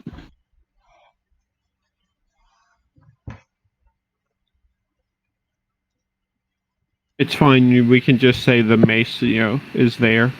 Put a marker on the creature and just have the mace basically follow the creature. No big deal. Okay, and on a hit, so when you cast a spell, you can make a melee spell attack against a creature within 5 feet of the weapon. On a hit, the target takes force equal to 1d8 plus your spellcasting modifier. So, oh god damn it! If you drag, you can just drag and drop spiritual weapon into your character sheet and click that. Yeah. And we'll roll the damage. Oh.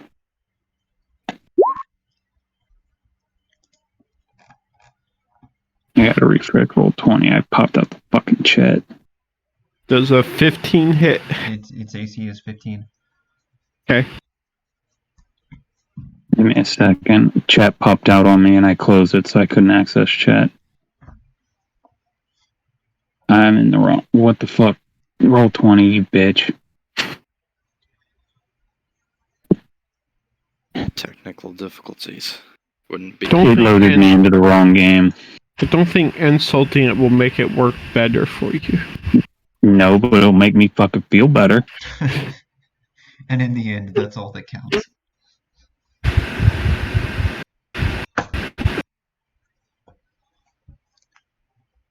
Okay.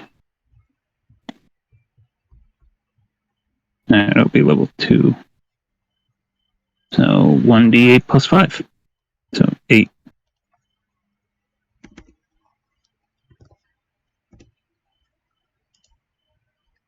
All right. And that was my action, so I'm gonna fucking back up because I like breathing, and then as a Well, we now know who it's going to go for. Andrew. Yeah, it's fine. It's fine. It's definitely fine. It's yeah, there's nothing I can do for a bonus action. I suggested you back up. True. Um, Well, goodbye. I already used my channel divinity.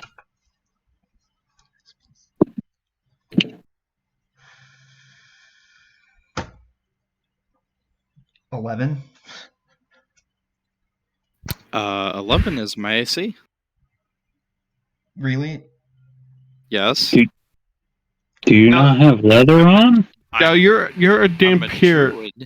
I'm a druid with a dexterity of 10. What do you think? Wait, don't you have? Dex given Why wouldn't you be wearing studded leather then? Because as a druid, you don't start with much gold either.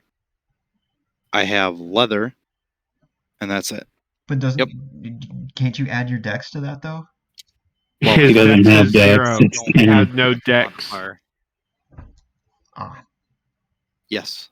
Because then the second attack was 23. Yep. I warned you to back up earlier. Yep. I should have fucking just burned my last spell slot to give him fucking Shield of Faith, but it wouldn't have helped. Oh, it's fine.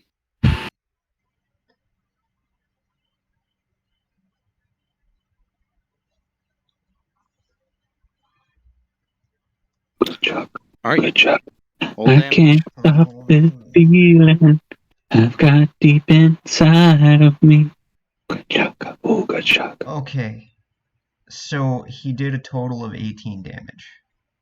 No, that's fine. I'm at 3. But now you need to do saves. An escape DC of 14. Okay. Is that so a dex? dex? Athletics or acrobatics? Yeah, he can choose how athletics or acrobatics is what that means. Yeah. Well, it doesn't matter. You 15. pass. The DC was the DC was 14. All right. So that's good. I'm also going to roll this. Yeah, that's good. Okay. So he doesn't go into a frenzy and try and bite him. Good to know. So if I run away from this, is it? You will take an attack of opportunity. Yeah, that's what I was afraid of. Unless you disengage. But you can disengage and then still use your bonus action. Yeah. I'm going to use my action to cast Cure Wounds on myself. Okay, that's what I'm going to do. So 8. And that's going to... I'm going to use my bonus action to throw a Luminous Arrow at him. Then I'm going to try. Misses by 1. Did you use your inspiration yet? Yes. Okay.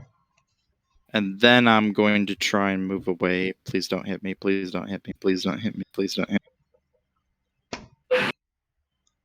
me.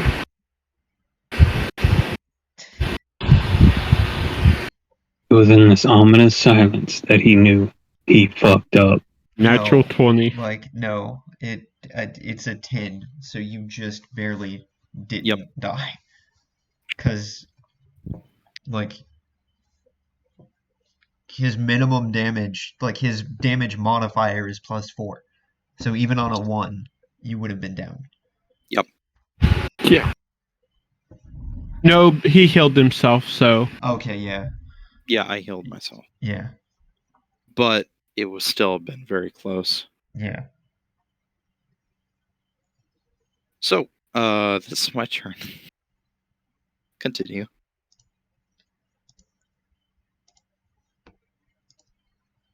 I feel like you guys were almost a bit more worried than I was, really. We probably were. Oof, a 15. That's solid. Is that it? Do you have more? Have you used your inspiration? I can only attack once. Do you want to add it to damage? Can we do that? Can you? I thought you could add it to any roll. It's any save or ability check. Okay. So yeah. Kati. If you can hit it, you can kill it. Praise be the God of War, guide is my hammer and my hand. Do you still have your channel divinity? I already used it. I don't need it. It has 1 HP left, so anything will kill it. Oh fuck. Yeah. So, And because I can, I'm going to smack it. Oh, You should have did that one. yeah. But I will say, so I lowered it to 60 HP.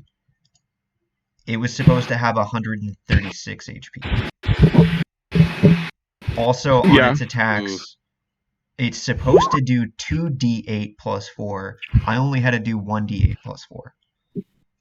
Which isn't bad considering it was supposed to also be fighting against a group of 6 people. Yeah, but even still, like 2d8 plus 4 is gonna kill most level 2 characters. Unless you're a barbarian, it's gonna one-shot you. Yeah, but that's why they made the arena so big, so you can kind of kite it around. Yeah. Because it's not very fast.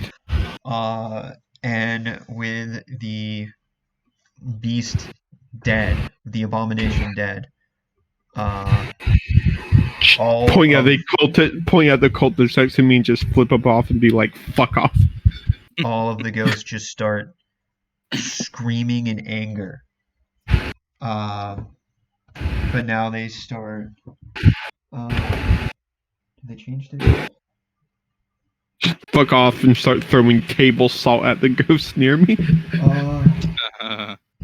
So now they go back to chanting. Oh, one must die, but now they're saying it faster and angrier and faster and angrier.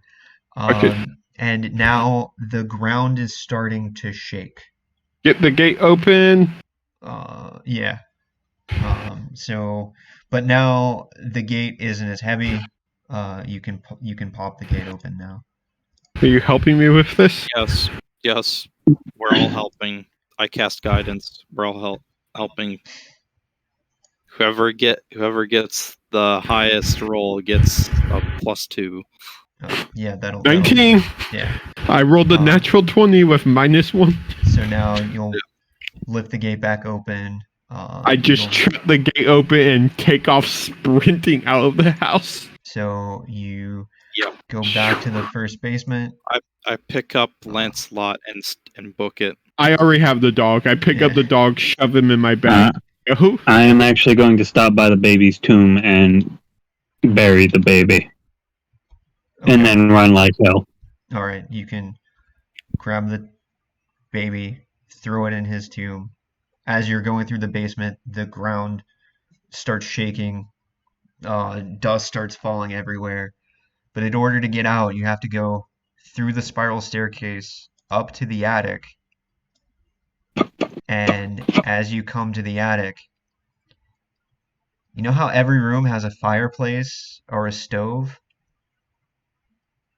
Well, like fire's shooting out of all of those now. In every single room in the house. Cool. So it's supposed to like make you like do a bunch of skill checks and saves as you pass through every room to get out. But I'm not gonna do that. No, here's the fun thing. We just go to the third floor, go onto the balcony, and I use my friggin' grappling hook and 150 feet of rope, and we just climb down the outside of the building. All right. And yeah, so you'll do that. And you'll find yourself outside of the house. The house is now completely covered in mist again.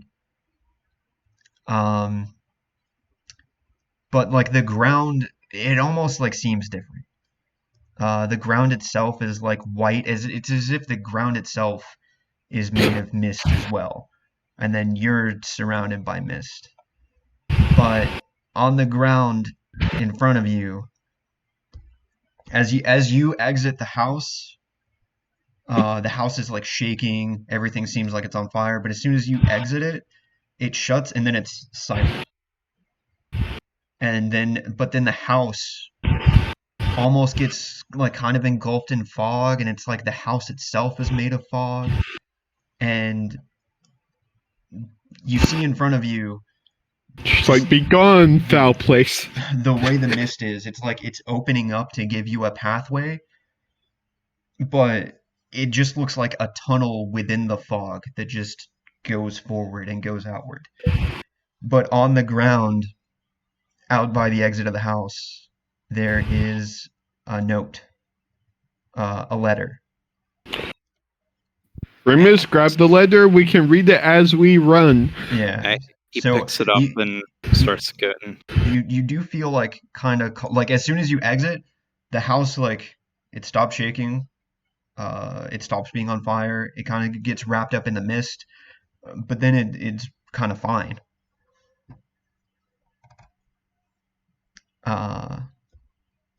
And I stop for a moment, look around, it's like, wait, the dwarf is still inside. Well. And if someone wants to read the letter. Andrew. My friends, know that it is I who have brought you to this land, my home, and know that I alone can release you from it. I bid you dine at my castle so that we can meet. Son of a bitch, I knew it. Curse of Strahd. This year will be a safe one. I await your arrival. Your lord and master, Strahd von Zarovich. Welcome to Barovia. Mahaha. And that's where the one shot ends. Yep, this is the old school version of this. I was right. Normally used as an intro into Curse of Strahd, but so the fate of these characters is they continue on and go through Curse of Strahd. I just put the ironic part is we put the husband, the daughters, well, we don't know what the baby was, but and the children in their tombs, and we left the wife's rotting amalgamation of a corpse where it was. Yeah. And we didn't have time for that one. Bitch don't deserve a funeral. But no, if we do Curse of Strahd, I want to continue with this character into that. Yeah, damn pure fakes for Curse of Strahd. Yeah. And my character's neutral aligned, so I won't have to worry about the will saves every day from being good alignment. Yeah. I don't either.